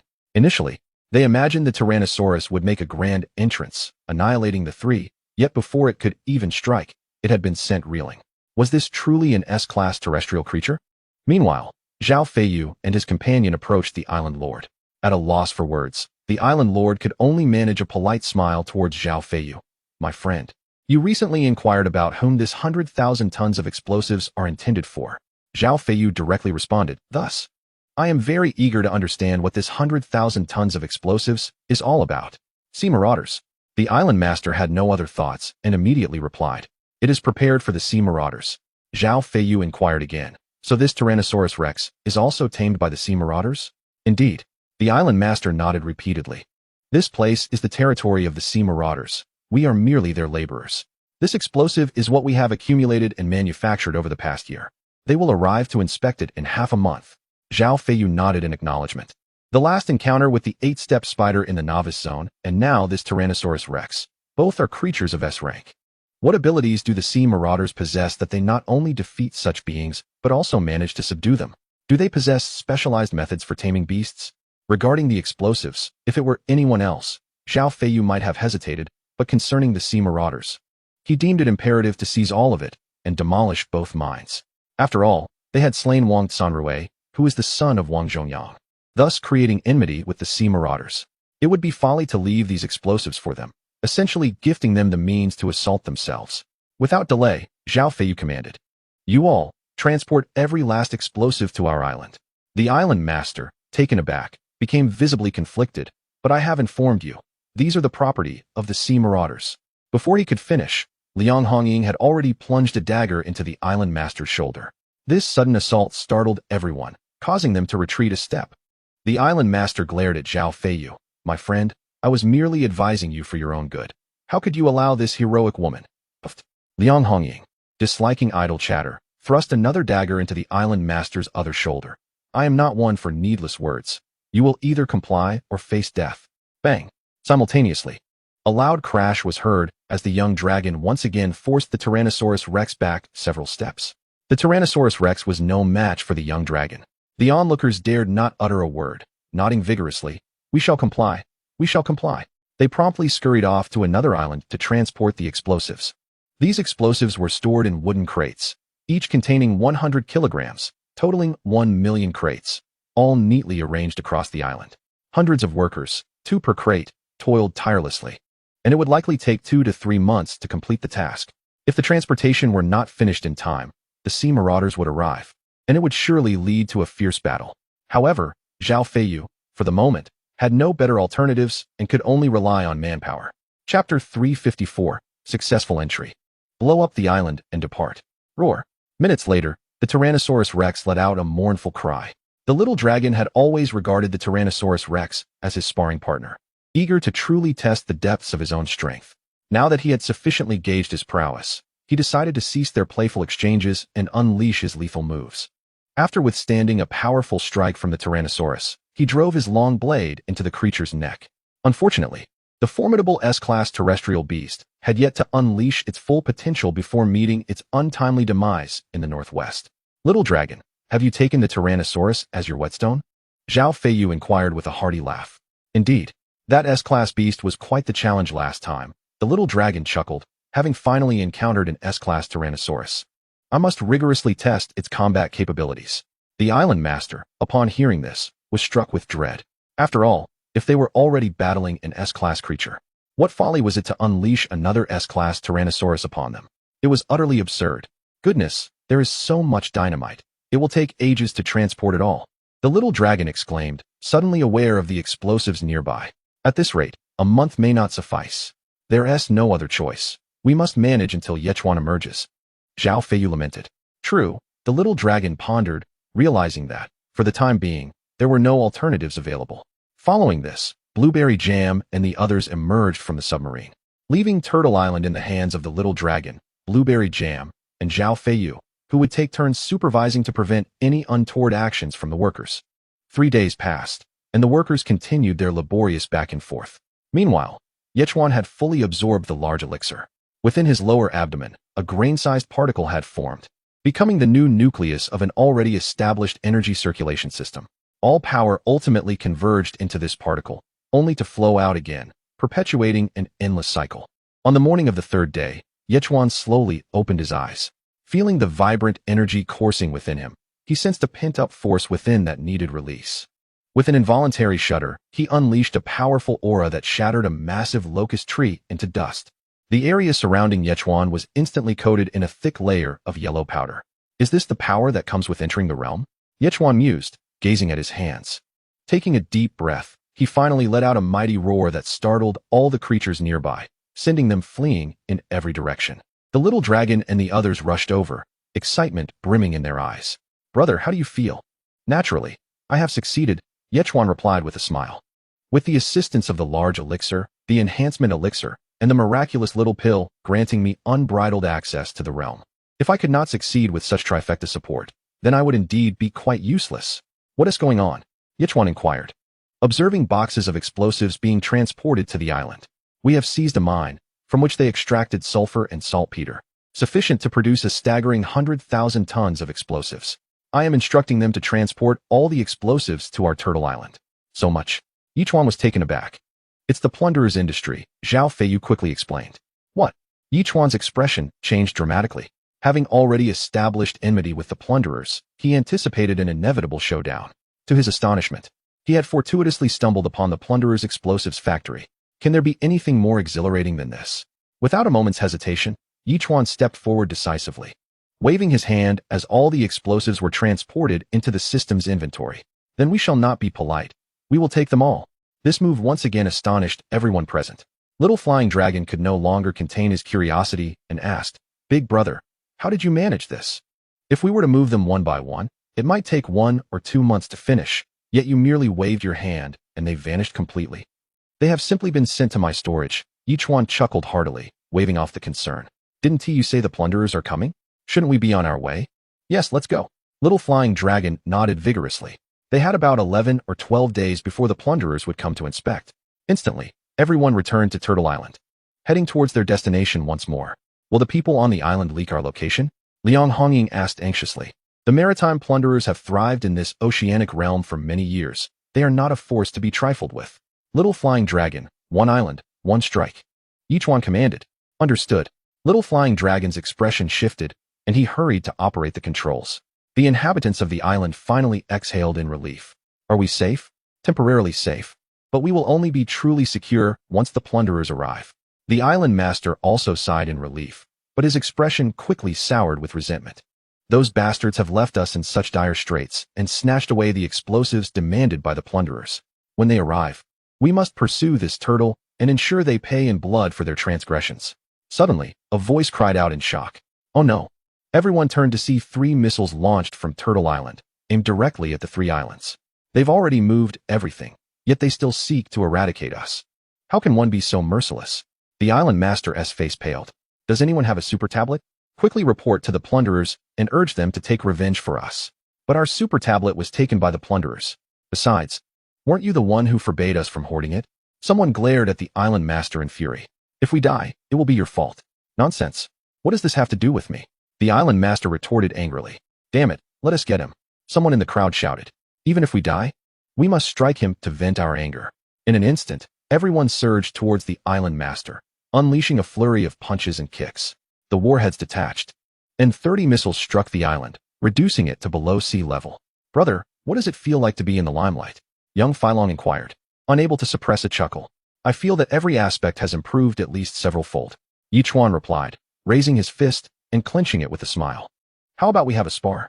Young Filong rubbed his hands together, eager to demonstrate the terror of his newfound abilities. Chapter 355. Ignite the feathers, summon the eternal clan. You? Yichuan gazed at young Filong with a smile. Why would you seek out such a challenge? What has compelled you to duel with me? Young Filong felt a bit embarrassed by the question. Before his brother's transformation, he was already outmatched. Now, with his brother's newfound prowess, the disparity was even greater. However, young Filong cheerfully retorted, I merely wish to witness your current strength, big brother. Indeed, although he felt several times more powerful after his transformation, he had yet to truly test his abilities. Yichuan nodded thoughtfully. All right, let's see what you've got. Great, young Filong exclaimed, rubbing his hands together and bursting into laughter. The two quickly moved to an open area, and after donning their battle armor, young Filong suddenly lunged at Yichuan with a swift motion. His speed was nothing short of extraordinary, a testament to his peak prowess. However, as young Filong's long blade approached within a mere 20 centimeters of Yichuan, Yichuan extended a finger and gently flicked the blade. Instantly, young Filong felt a tingling in his palm, and the long blade veered uncontrollably away. Such incredible power could be unleashed with just a simple gesture? While young Filong was still in shock, Yichuan closed the distance, not launching an attack, but rather colliding his entire body against young Filong. Despite young Filong's preparations, the sheer force of the impact sent him flying. Even within the protective armor, he felt as though he had been struck by a barrage of missiles, the sensation overwhelming. How was that? Yichuan inquired with a grin. Again, young Filong gritted his teeth and resumed his assault on Yichuan. Yichuan hardly needed to counter, merely evading and delivering light retaliatory strikes that left young Filong at a disadvantage. This prompted Zhao Feiyu to join the fray, eager to test his own skills. Both possessed the capability to battle S-class beings, yet when attacking Yichuan together, they found themselves once more lacking. They sorrowfully realized that regardless of where they struck, Yichuan could anticipate their moves and counteract them without inflicting harm, effortlessly sending them both reeling. Such precise judgment amidst intense combat required an extraordinarily powerful presence. Those present, possessing considerable strength, could not help but feel a tinge of melancholy. The disparity between myself and my elder brother has indeed grown significantly. I now firmly believe that you are capable of confronting S-class creatures. After receiving yet another blow, the little dragon couldn't help but feel a tinge of melancholy. The gap between us seemed to widen further. Take your time, and you will catch up, Yichuan chuckled. At this point, he had gained a certain understanding of his own abilities. After all, without launching a powerful attack, he had rendered the two utterly defenseless. He felt confident that, even if he faced the SSS-class spectral octopus again, he could at least put up a fight. It was only after entering the realm that he realized humanity possessed the greatest potential among the super S-class beings, capable of evolving layer by layer, and perhaps even becoming the legendary beings. Setting aside the matter of the merfolk, at the very least, he could assist the Eternal Clan in defeating the Ageless Clan and complete the first quest. With this thought in mind, Yichuan solemnly declared, Brothers, we may need to temporarily alter our course. What? Everyone looked at Yichuan with skepticism. I once promised a tribe that I would aid them in battle. Yichuan stated gravely, once this matter concludes, I shall receive a generous reward, which could enhance our foundation for entering the Forbidden Sea. As he spoke, he glanced at Liang Hongying. Without hesitation, Liang Hongying responded with equal seriousness. In the Forbidden Sea, S-class marine creatures abound, and many SSS-class marine beings lurk with intent. If we can fortify our foundation for entering the Forbidden Sea, I believe we should indeed divert our course to assist that tribe. Exactly. It would also serve to hone our combat prowess. The little dragon and others nodded in agreement. Very well, it is settled then. With that, Yichuan promptly ignited a blood-red feather. In 3 days, they would come to retrieve us. During this time, we would continue to advance towards our set objectives. After discussing these matters, everyone began to take action. Yichuan couldn't help but chuckle and ask, "System, I haven't checked in for several days. Can I retroactively sign in?" "Apologies, the system does not support retroactive sign-ins," the system replied coldly, leaving Yichuan speechless and impotent. "Damn it, after 3 days in seclusion, I missed the sign-in. It's a bit frustrating." Subsequently, Yichuan took out the forbidden spear, a 13-meter-long behemoth. It had been previously introduced that if the wielder shattered the mirror, it would radiate its own brilliance. Now that he had shattered the mirror, Yichuan felt a sense of anticipation. Yet, gazing at the enormous spear, he helplessly inquired, "System, you must at least tell me how to wield this spear. Am I to simply swing around this thick and cumbersome weapon all day? Blood to mark, breath to urge." The system provided 8 cryptic words. Yichuan pondered momentarily before decisively pricking his finger, allowing his blood to drip onto the forbidden spear. He then began to channel his formidable aura into it. As the crimson liquid slowly seeped into the weapon, an ethereal connection seemed to blossom between Yichuan and the spear. Was it a form of telepathy? Subsequently, the forbidden spear began to contract, shrinking from 13 meters to 12, then to 11, and soon it measured a mere 1.7 to 8 meters in length, with a diameter of 3 centimeters, an ideal size for Yichuan's use. "Goodness!" Yichuan exclaimed in astonishment, gripping the spear. Instantly, a faint luminescence emanated from his hand, enveloping the entirety of the spear. And even a glimmer of light danced across Yichuan's form.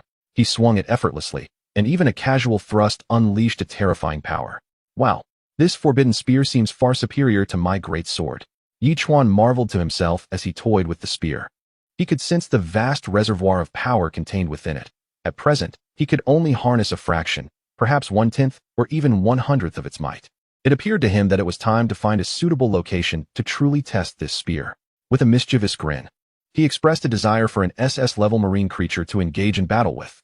As night swiftly descended, a celebratory feast was prepared by Saturday to commemorate Yichuan's successful breakthrough and return. The gathering was filled with laughter and joyous toasts. It was not until the late hours that Yichuan finally took a moment to cleanse himself of the grime. Reclining on his bed while perusing the messages in the public chat room, "They're fleeing too swiftly. I've been pursuing the battleship carrying blueberry jam for 3 days without success. Brother, are you chasing after blueberry jam or the tear of the moon? Who isn't after the tear of the moon? I know of at least 3 fleets in pursuit. This is an endless treasure. Whoever claims it could establish a family. Sigh, I truly envy you all. We mere spectators can only watch." The lively chatter continued. Oblivious to the fact that Yichuan was attentively observing it all, he couldn't help but shake his head slightly. He had intended to remind Blueberry Jam not to be too conspicuous, but he had forgotten due to the entry issues. Although everyone was unfazed by trouble, they also preferred to avoid it. Yichuan promptly recorded the coordinates of the pursuit for Blueberry Jam using his locator before drifting into slumber. Detection. Host has yet to check in. Would you like to check in? Soon, the familiar voice echoed in Yichuan's ear once more. Not to mention, it was still quite melodious and nostalgic. "Check-in," Yichuan replied with a smile. "Check-in successful.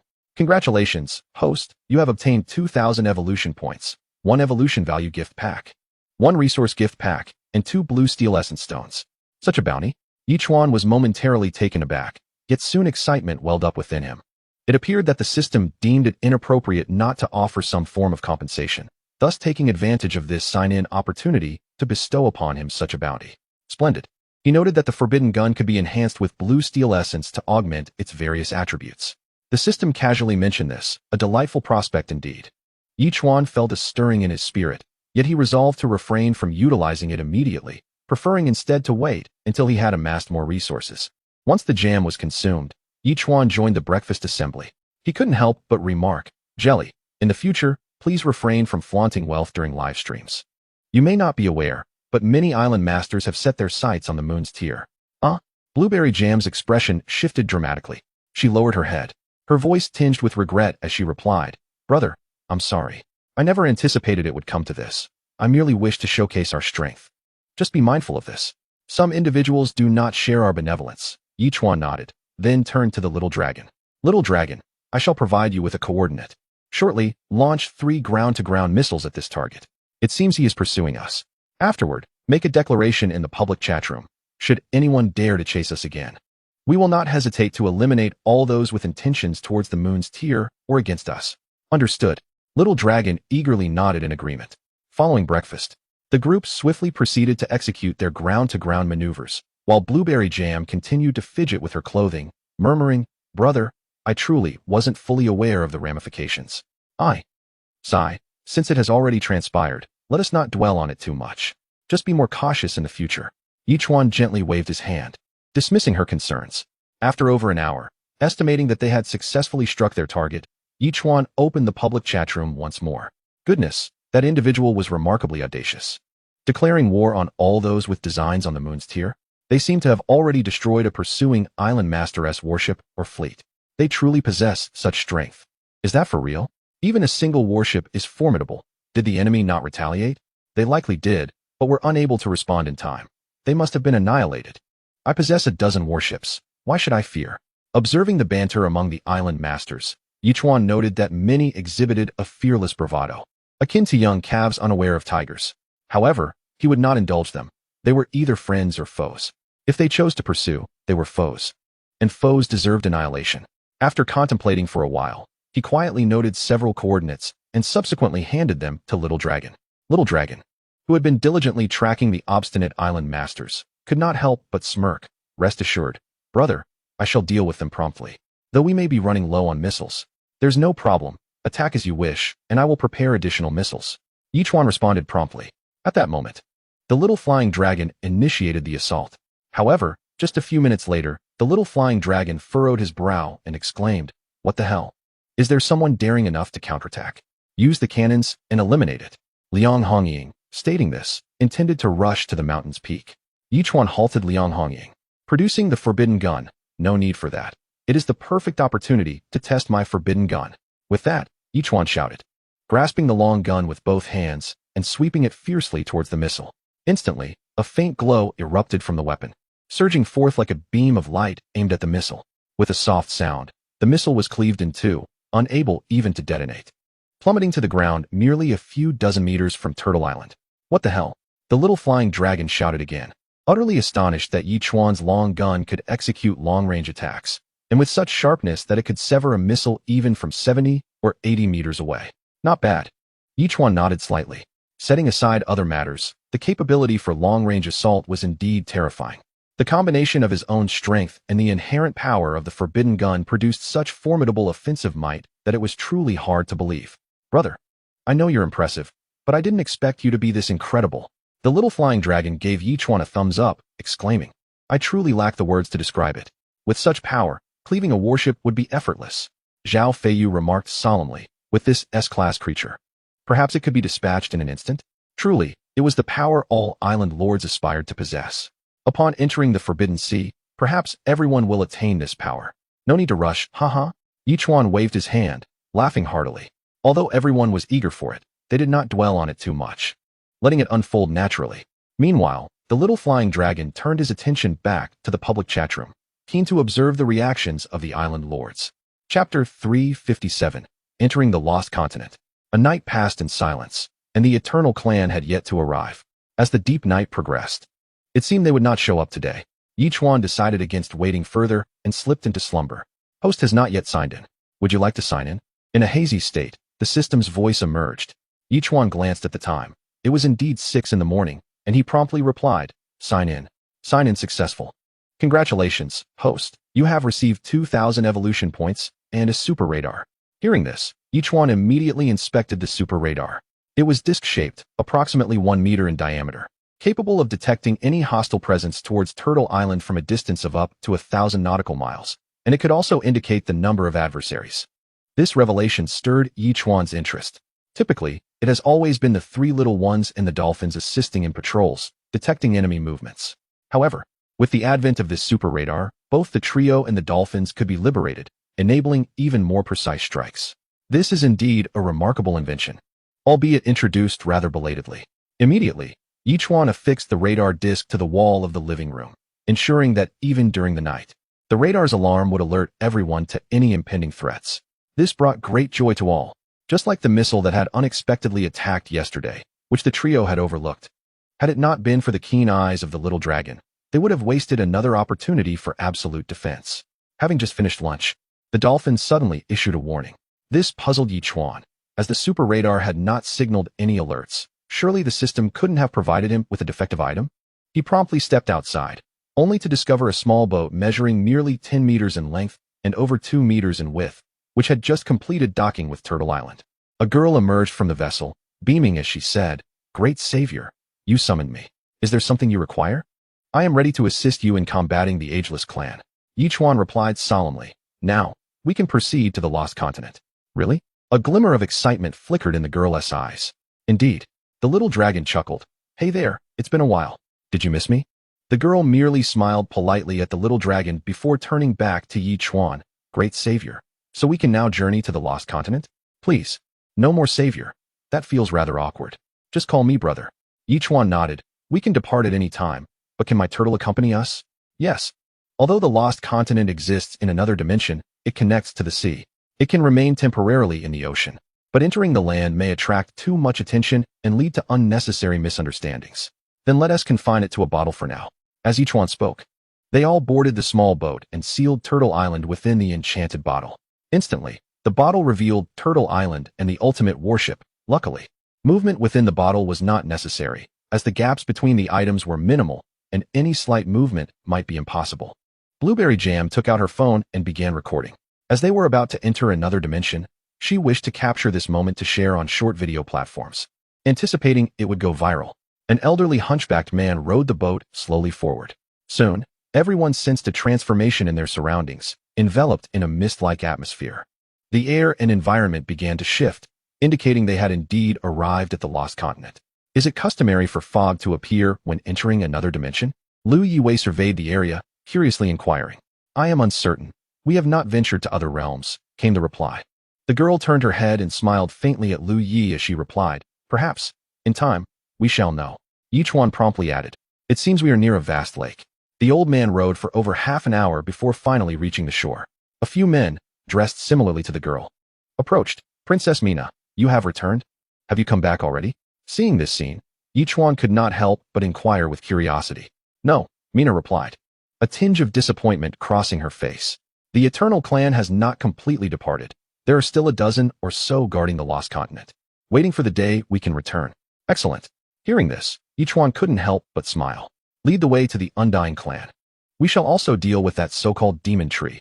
We aim to bring your entire tribe back within the next few days." "Are you truly the legendary savior?" The crowd exclaimed in disbelief upon hearing his words. "Everyone, please remain calm," Mina said, her brow furrowed as she spoke in a serious tone. "We no longer have the right to linger on the Lost Continent. If others hear your words, do you think we will have a chance to return?" "My apologies, Princess. We did not consider this thoroughly," several of them said, lowering their heads in regret. Ignoring the crowd, Mina smiled and said, "Brother, shall we first go to our camp to assess the situation?" With that, she led Yichuan and the others slowly towards a secluded area. Meanwhile, Blueberry Jam, relentless in her filming, remained curious about everything around her. Although the lost treasures existed in another dimension, this place felt entirely different. The atmosphere was filled with a sense of novelty. Thankfully, Blueberry Jam had charged her phone fully. Otherwise, capturing everything would have proven quite challenging. The group proceeded with utmost caution, seemingly wary of encountering any lurking presence. After over an hour of walking, they finally arrived at the camp they had mentioned. It was a vast tree hollow, approximately 200 square feet in size, home to 13 or 14 individuals, remarkably concealed. Little Flying Dragon could no longer hold back. "I must say, sister, is it truly this arduous? Twisting and turning, hidden in the depths of the forest. I feel a bit sorry for you all, because if we are captured by the Undying Clan, we will endure the most excruciating torments." One of the tribesmen said with a bitter smile, "We no longer belong here. We are the exiled. Where's the Undying Clan?" Yichuan nodded slightly and spoke again. "If we defeat them soon, you can emerge as well, right?" "There is something I did not mention before," Mina said solemnly. "You must provide me with a definitive answer before I can allow you to venture forth." Chapter 358. Hello, I am the savior. What? Yichuan looked at Mina in confusion. The Undying Clan possesses two SS-level terrestrial beings. Mina spoke solemnly, expressing her uncertainty about their capabilities. Upon hearing her words, the group exchanged glances and erupted into laughter. The young dragon, brimming with joy, remarked, "Sister, you may not be aware, but while we might struggle against SS-class creatures,